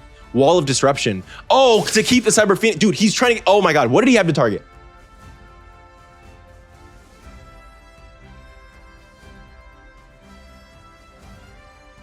I was so sure Briar had a target in the background that he was waiting for the Cyber End Dragon. Because why did he play Xarian Universe in attack mode? And then why did he... I mean, I get attacking the Cyber Phoenix because if this was in defense mode, you would take the damage anyway, so you might as well just attack. But you already lost by that point. Even if you attacked the Cyber Phoenix, you still would have lost. Wall of Disruption did 1,200. That's 32. 45 minus 17 is... No, he would have potentially still been in the game, actually. If not for Wall of Disruption, he would have still been in the game. No, that's correct. I guess I don't know. Xarian Universe in attack mode is the only thing I'm confused about. I mean, it's 100 less damage in defense mode, so I'm just not sure. Interesting. He was also with the Cyber Phoenix. A Robin Goblin was going to offset the draw from Cyber Phoenix. This game was lost anyway. None of that matters. Okay. Briar, come on. Game 3, man. Game 3. All right. Briar starting us off with 3 sets, including an Xarian Universe in defense mode this time. I guess he didn't set it because of Nobleman. Does Kaiser still run Nobleman? I'm not sure. Anyway, Xarian Universe to attack mode. Winged Rhinos is out here. And that protects itself from traps, kind of. Cyber Larva going into Cyber Larva, which is going into Cyber Larva. Okay. The Kaiser setting a face-down monster. Enraged Battle Ox coming in, getting on the face-down. It's Shining Angel. Ooh, nice, because of the piercing. Oh, yeah, attacking that first. Oh, my God. It's always Wall of Disruption. It's always Wall of Disruption. Did he get it all 3 games? He got it all 3 games. He got it all 3 freaking games. Same play as the first game. Go into the Proto instead of the Shining Angel and then make him attack it because he has to attack it, and then Wall of Disruption. Dude. Hammer shot. Okay, we're still in this. Briar. We're still in this. We're so still in this. The Winged Rhinos dodging the Wall of Disruption was very cool. And the Kaiser's like, all right, I can take a little bit of damage here. Do as much as you can, Briar. Hit him for 36, baby. Briar's not out. He's not out, guys. He's not out. The Kaiser is waiting for a combo piece. The Proto Cyber Dragon attack mode is terrifying. What the fuck are you doing, Kaiser? What the fuck are you doing? Is it like a limiter removal? You just don't want to lose, you're going limiter removal here? Cybernetic Revolution! That's his new card. Oh, did he just lose? Did he just surrender? He scooped. Yeah, he scooped. Oh, I pressed pause right when he scooped, so I got scared. Okay, dude, Cybernetic Revolution is the Kaiser's new card. Also, RIP Briar, man. RIP Briar. Damn, dude. So I love this card because it does, I think the thematic, what this card is thematically, I think it's actually a shot from Season 1 of GX as well. Thematically, the Kaiser, as I mentioned last time, has this thing in Season 1 of GX where he has all of these different like wonky ways to cheat out Cyber End Dragon. And as I've said before, I wanted to represent that in these decks, although it's a little bit stronger, so some of them are not from the anime because those sucked. But Metal Reflex Time Metamorphosis is one of them. Cybernetic Revolution was another one I considered for the first episode, but it was a little too strong. But for the second one, for Chapter 5, he's got one copy of Cybernetic Revolution, another way to cheat out the Cyber End Dragon. That's one of the only changes to his deck. I think it might be the only one. I think he might have gotten Cyber Emergency as well. Yeah, very few changes to Kaiser's deck, but this is one of them. And it is enough to make a big difference. It just won him the game against Briar. So, damn, dude. All right, Briar, you were so close, buddy. You did take your first game against the Kaiser, which you didn't do last time, so we call that growth, baby. And next up, Ron versus Kariko. Yeah, very interesting. I gotta say, I am glad. I think that any of these could have been fun. I do prefer Momo versus Callie and Ron versus Kariko. I think that is a more interesting. I have no idea what could happen with these two, but you know, I think they're very similar. I think that they would either hate each other or like each other, you know? And I could almost see Kariko wanting to make it into like a catty, like who's better, like macho kind of fest. But I could see Ron wanting to look beyond that and maybe trying to use that against her or ally with her. And so I don't know. I could see Ron's playing a bigger game, you know, especially after the Asuka loss from her bio you saw. I think Ron she's not here to get into dick measuring contests with the other women in these academies. You know, she's here because she's you know, she's got a deeper game than that. And so I that's what I like about Ron's character at this point. So, you know, there is, even though Kariko would probably just turn it into like a rivalry, maybe Ron will help bring her around, or who knows? I don't know. It definitely depends on who wins. If Kariko wins, then, you know, yeah. they might just be rivals because I mean, she won't be listening to anything Ron has to say, anything like that. So we'll see how it goes. Okay, starting us off in game 1 is Ron Kocho with 2 set cards face down. Vampiric Orcus coming down and special summoning the Death Dindle from the hand. All right, getting in on the Howling Insect. Oh, I'm hoping that we get to see Regenerating Rose strats in this one because it is so strong. It is so strong. And I want you guys to see it so you believe me. Insect Knight on the Vampiric Orcus. And let's see it, Karako. How will you respond? I love this insect versus plants thing. Botanical Lion in on the Insect Knight. This card is insanely strong. Botanical Lion is so powerful. One of the strongest cards on the tournament today. Armored Bee, one of Ron's new cards. Again, if we are thinking about Ron's theme of the insects that represent parts of the noble kingdom, Armored Bee, you know, it's still a soldier. It's a soldier. It's got armor. Insect Knight. Cross Sword Beetle. Guard Mantis. And then the pawns, Howling Insect, Pen Chopper, which I said last time, but I feel like I got to say it again. Isn't this deck awesome? Someone tell me this deck is awesome. Comment it right now. This deck is awesome. I think Ron's deck is awesome. You need to say that in your comment. I'm just kidding. Don't do that. Please don't do that. Just kidding. Okay. All right. Howling Insect getting in on the Botanical Lion, but Rose Blizzard stops it. Because the Armored... Oh, okay, cool. Yeah. Because Armored Bee obviously is only for the end of the turn, so she just wants to protect this Botanical Lion to make sure that she can next turn get her attack points back. So Rose Blizzard on the Howling Insect, offering to the Doom on the Armored Bee. I would have maybe... It's an interesting choice about which one to do which against. I think the Howling Insect float is kind of scary. I might have done offerings against Howling Insect. The problem is, if you Rose Blizzard the Armored Bee, and she has a way to stop your attack, the next turn, she gets the Armored Bee effect again. So it's like, do you want her to float, or do you want her to potentially be able to get the Armored Bee effect again? Honestly, if it's me, I'm going for the... I would prefer that she get the Armored Bee effect again. I don't want her to float. I think that maybe that was a misplay. Okay, Mystic Tomato in on the Howling Insect. Howling Insect floating into Resonance. See, you could have just, even if she did have a Armored Bee, that you just Mystic Tomato, crash, and then go into Regenerating Rose, you know? Anyway, Revenge Sacrifice, yeah! They both have this card, I believe. Prickle Fairy coming out, and Resonant Insect searching for the Empress Mantis. Ron's in a great place here with that. That is amazing. And she doesn't want to tribute Prickle Fairy because it's so good. This card is so freaking awesome. This card is amazingly strong, and you are sleeping on it if you don't think it is. It's so good. Okay, going into Guard Mantis, and now Prickle Fairy. You must attack Prickle Fairy. You can't attack Guard Mantis. Graceful Charity into Cross Sword Beetle with Malevolent Nuzzler, getting in big 2,500, getting it on the Death Dindle, and a face down card. All right. Okay, drawing a card from Ron here. Ron getting in on the Regenerating Rival Rose. They revive, they regenerate. It's weird that there's a Regenerating Rose in Yubel's deck and a Revival Rose from Aki's deck, and they're not related. They're like part of totally different, like Revival Rose is part of Aki's deck. And so I don't know, but they should be part of the same card suite. Okay, we're putting those together. Okay, they're not separate. Okay, anyways, Crossword Beetle into Mystic Tomato. Mystic Tomato is gonna float into the boy. You better have a plan for this. Oh, it's Guard Mantis. Crash. Yeah, actually, it's pretty good. That was a pretty good plan, actually. But Floral Shield does stop it. So Vampiric Orc is coming in, and Death Dindle coming down, and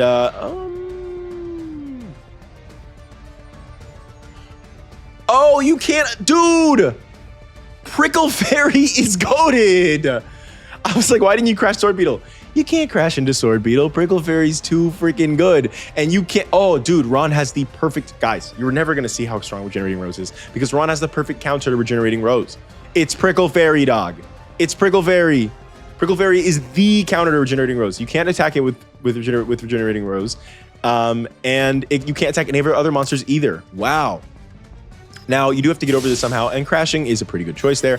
Going into Regenerating Rose tokens, and then Crossword Beetle into the Vampiric Orcus. God, I'm looking like I'm eating my words. This card doesn't even look that strong. I swear you need to see it in action. All right, setting a face down card. Getting in on the Death Dindle here. You don't have Piercing yet, but Dust Tornado stops you anyway. All right. You need something, Karako. Seed Cannon is fine, I guess, but not really. It's not really what you wanted there. Crossword Beetle again. Now you have Piercing. You can pierce against both of these tokens. Dude, Karako, come on. Show me something here. The Prickle Fairy is just too good. The Prickle Fairy has completely shut her whole deck down. Malevolent Nuzzler, you can finally attack, but at what cost? You would get put into defense mode because Prickle Fairy is so... Prickle Fairy, this whole... Okay, guys, I needed to be very clear. Okay, that's the game, I think. Yeah, that's the game. This is the game. Prickle Fairy decided this whole duel by itself. Every single play that Karako wanted to make in this game, basically, from the second Prickle Fairy came out, was stopped by Prickle Fairy. Do you realize that? Do you realize that? It stopped the Regenerating Rose. It just stopped this last play.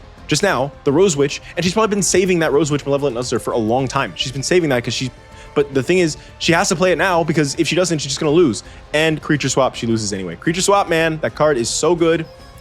And there it is. That's the end of the game. And of course, Ron in the anime did have this putting opponents' insect monsters on theirs, putting your insect monsters on your opponent's side of the field. That was her strategy in the anime.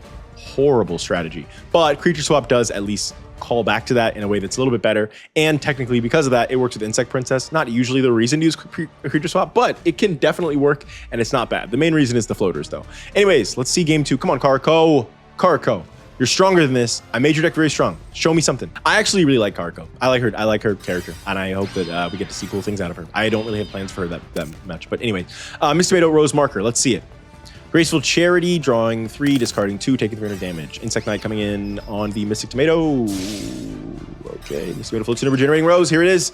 Here it is, baby. And you get a seed counter, and you had to discard the Prickle Fairy. It's interesting you discarded Prickle Fairy when you know that beats her whole deck. What are we doing here? Okay, she is going to go for the Crash here. And going into the Regenerating Rose tokens, getting in for 12, 17. Huge damage here from that single Mystic Tomato. Okay, Armored Bee is good here. You can get over that Vampiric Orcus and Malevolent Nuzzler to Revenge Sacrifice. Why Malevolent Nuzzler? What are you playing around there? Oh, Karko wins. She's cooped. Hell yeah, brother. Nice. Okay. Because of Seed. I was like, what's going on here? It's because of Seed Cannon. Yeah, she'll lose to Seed Cannon. Wow. Okay. Yeah, I wasn't tracking those counters adding up at all. I kind of forgot about that. I guess Malevolent Nuzzler is there as a defensive tool, but in that case, you should have played it in main phase 2. Wouldn't have made a difference. It doesn't matter. Let's move on. I do too many post-ops of the game about things that don't really matter. Let's move on. All right, and Ron is starting us off with her key card against Karko, Prickle Fairy. Seed Cannon coming out. Seed Cannon coming out. Setting 2. Okay, this is a 5k damage game, perhaps. Seed Cannon's not that good. When you have 2, it's not nothing. Here's a Tomato. Oh, Insect Invitation would have shut down the Seed Cannon, so she had to. No, it wouldn't. It's only when they're summoned. I might have waited on that MST. Okay, Revival Rose coming out, and Fragrant Storm to tribute the Revival Rose is pretty good. It's a card you don't mind being in the graveyard. Guard Mantis, Insect Invitation. We haven't seen it go off. Vampiric Orchid. We haven't seen her have like Forest or any of these cards that like make Revival Rose or Regenerating Rose so good. Anyway, whatever. Let's see. 3 counters on each Seed Cannon, 4 counters on each Seed Cannon, but she can't get over the Prickle Fairy. She can't get over the Prickle Fairy. Rose Marker is not bad here. Actually, it's pretty bad. What am I talking about? MST. Okay, to get rid of that last Seed Cannon, got to. But Dust Tornado on the Insect Invitation. She's using her. The thing is, like, I just don't know about those. I get using your Spell Trap Destruction on Insect Invitation. Sometimes it's absolutely the move, but at least wait until it matters. It doesn't matter that your monsters are insect. It hasn't mattered yet at all, except for that one Fragrance Storm. So I don't know why you keep doing that. It's weird. You've used both of those cards, and Ron has a ton of great spells and traps. Pinch Hopper is here. What is the boss monster coming out? It's Empress Mantis. Okay, getting in on the Vampiric Orcus. All right. Setting a card and switching to defense mode here. Walling up. Empress Mantis on the Descendendal and setting a card face down. Setting a card face down from Karko. Empress Mantis on the Mystic Tomato. Mystic Tomato floats into... Oh, yeah. Regenerating Rose, of course. Tragedy. Okay. That's a great tragedy. It's a great tragedy. Okay, but Revival Rose does come back. Yeah, Ron has been able to... Oh, but Prickle Fairy would have stopped it anyway. Prickle Fairy, man. It's so good. I keep forgetting that card's even on the field. Floral Shield's not bad here. Guys, I'm eating my words about Regenerating Rose. I think it looks like it's not even that good. It looks like it's not even that good. Lord Poison's not bad. Dude, you can't attack Karko. You can't attack, dude. Oh my God, you fumbler. You're a big fumbling bungler. You're a bungling fumbler. Okay, finally, Miniaturize. Miniaturize stops it in its tracks. Miniaturize stops it in its tracks. You're switching everything to defense mode here. Oh my God. Oh my God. Oh my God. Lord Poison will float into Regenerating Rose, but who cares when there are Prickle Fairies on the field? Plant Food Chain. Yeah, that's another one of her ways to get this Regenerating Rose stronger. Plant Food Chain, this card is very, very good. And it is now turned Regenerating Rose into a house. Never mind, Revenge Sacrifice. Dude, Ron is playing her fucking butt off. Prickle Fairy coming down. Ron is shutting her down every step of the way. Every step of the way here. Creature swap for the Howling Insect. Oh, wow. You can't switch battle position this turn, so that's pretty good. But Howling Insect goes into Resonance, Insect getting in directly. The double Prickle Fairy is crazy, man. Wait. Your opponent controls. Okay. This card is actually worse than DNA Surgery in Karko's deck. I actually forgot about this. I forgot about this one interaction where Prickle Fairy can become an Insect-type monster, and then your opponent just can't attack at all. Anyways. Okay. Rose Witch getting in on the Revival Rose.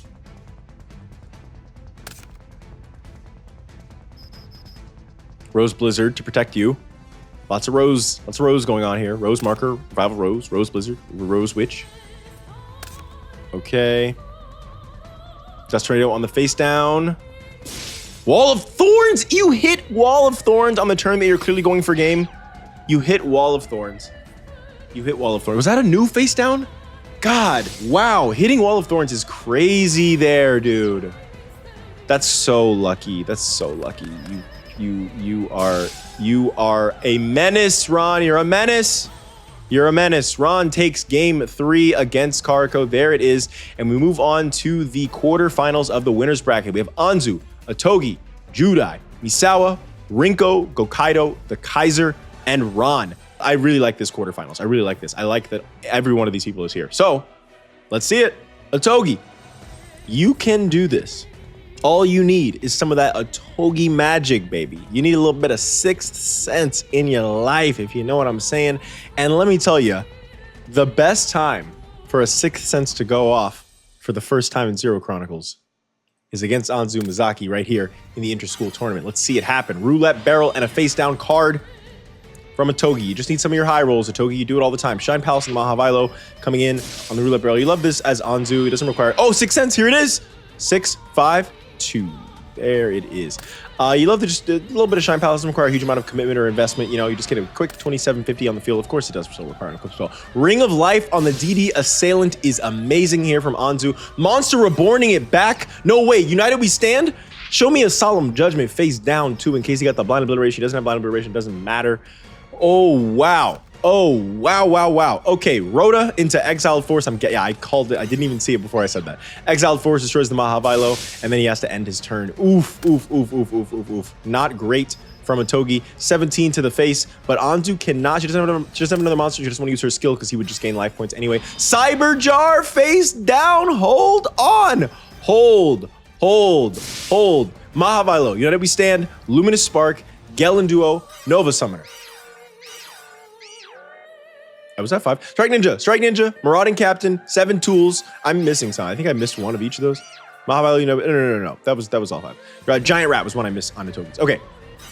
All right, let's see it. She shuffles those face downs. Lightning Vortex in main phase 2. Oh my God.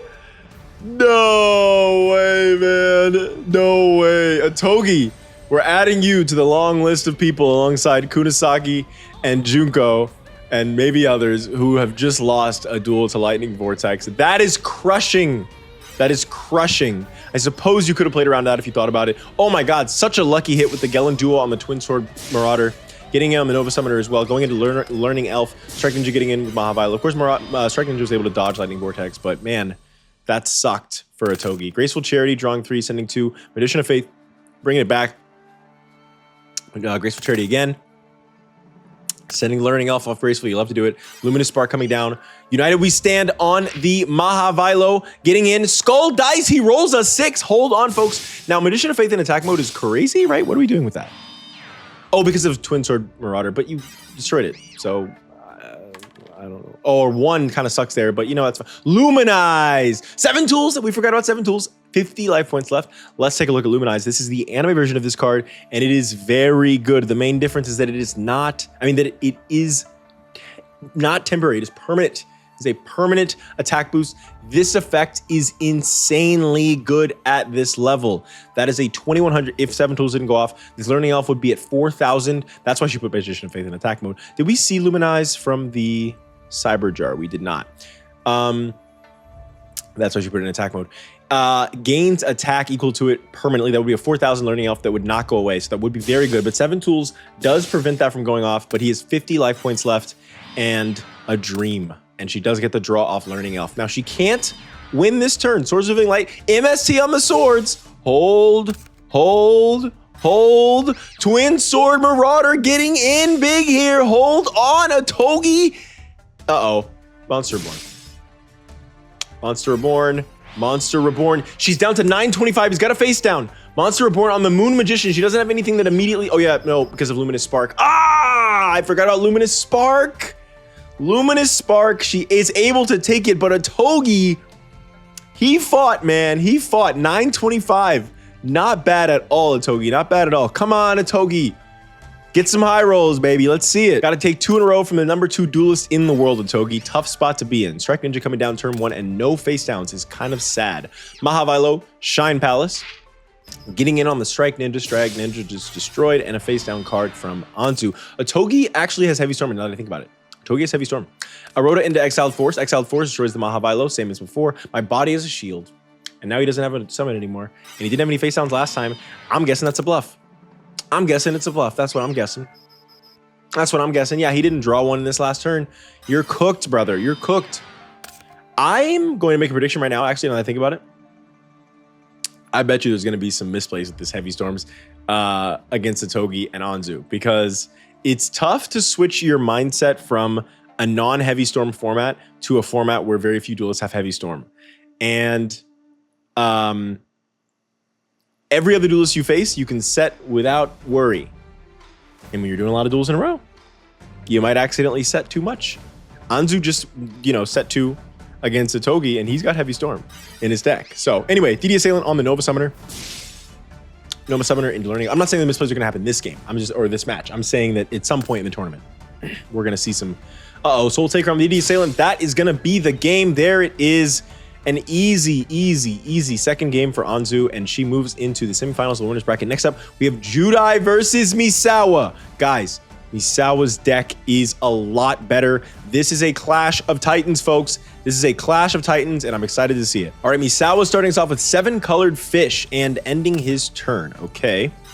Bubble Man coming down turn 1, drawing 2 for Judai. Amazing there. Emergency Call coming out. Avion. Hold on. What do we got here? Polly. It's Tempest! And sending Metamorphosis, that's a great card to send for Tempest's effect. Now, kind of crazy, Tempest is a very, that's a minus, I was going to say a -3, because you use 4 materials to make it, including Poly, but it's a -4 with Metamorphosis. So, you better hope it doesn't get destroyed. Oh my god, Misawa, what is going on? You're just summoning 7 colored fishes and nothing else, bro. Okay. It's okay. I don't know. He's not someone who would be waiting for combo pieces in his. That's not how his deck really works. So, okay, Mother Grizzly face down. Another Stratos. Adding the 3rd Stratos.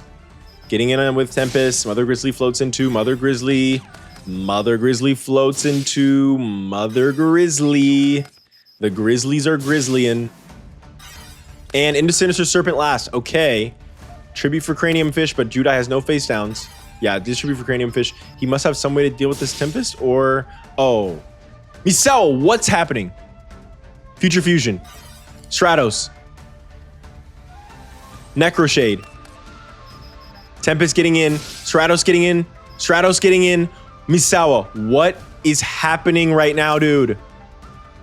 What is going on? You have 7 cards right now. What is going on? Oh my god, you have no... My god. Guys, look at this. Oh no, Misawa, your hand is not... it's not horrible, but you have so many good cards in your deck. This is not doing it. Like, Creature Swap is like the only thing here that's like really anything. I guess Cranium Fish as well, but he had 2 of those. Okay.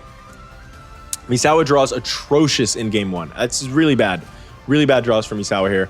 These cards are like fine, but they're not what you need. You need to draw some of your power pieces against Judai, and he's got so many. His deck is so good. Okay. All right, Misawa, show us something good here. Akashic Record. I think this is new from him. Maybe not. Draw 2 and reveal. And he drew, I think he drew Sinister Serpent and Cranium Fish. Yeah, great draws there, together especially. He's at the Sinister Serpent. This is pre-errata, by the way. Stratos into Sinister Serpent. Setting a face down card from Judai there. Sinister Serpent returns. 7-color fish coming down, crashing into the Stratos, which is a good play. Oh god, hero signal into Bubble Man, which does work. You draw 2. Good play there because he searched Stratos, which means that your face down could be destroyed if you didn't crash. So I do support the crash. Dude, what are we doing, Misawa? Oh my god. Okay. All right, it's fine. He's gonna. Oh, he's not destroying. He's not destroying. He's adding, which means he's got something big here. Emergency call into Wild Heart. He already searched Blade Edge. King of the Swamp into Polly. Polly into Wild Edge. Here it is, guys. Wild Edge is here. Bubble Man. Stratos. Wild Edge for 26. Dude. Tribe Infecting Virus. That's what I'm talking about. Sin the Sinister Serpent. It's GOAT format all over again, baby. Sin the Sinister Serpent for all those warrior monsters, and Misawa's back in the game. Stratos coming out. Stratos searching. Avion. Fusion Gate. Oh no. Mystical Space Typhoon on the Fusion Gate. That's what I'm talking about. Misawa destroys the Tribe Infecting Virus. Now, not having the MSC in case Skyscraper and Favorite Hero is a little scary, but you had to do it there. Cinder Serpent comes back. Premature Burial on the Tribe Infecting Virus, and you can discard that Cinder Serpent right back again. Declare Warrior. Get in for 16. Get in for... Oh, Wing Kribo. Okay. Not a bad time to use it. Okay.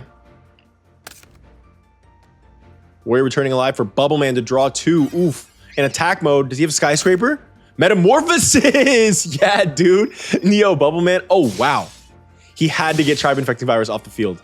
And now he's going to pray that he doesn't lose next turn. Not a bad play. I'm sure he's got some, well, I don't know, maybe, oh, you know, okay, so here, let me try to read what's going on here. So I think you summon Bubble Man, draw 2, you hope you draw into something good. You don't draw into something good, but you need to get Tribe Infecting Virus off the field because he can just attack your Neo Bubble Man with anything and not get Tribe Infecting Virus off the field. So instead of waiting for Misawa to attack, he just goes ahead and attacks into it. I think that the Neo Bubble Man play was a result of him not drawing off Bubble Man what he needed. Okay, Oxygeddon coming in. That's 36 to the face here, which does mean that the Wing Karibo did save Judai from already having lost this duel. Sparkman and a set card. It's Soul Union. It's Soul Union. It's Soul Union. It's Soul Union, but there's a Cranium Fish, and that's the game for Misawa. Caking game 2, that's what I'm talking about, brother. Hell yes, hell yeah. All right, game 3. You know I love a game 3, especially between these two. These two. Bubble Man, drawing 2. Metamorphosis, turn 1. Again, not drawing what you want off the Bubble Man, probably. Future Fusion and a set card. Okay. Ocean's Keeper, attack into the Neo Bubble Man. Yeah, just because you don't. Oh, Hero Signal. Okay. Into Stratos.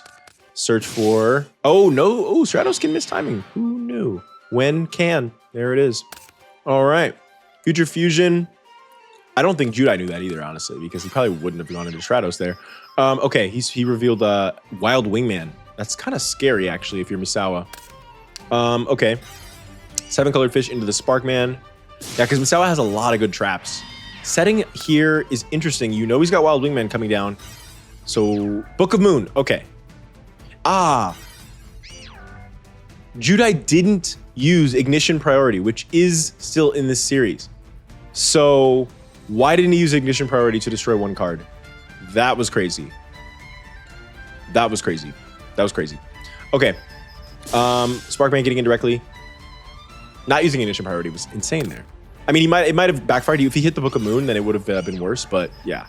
Okay, Cranium Fish into Wild Wingman. He doesn't have a discard here, but he's feeling pretty good about this. He's feeling okay. I mean, he's kind of behind here. Warrior returning alive on the Stratos is really scary. He adds... okay, adding another Stratos is not bad. That means he has nothing. Yeah, okay. All right. He's trying to draw into something here. Mother Grizzly face down feels great if you're Misawa. A little bit of insurance there with low life points. Stratos is searching for Stratos, which means he still has nothing. If he's still searching Stratos, he still has nothing. Mother Grizzly into Sinister Serpent. Oh, man. I think the Misawa's reading that if he goes into Mother Grizzly, Judai won't attack it, and he really wants that Sinister Serpent engraved, so he's willing to take 1,300 damage to make sure it happens. And I gotta be honest, that's a risky move at this low of life points against someone like Judai. What this means is that, like, you can never attack into, like, a Soul Union or something, because he can maybe just win the duel with 1 attack. It's really scary. Okay, Stratos is destroyed, and a face-down card from Misawa. Polly is here. Necroid Shaman. Stratos to destroy the 2 face downs. Oh my god, that's the game. That's the game. Favorite hero. You don't even need the favorite hero. You won anyway. Dude. Misawa. Damn. Judai takes it from Misawa. A decent back and forth there. You know, not like the most amazing thing ever, but it was a good game. So next up, Rinko versus Hokkaido. All right, Rinko starting us off with the Zeta Reticulant. Of course, she had it in hand there, so you had to draw an extra card there. Okay, Shining Angel and 2 face down cards. Marauding Captain coming down. Exiled Force to destroy the Shining Angel. Make sure she can't float into a DD Warrior Lady. Not bad. Marauding Captain getting in directly. Looking a lot like a Togi here. With this Marauding Captain Warrior Engine. DD Assailant coming down. She's also looking like a Togi with that DD Assailant. Although I'd say it's more hers than a Togi's. Kunai with Chain to the middle of damage step. Banish both monsters. That does get rid of the DD Assailant, which is very good. And then Zeta Reticulant coming out. Field Commander Raz, what are you going to put on top of the deck? You're going to stack the Benkei. Oh, this motherfucker is not playing. This motherfucker is not playing around. He just stacked the Benkei? Oh, baby. Now here's the problem. The 1 Karma Cut, the 1 D Prison is scary in Rinko's deck. DD Warrior Ladies face down. You don't have a plan for it. You don't have a plan for it. You don't have a plan for it. You're gonna die. You're gonna die, DD Warrior Lady. Dog, you are fumbling with there. You listen. Against any other duelist, it was the right move there for Benkei. Rinko has too many DD Warrior Ladies and DD Assailants for you to have gone into that with Benkei. You attack with Field Commander Raz to test out what it is. And then you decide whether to attack with Benkei. Fumble. Now, he probably attacked with Benkei. The thing is, here's the reason why I understand the attack with Benkei. Because I'm doing the math here now. 46, 56, 60. No, he wouldn't have had game. Hold on. Yeah, he wouldn't have had a game. 23 into DD Warrior Lady, 23, that's 46, that's 16. That's still not a game. Never mind. No, attack with Benkei was a fumble. If you're making the bet of, look, if it's not DD Warrior Lady, DD Assailant, I win. If it is, I probably lose. Then that's at least a bet that I think is fair. If you don't win anyway, not worth, brother. Not worth at all. You fumbled hard, Hokkaido, and you're going to lose the duel because of it, because you've just gone minus 1,000. It's game over. Rinko, carry us. Take this. Okay, Watch Cat. She's got the 1 copy of this to search for that D Fissure. And Nano Breaker coming out face up defense position because she's playing around Nobleman and sending DD Dynamite. Okay, here it is. It's time for Dimensional Fissure is out. We are now online. DDR is coming down. Special summoning DD Assailant, summoning Future Samurai, and getting in for 32 and getting an EVA token to get in with that as well. Kind of risky because there's no soul absorption, but at this point your life points are quite high. I don't think that it's anything wrong with it, summoning that token in attack position. Warrior Digrapher coming out, which does technically get over her whole field. Got to get rid of that Future Samurai because it can use its effect to destroy you. But of course, DD Assailant can simply crash and DDM. Okay, you know what? It's an interesting crash. I actually support it. No, I support it. That was a good plot. No, that was a good crash because DD Assailant is way more valuable than DDM. And DD Dynamite takes the game. There it is. Oh my God. Hokkaido, your Benkei play is where you fumbled. Nope.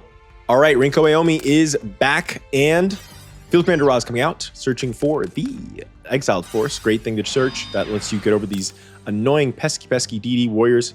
DD Assailants. DD Assailant coming down. DD Warrior Ladies, I mean. Sakurai 2 armor feels great here. And you just pray she doesn't have any more of those. Coming out with the Benkei! Glory Shield that will destroy the D Fissure. Grade Sword. Kunai with Chain. That is a 4 attack Benkei with 1,300 each and destroys D Fissure. Dude, 2 games in a row with Benkei plays. Guys, whenever we see a Benkei play from Hokkaido, it's like a oh my God, I didn't know that it was my birthday. It's like, oh wow, look at this. It must be my birthday. Wow. For me, you did a Benkei play. It's like, it's a special occasion. You gotta dress up for it. You know, you gotta get your nails done for the Benkei play because it doesn't happen all the time. 2 in a row. That's amazing. Dude, you're cooked, Rinko. You're cooked, brother. I did accidentally just see that D Fissure in her hand and she did just play it. DDR, bringing back the DD Assailant and can get over that. Oh God. The thing about the Benkei play is it didn't win the duel. I do support it because it just does so much damage and because you could destroy the D Fissure while you're at it. But this is why it's risky. Rinko just set up an entire board from 0 with like negative cards in her hand, by the way. And DD did, dude, Hokkaido, you cannot lose this after that Benkei play, dude. Especially because I endorsed it and said it was a good play. And now I'm like, you know what? It maybe wasn't that good of a play.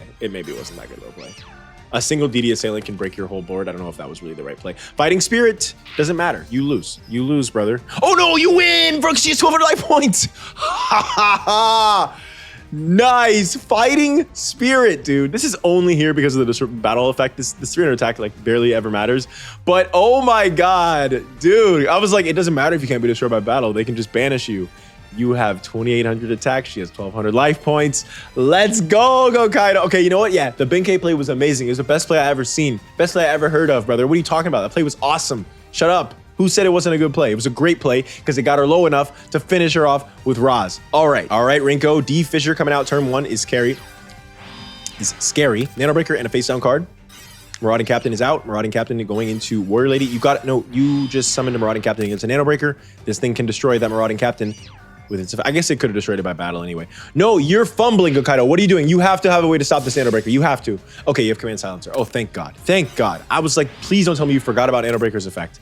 Please. Now you just have to pray that. Yeah, okay. I was gonna. Oh, nice, dude. Nice. Destroy the D Fish, dude. Kaido is about to take this game. D Person is fine, but he was smart and he split up his quick spells. Super good there, especially because #1 priority in that turn was getting that Nano Breaker off the field, and if you have Glory Shield, getting the freaking D Fisher off the field too. Wow, great plays there from Kaido. He is in a great position. That Glory Shield was so good. Another D Fisher. And that only works if you inflict damage. Yeah, you have to inflict damage. You got to get through his defenses to get that last D Fisher off the field. Is that a Cyber Jar face down? That's Rinko's new card is Cyber Jar. Yeah, Rinko is really good. Okay, the whole duel is reset. Ah, man, I really was sure Kaido was going to win. Did she just get her third D Fisher? I think she did. No, she didn't. It was this. Why did I think that was D Fisher? Okay. So if he can get the, let's see. Now he can't get this D Fisher off the field. The DD Destroyer is kind of scary with the D Fisher on the field. Okay, let's see what happens. And we get an EVA token. All right. And not a, oh, Nobleman. Nice. Dude, it's still waiting. No, go Kaido. Guys, what is this play? Warrior Digrapher could have just attacked the DD Destroyer. I was so sure that Nobleman somehow got around DD Destroyer because it makes no sense otherwise. That's why like I convinced myself of that for like 2 minutes because I was like, well, if he's gonna use Nobleman on this, instead of just attacking with Warrior Digrapher, he must have a reason. Did he forget that Nobleman banished? It's Nobleman. Everybody knows Nobleman. Did he... Did he forget what it was face down? No, he didn't attack. He could have just attacked it. Maybe he accidentally ended the battle phase by clicking the main phase 2 button by accident and then still wanted it off the field. There's no, this is crazy. There's no defense of this. It's like, it's one of those Edo Pro, I just did the worst fumble ever and now that's going to be in the video kind of thing. Like, I just don't that has to be it. Soul Absorption is here. Card of Variation. This game is over. It's just like, yeah, if you know, I don't know. It had to have been a, like, it's one of those misplays that you just feel bad about because it's like Kaiba missing lethal in Duelist Kingdom against Anzu. Like, it's just like, it feels bad because it's just like, what the fuck? That's made no sense. It wasn't like a judgment call. It just made no sense. Anyways, Marauding Captains are both here. Unfortunately, Karma Cut does banish one of them, and that's going to get her so much advantage. 500 life points, a new EVA token, and she can get over the Marauding Captain lock, man. She's unstoppable. She's unstoppable. Look at this. Unstoppable. The Cyber Jar was everything. It was everything, because otherwise, she could have potentially lost. But not with the Cyber Jar. Damn. The Cyber Jar reset her whole hand, reset the whole duel, gave her everything she needed. Kaido, you did well. You won a game. We've had a lot of game 3s today. A lot of game 3s. Next up, the Kaiser versus Ron Kocho. Let's see it. All right, Kaiser starting us off with Graceful Charity, drawing 3, sending 2. That's a Metal Reflect Slime and Heavy Mech Support Armor. And Ron's up with Swords Revealing Light. Uh-oh. He must have a way to protect this, maybe? Yeah, Sakuretsu. Uh-oh, Ron. You better hope he doesn't have Giant Trunade and Proto Cyber Dragon and Limiter Removal.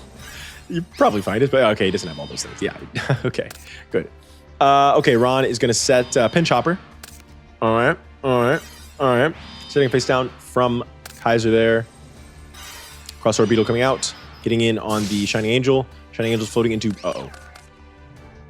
Cyber Twin Dragon number 2? No. Is he out of Shining Angels? Why did he, what's going on here? I'm confused. Armored B, that'll do it. That'll do it. That'll do it. She's just got over the Cyber Twin Dragon with the Armored B. Okay. Why did he float to that? Oh, maybe for...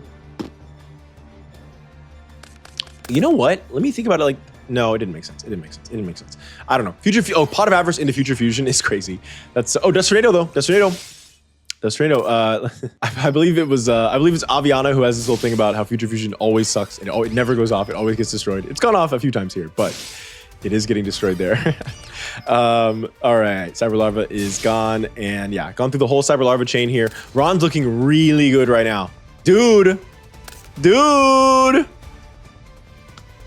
Premature on Insect Knight. She has game on board.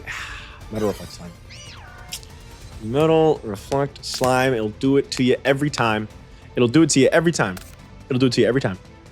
I don't even know what that means. Oh, Tragedy. Tragedy.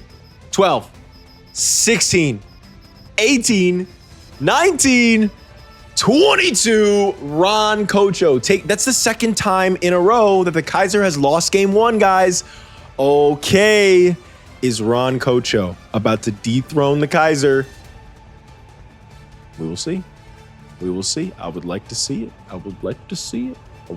I don't mean I would like to see that happen. It's just, I was just referencing the meme. Yeah, never mind. All right, Kaiser starting us off with Graceful Charity, drawing 3, sending 2 Shining Angels. Damn. If he has a third, that'd be hilarious. He must have a third, because why would you send... Oh, he drew all 3 Shining Angels in game 2. That's really bad. That's really bad. She attacked anyway? Ron, you must have the best face down of all time, because the one time that the Kaiser can get off his Shining Angel floats is when you don't know what his face down monster is and you only have 1 monster and he floats into it. Otherwise, you can always play around the Shining Angels, or you can often play around the Shining Angels. You use swords. You got the benefit of seeing that it was a Shining Angel, and then you attacked anyway. Light Hex Sealed Fusion coming down as expected. I mean, you got swords, which is fine. I mean, I guess if you're gonna attack into Shining Angel, you might... Okay, Armored B again. Wall of Disruption. Damn. That'll do it. That'll do it every time. Heavy Mech Support Armor can no longer be targeted by card effects, and if it is destroyed by a card effect, Heavy Mech destroys itself instead. This is really tough to get over. Insect Knight, shrink, you freaking... Oh no, Ron Kocho, you did not read Heavy Mech Support Armor, girl. What the hell, brother? Why did you think he played this? You thought it was just, she thought this was aesthetic. You thought it was an aesthetic choice for Cyber Twin Dragon. He's trying on a new hat. No, dude, that's the whole point. You can't target it with card effects. You should target her own 0 attack point Residence Insect. Divide that in half. Very good job there, Ron. Maybe she thought it was Heavy Mech Support Armor. Maybe she wasn't looking closely enough. Okay. Prickle Fairy is not bad. Not bad. It will, Cyber Twin Dragon has to attack it and can only attack once because it moves in defense mode after. Cyber Emergency is kind of scary. Premature on the Light Hex Sealed Fusion, search the Proto, summon the Proto, second Cyber Twin, and just like that, you no longer have to worry about the Prickle Fairy because you can still attack twice with the other Cyber Twin. Now, she doesn't lose unless it's limit removal. No, even limit removal, she doesn't lose. She's still in the game. All right. I probably would have attacked the...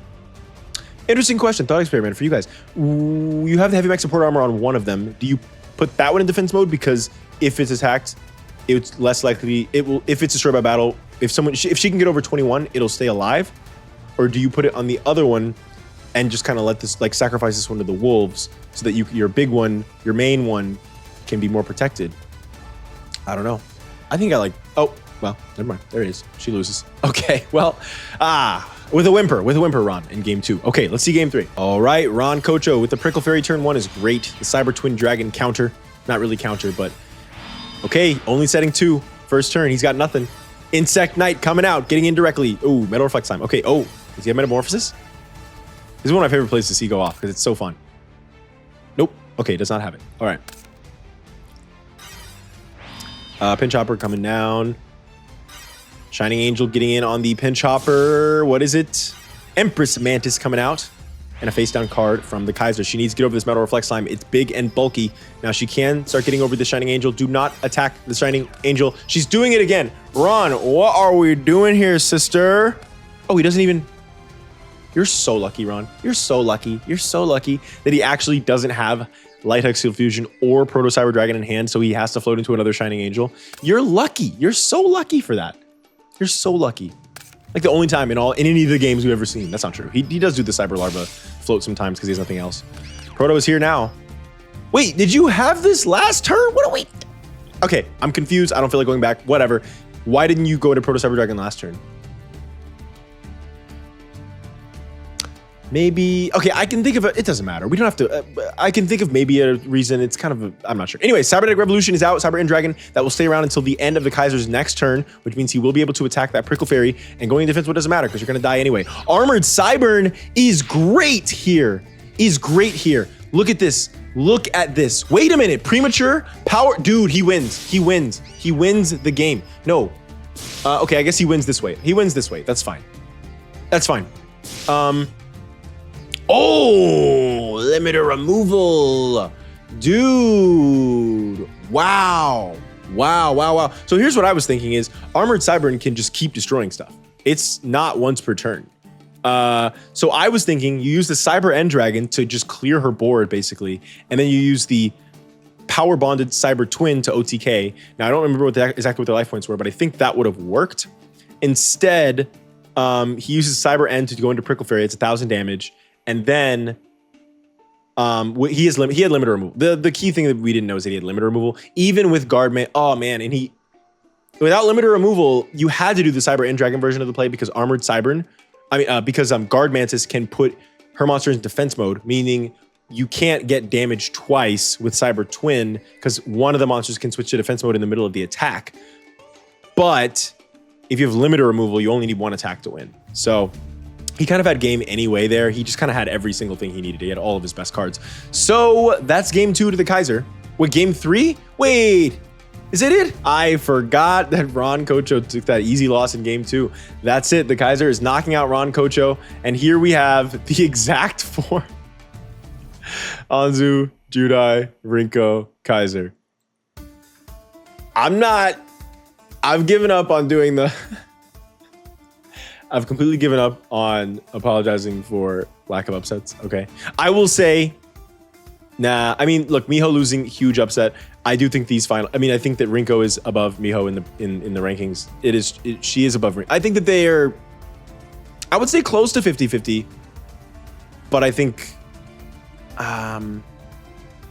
Rinko could beat Miho easier, but I think against the people in this tournament, I think Miho has a almost just like maybe 60-40, but yeah, either way, there were definitely some upsets here. Manjome losing, major upset. There were definitely some upsets here, but the top 4 are the ones that were unfortunately expected, I have to say. But again, it's fine.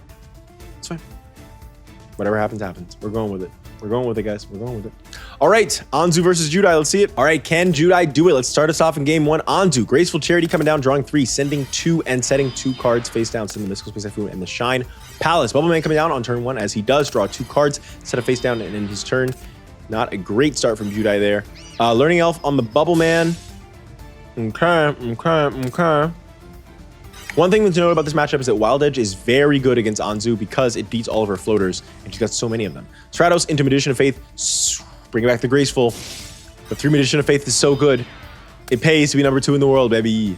Although she had that before, she was number 2. Whatever. Graceful Charity, drawing 3, sending 2, summoning her new Thunder. Nyan, getting in on the Stratos, getting in directly with Learning Elf. All right, Judai, show me something here. Another Stratos, what are you searching? It will tell us if you have a play. Okay, if it's just Stratos, you probably don't have a play. Do not have a play. Okay, Stratos and Learning Elf. Learning Elf is going to draw her a card. Another card drawn. Learning Elf coming out. Thunder getting in the Stratos. Soul Union, there it is. Oh, but Ring of Life, because you have to play Soul Union at attack targeting. It is not a damage step card, so Ring of Life does work there. Oh, that's tough for Judai. That's tough. That could be game determinative tough, but he could still pop off. All he needs is a poly. He's got poly. I think that's what he was waiting for, poly. Usually when you see Stratos or Stratos, it's because he's waiting for poly. And he destroys Mirror Force with Stratos. Hold on. Wild Edge getting in, Stratos getting in directly, and all of a sudden it's anybody's freaking game. It's anybody's game here. Every time it's Lightning Vortex. It is always Lightning Vortex. Judai, we're adding you to the list. You're on the list. You're on the list. You're going to lose this freaking Lightning Vortex just like everyone else before you. But Dual Spirit Wind Creepo does come out. That does come out to protect him. There it is.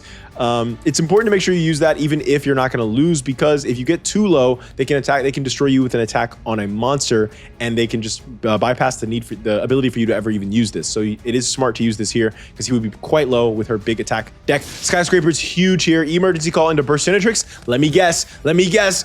Boom! It's the Burst Impact, baby. Let's go. Burstinatrix getting in directly for 1,200. Anzu. Setting a monster. Okay. If it's a Magician of Faith, you can get MST back from the grave. Is it a Magician of Faith? Oh, you get Night of Beast Stand. Interesting. No MST there. Okay. I mean, you're taking a risk that they can get over, that they'll be able to get over you. Oh, never mind. She has Heavy Storm. Okay, never mind. All right, sure. Yeah, okay, never mind. Okay, now I get it. United Beast Stand into Burstinatrix. I was gonna say, even if you can kill the Burstinatrix, the next monster might be able to kill you because of Skyscraper, but she had Heavy Storm. Miracle Fusion. Steam Healer. Wait a minute, Skydive Scorcher. Dude, that's game. Oh. Guys.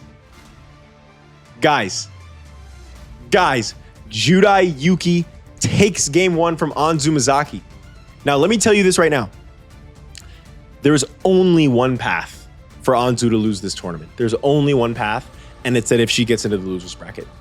If she has to beat somebody 4 games in a row in the finals, that's how Anzu could lose. If Anzu doesn't lose, if Anzu wins the winner's bracket, it's over. There's 0 chance. If Anzu loses the winner's bracket, there's still a very low chance, but it's like the only way. So Judai can do it. Oh, dude, if Judai, I don't even know what I'm gonna do in that situation. If Judai beats Anzu, I mean, it doesn't mean he'll take the eye. Whoever wins the tournament gets to take the eye. But I'm like, God, wow. If Judai, he does, oh God. Anzu, I need you to win this. I don't want Judai to beat you. Okay, well, let's see. He could do it. He could do it, man. Oh my God. Imagine what Isis is going to say. If Anzu loses to Judai, oh my God. Isis is going to tear your ass up, Anzu. You're cooked.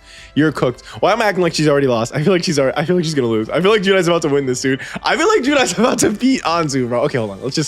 All right, let's have faith in our girl. She's number 2 in the world for a reason. Let's have faith. All right, Anzu. Setting 2. Skyscraper coming out. Stratos coming out. Stratos adding a Stratos. Stratos attacking on the face down. It's Nova Summoner. Risky to go into another Nova Summoner here, given that he is the Wild Edge player. MST on the Skyscraper is great here. And didn't he search? Oh, no, he didn't. Oh, never mind. Okay, Mage Power on the... Whoa. United Beast Stand. Whoa. Shine Palace. Whoa. Oh my God! Wow, he doesn't have like Mirror Force or anything. Like I'm trying to think of if he even he doesn't have Mirror Gate anymore. I don't think I don't think he had. I think she was able to go all in there because I don't think he has anything that could have stopped that. I'm trying to think of what his traps are. I can't right now, but now it could be Burst Impact. Stratos searching. It's in attack mode, so he's got something here. Fusion Gate. Necroid Shaman will do it. Necroid Shaman will absolutely do it. There it is.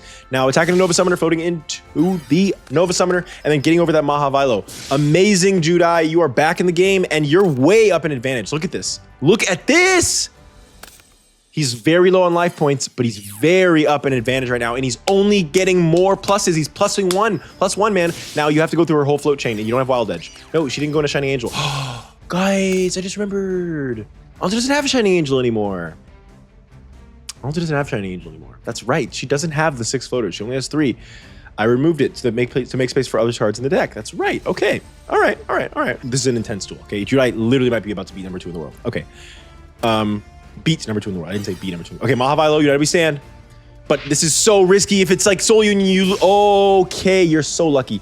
Monster Reborn on the Nova Summoner to protect yourself and hopefully not die. If you had done that, interesting. If you had done that first, you would have just won the game. Now you were probably, that was your insurance. The reason you didn't do it first is because if Mahavilo was destroyed, Monster Reborn was your backup if it was Soul Union, so you would not have lost the duel. Okay, Poly into Thunder Giant. Mahavilo's original attack is less. Nova Summoner is destroyed. Going into Learning Elf. Stratos 2,400 from Thunder Giant directly. Dude, Judai can do it here, but he's low on life points. All she needs is a good monster and a equip spell. Mahavilo, United Beast Stand, do you have a face down? Judai, is it anything? Anzu does take, oh man, dude. Man, Anzu is sweating a little bit against Judai. I'm not gonna lie, she's sweating a little bit. She's taking, wow, okay. Folks, we have a game 3 on our hands, and you know I love a game 3, baby. Let's do it. Judai, starting us off. E, emergency call for probably Bubble Man. Yes, Bubble Man, summoning in defense position here and drawing 2 cards. Setting face down. I'll do summon Mahavilo. Not going to equip an equip spell probably because you don't need to. Okay, main phase 2. Yeah, that's a good play. In case something happens during the battle phase, you don't need it to get over Bubble Man. Okay, emergency call again for Stratos. I'm sure, yes, there it is. Stratos searching for, let's see, is it going to be Stratos or a fusion? It's Stratos, so he probably doesn't have a fusion, or he already has a fusion. Okay, no. Sending Clayman is interesting, especially because you kind of want Thunder Giant. You better have 2 Claymans, because if you sent that Clayman... okay, interesting. Let's see what he's got here. Future fusion is fine if you can live that long. Stratos into Stratos, destroy 1 Mahavilo, I guess, but like, oh, Ring of Life, okay. That's kind of... Oh, but only 300 because it's defense. Okay. This could be game right here. Wait, this could be game right here. Oh, no, Wing Karibo. Wing freaking Karibo. She might have forgot about it too. Otherwise, I don't know if somebody Nova Summoner attack position was the move. Future Fusion does come out. What is it going to be? It is Necroid Shaman, dude. Stratos searching. I searched Blade Edge here. Oh, maybe he already has it. Okay. Man. Still no poly. See, when Judai doesn't draw poly, his deck is not as good. He needs a poly, man. Graceful. Drawing 3, sending 2. Mage Power. This could be it. There it is. Anzu takes it in game 3. Oh my God. Relatively easily there. And now we see what I mentioned before. This is, guys, it is the fabled Judai brick. This is it. I told you it could happen, all right? He does not have poly. He's bricked on 17 elemental heroes, and he had a future fusion, which is a little good, but this is what I mean. When I say Judai can brick, what I meant is he can have a lot of heroes that have kind of low attack points, and he doesn't have poly. And that's what I meant by brick. Obviously, it doesn't happen nearly as much as it happened for me in testing around chapter 4, but it does happen. So there you go. We did just eventually, finally see the brick that was so discussed so heavily. Anzu defeats Judai, going on to the finals of the winner's bracket. Next up, Rinko Yomi versus the Kaiser. This is an awesome match. I love this. I think these two are so cool, and I'm super excited to see who's going to win. I really think it could go either way. It could go either way with these two. They're so strong. The Kaiser needs to draw the OTK parts of his deck and not the Shining Angel Cyber Lava parts of his deck, or Rinko can't draw D Fisher. He still needs the OTK parts of his deck, because with so many DD Warrior Ladies and DD, especially DD Warrior Ladies, actually is what I mean. With so many DD Warrior Ladies, and DD Assailants are like backup Warrior Ladies, I guess, but mainly DD Warrior Ladies, she can use those to banish the Shining Angel so that he doesn't get his classic float off. So she's got some ways to disrupt him, unless he can OTK. If he can OTK or do something similar, she can't keep up. But that's what he needs in order for this duel to work out for him. So let's see how it happens. Let's see how it goes. Let's see. Okay, Zeta Reticulant goes. And we're starting us off with card variation, drawing 2, sending 1 at the end phase. It's going to be Nano Breaker. All right, setting 4 cards. Future Fusion coming down. That's pretty good. Cyber Phoenix is not bad as well. As long as you can keep that on the field for 2 turns, you're feeling pretty good. Does this thing's effect only works? Yeah, it only works if it goes to the graveyard. So does she have D Fisher? She doesn't have D Fisher. Shining Angel into the Cyber Phoenix. Going to let him draw there. Kind of scary. Metal Reflex Slime. Are you going to banish it?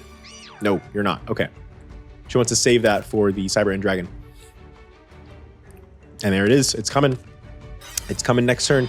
I guess the lack of the Cyber Phoenix doesn't matter as much. It still works on D Fisher and Karma Cut. Soul Absorption's pretty good here. Okay, she's going to go ahead and do this. Wall of Disruption. That's 3,000 damage, but she heals 1,000 of it back up because of DD Warrior Lady's effect. I mean, because of Soul Absorption. So that's not bad. Future Fusion is here. She might have drawn another way to get out of Cyber Hand Dragon, because yeah, she drew D Prison and D Fusion, and it works. Oh wow. Let's run that back. Let's run that back, dude. Yes, dude. Yes, yes, yes. Okay, let me think about what Kaiser's plan here was actually, because I think that he had game without these two face downs, because they're both all at 0 attack points. He attacks Cyber and Dragon, he defuses into two Cyber Dragons, they attack and win the game. Now, it is so top 3, top 5 tropes in Yu-Gi-Oh! Anime duels is defusion during the battle phase as an extension of your battle phase. It is the coolest shit that anybody's ever done in Yu-Gi-Oh! I love that shit, bro. When Judai does that, when Kaiser, especially, it's Kaiser's like bread and butter thing in the anime. He does that shit all the time. I love that shit, bro. And being able to, but using it to stop the deprison is freaking awesome. And then using Karma Cut to banish the Cyber End Dragon before defusion can resolve. And that's what we do it for, folks. That's why we're here. This is the shit man, what an awesome, awesome interaction. She is so lucky. She has her 2 best traps, her 2 like battle stopping traps. She had both of them. And that is just like so bad for Judai. Now let me think about this. Yeah, no, okay, yeah. Did I say Judai? I meant Kaiser. Anyway, okay. All right, that is really bad for Kaiser. She's going to gain some life points off of that. She does get an EVA token as well. And he needs something else here now. He needs something else. What does he have? He's going to be able to come back. Galaxy Cyclone to destroy the face down. It is Metal Reflex Slime. Now, I think this still destroys. Galaxy Cyclone is a little bit better than that. So yeah, you can't just chain it. It's not like an element of extermination. All right. The Assailant is here, attacking into the face down. It is a Light Hex Sealed Fusion. Oof, that sucks.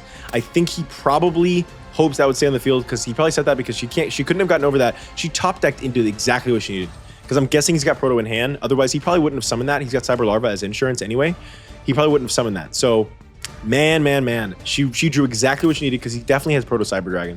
Did he just pass? He just passed. Oh, God. Okay, Cyber Larva. Floating into Cyber Larva.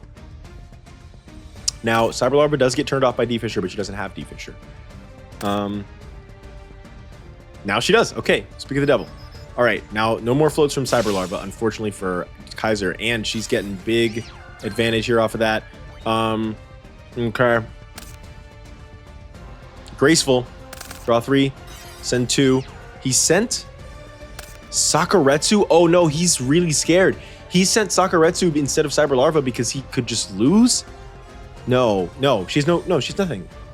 Why'd you send Sakuretsu instead of Cyber? Use Sakuretsu to destroy DD Assailant, bro. She's like a second soul absorption? Oh my god. This is what happens when you play Get Through. They don't have Heavy Storm. Why did you do that? The Cyber Larva play only makes sense if you're trying to protect yourself from being like OTK'd. Rico is back at full life points here. Wow. Wow. Kaiser is wow. Okay, no, he's just holding off because he can't lose here. Her zones are bricked up by EVA token. Pot of Avarice is insanely good here. Of course he draws it. I'll give it a little more of a pass. He only had 17 cards left in deck here. Setting 2. Kaiser cannot get any of his plays off right now, dude. He can't draw anything. He drew Shining Angel, but Shining Angel is stopped by Dimensional Fissure. Dude. The Shining Angel would have been his play, and she stopped it. He can't do anything but just sit and stall. Now it is really bad for Rinko that her zones are clogged here, because she can't do anything except for attack once per turn with DD Assailant. Now she gains 1,000 life points every time, so that's pretty good. But she's just giving him all the time in the world to draw into whatever he needs. So this is really good for Kaiser actually. Wow. Yeah, he can literally do this all day. He can do this all day. Of course she can too. Is the thing. She is like insulating herself from an OTK. It's like, uh-oh. No, she's not. Proto Cyber, Power Bond, Limiter Removal still does it. No, it doesn't. Oh, wow. Okay, he did that. Okay, he did Giant True Nade just because, yeah, okay, I do get it. Let's see. If he had Limiter Removal, I didn't think about this. That's one. No, Limiter Removal would not have done it. So it does make sense that this was a bad play, right? This was a bad play. It was a bad play because now her zones aren't full. All she needs is another DD Assailant and she wins the game. That face down better be good, Kaiser. What are we doing here? That face down better be good, Kaiser. What are we doing here? She does it. Oh, double DD Dynamite takes it. He limited removals just to show off that he had it. Oh my god. Oh my god. That was a bad play from Kaiser. I need that to be clear.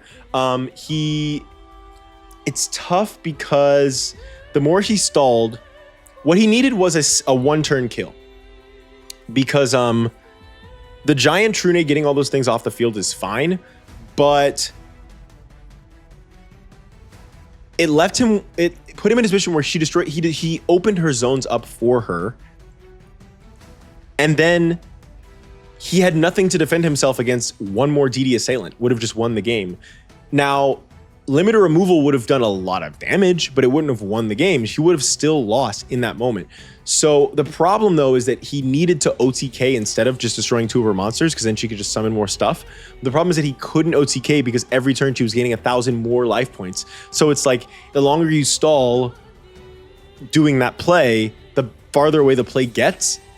So I get it on some level. What you maybe do there is,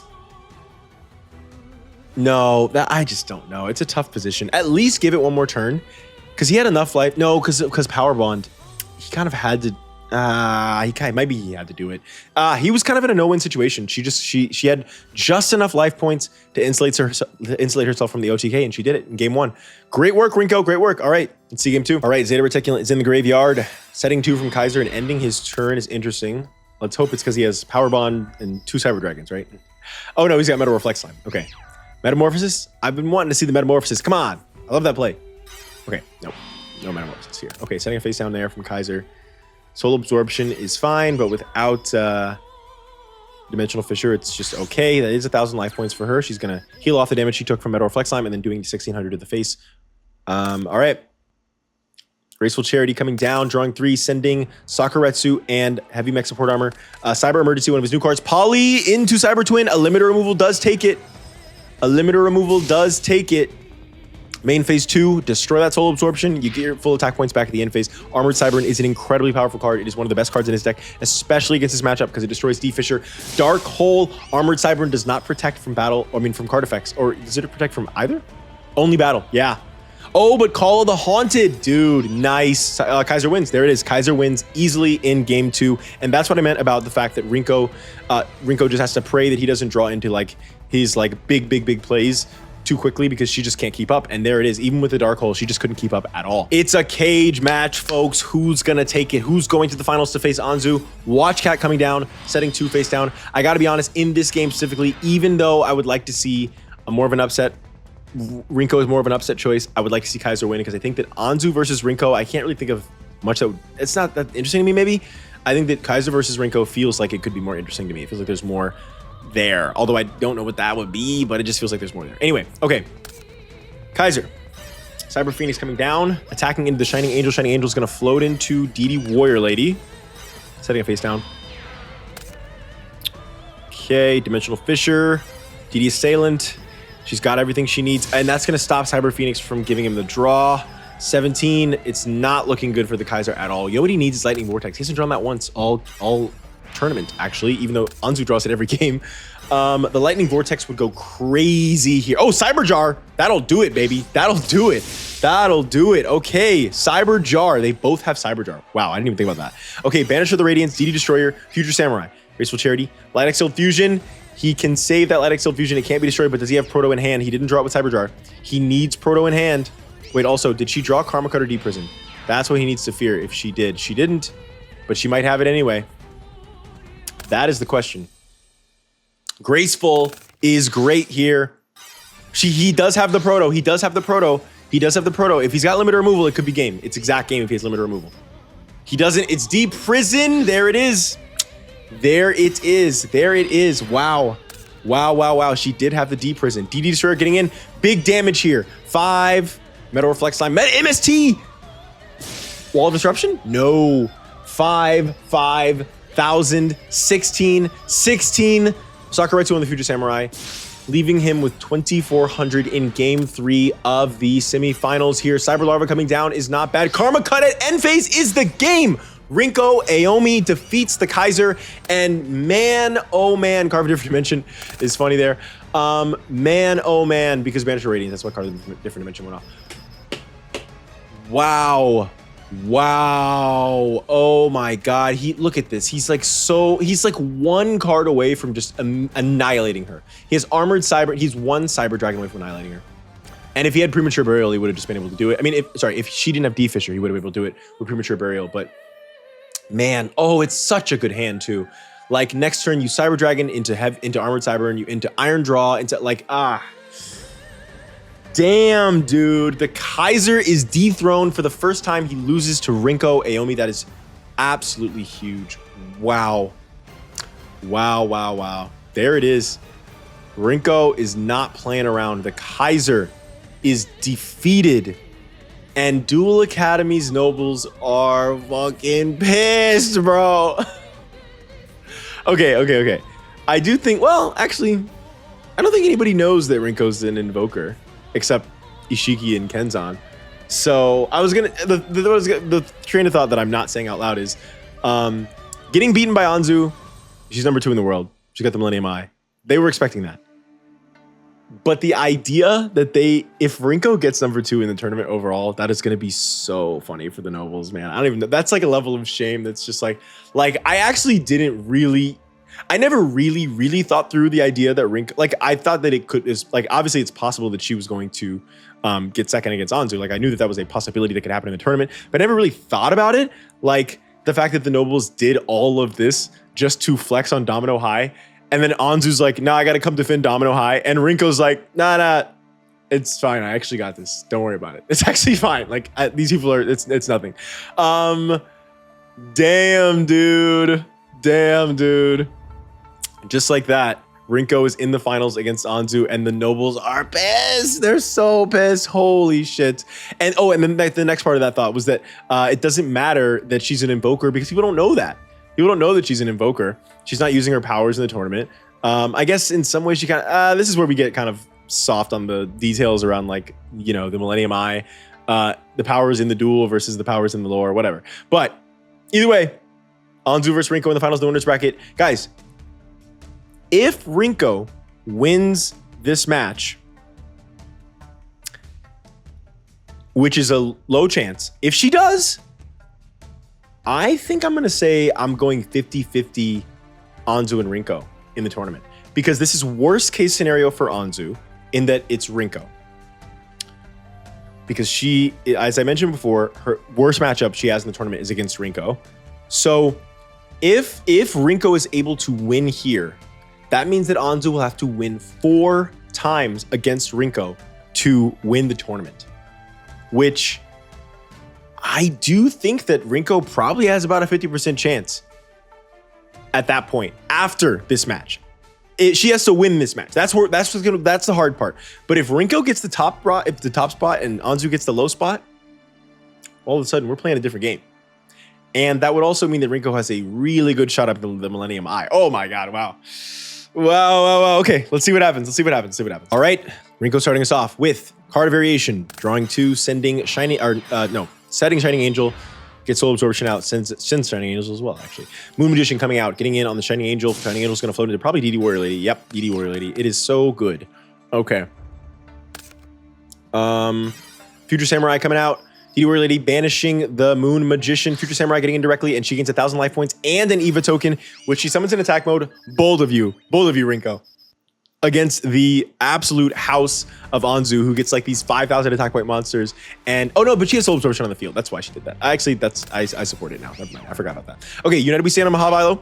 Monster Reborn on Zeta Reticulant. Dude, I never thought about that. That is an incredible counter to Rinko's deck. That is an unbelievable counter to Rinko's deck. As the only duelist in the tournament with Monster Reborn in her deck, she can just take Zeta Reticulant out of the graveyard. Sorry, what are you gonna do now? Sorry. Wow. Great plays from Anzu here, but she doesn't have a set. I was gonna say, if she has a set, she probably wins because it could be My Body, Solemn Judgment, Angel Blast. but Rinko does run Dark Hole, which she doesn't have it. Okay. All right. D. Fisher is here from the Watch Cat, 500 more life points. If she can survive one more turn, and you got a DD Warrior Lady, it's not bad for her. Luminous Spark is here. Okay. And she attacks with Zeta Reticulant. This is how you play around the DD Warrior Ladies. Who was that didn't play around this? That was, I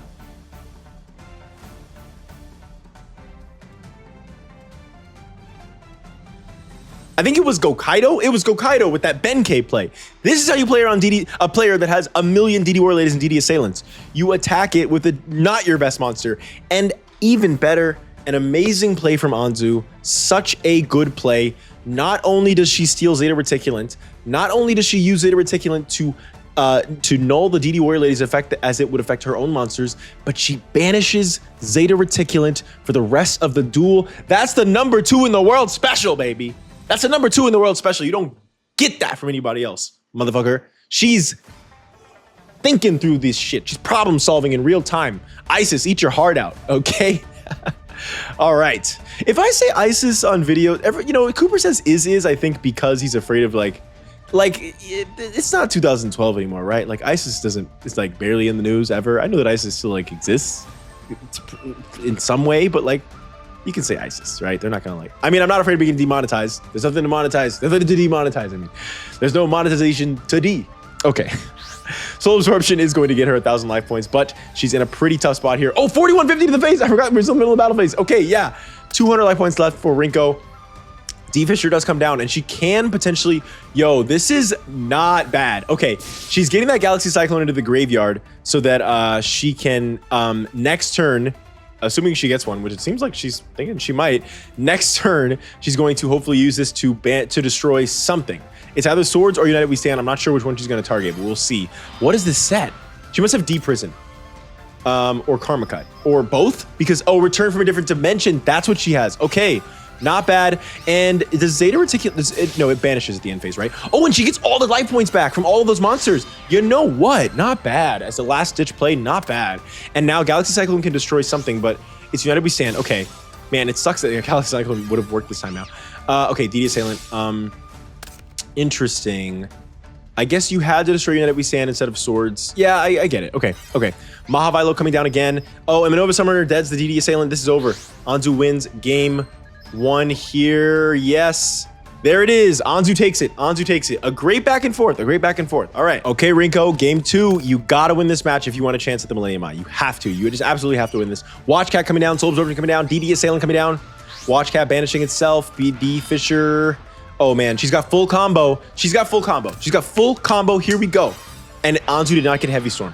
So important that she didn't. Honestly, I would have saved the Soul Absorption. You get 500 extra life points for that Watch Cat. Really, that mattered that much? Because Anzu runs Heavy Storm. That was not playing around Heavy Storm, and you could have been super punished for that, but you weren't. Luckily, the double DDs are here. Mirror Force is incredible.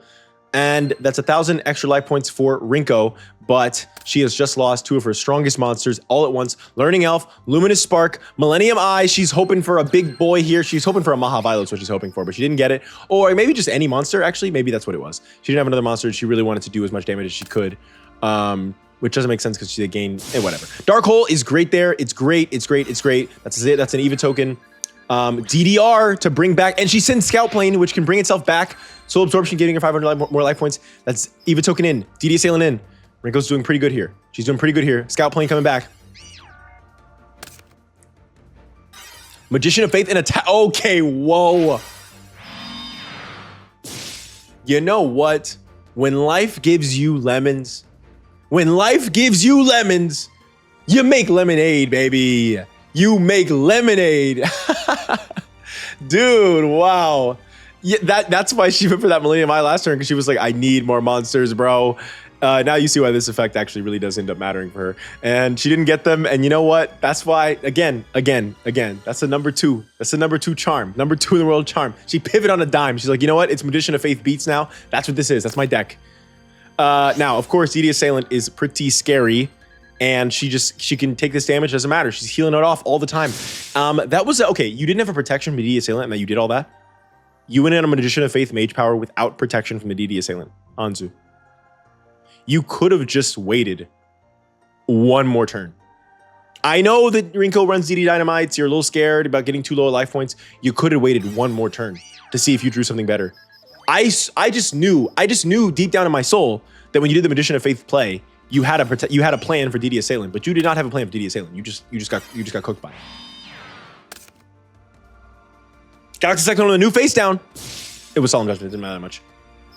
5, 8, 19. You're so lucky that Rinko has low power here. She's control, not beat down. But a DD Dynamite is close to taking. Okay, Swords is so no, but she just put Galaxy Cyclone in the graveyard. This is game. This is game. This is freaking game in game 2. Rinko takes game 2, dude.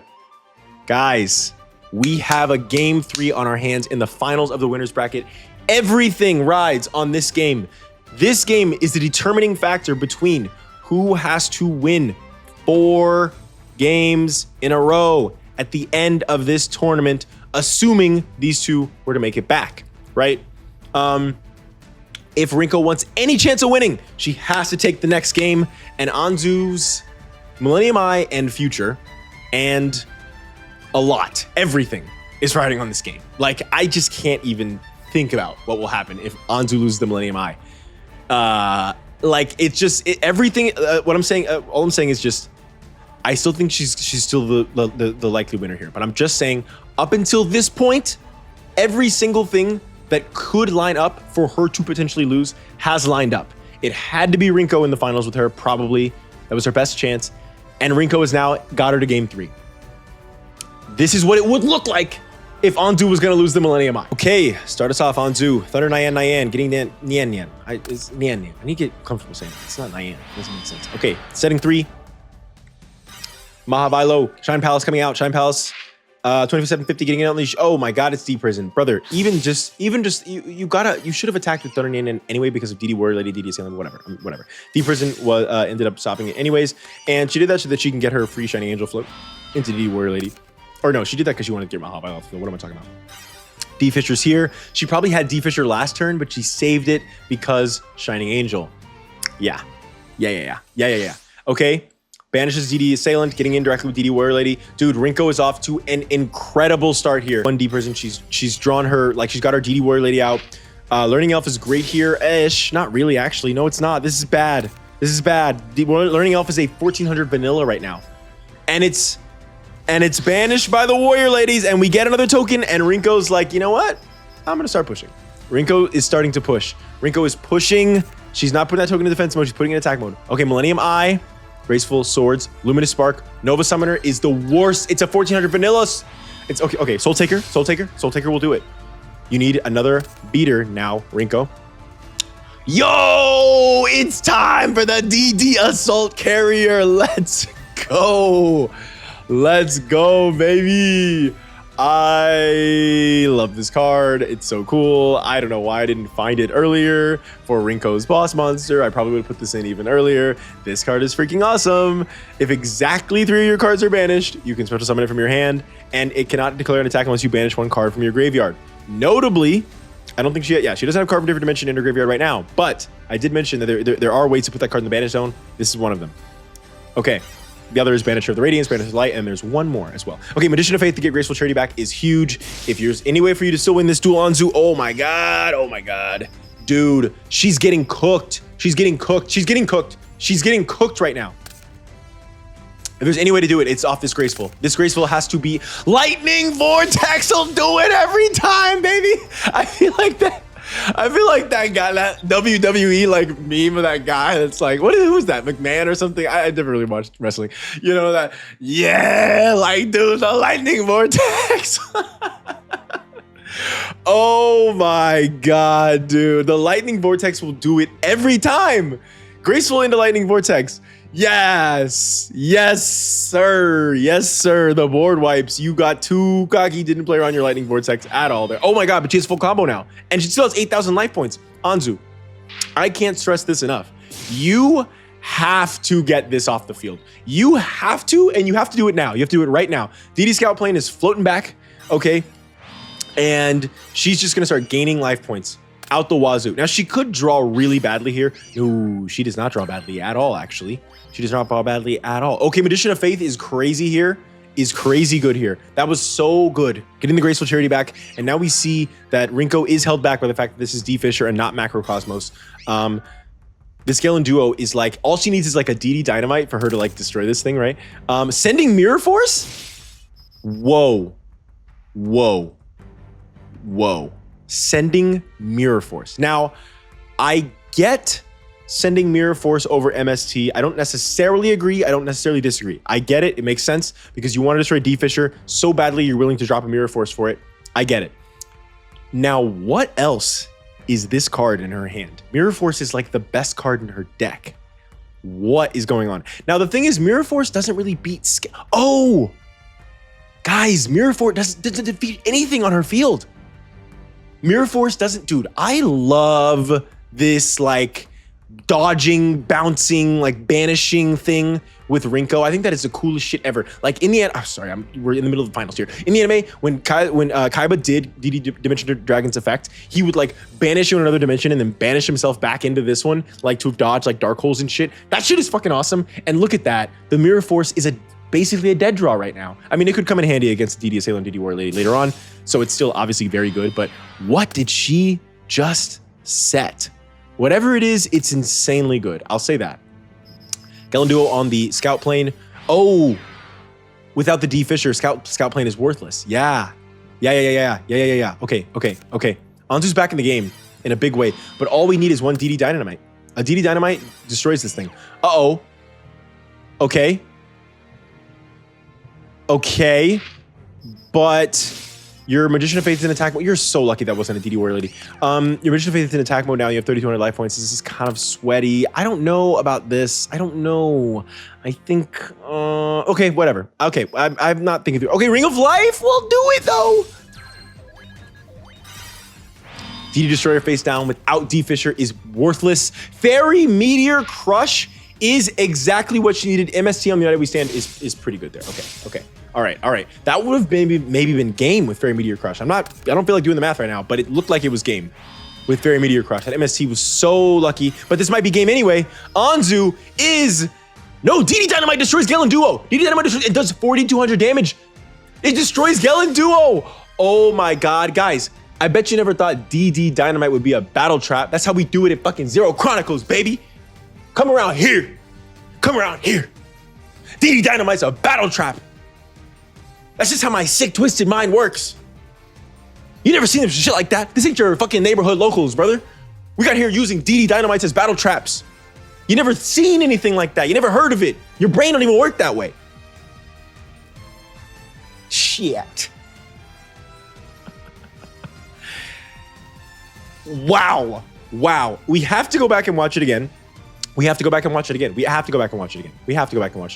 Look at this insanely amazing play. And the thing is, she's holding off on doing this for so long because little do we know, Rinko's in the back, stacking up banished cards, waiting, listening, watching, reweaving the web. That's from Ron's bio. She's just stacking up banished cards and hoping to get one big DD Dynamite to take the whole winner's bracket with a bang, with a giant explosion. Oh my God, guys, this is what we fucking do it for. I'm fucking hype as shit right now. Okay, but she can't do that because she's about to lose. So she DD Dynamites for 4,200, destroying the Galen Duo, taking 3850, leaving her with 900 life points and leaving Anzu with 600 life points. Does Rinko have a draw in her deck that takes this? I really want to think about it before she draws. What could she draw? Because the thing is, she has not played Dark Hole yet. Dark Hole would be crazy right now. It wouldn't necessarily take it though. Dark Hole actually is not great. I mean, it's better than most of what you could draw. It's definitely like one of your best draws. I think the best draw in the deck right now is probably Cyber Jar. I'm wondering if there's anything that can do 600 damage with one card, and I don't think there is. If she did like card of variation into something like, no, here's what could do it. Card of variation into different dimension reincarnation Discard for cost, different dimension, new incarnation. Special summon Assault Carrier from the banished zone. Attack over moon position. If Anzu has anything, you take 3,000 damage at the end of the turn. Card variation side effects. That's the one. That's the only way that I think Rinko can win next turn. The other thing Rinko could draw right now is no, Cyberjar doesn't do it because of Fairy Meteor Crush. It's got to be Dark Hole or card variation into exactly DDR. It's Cyberjar and Fairy Meteor, dude, so unlucky, Rinko, so unlucky. It was exactly Cyberjar, like oh, wow.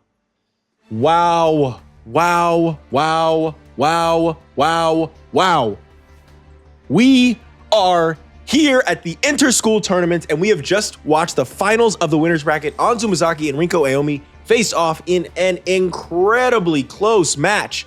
They really gave it their all, but in the end of the day, Pro League Rank 2 does come out on top of the winners bracket, but Rinko Aomi is the silent, mysterious killer coming out of nowhere from Domino High School, defeating Judayuki, defeating the Kaiser. No, she didn't defeat Judayuki.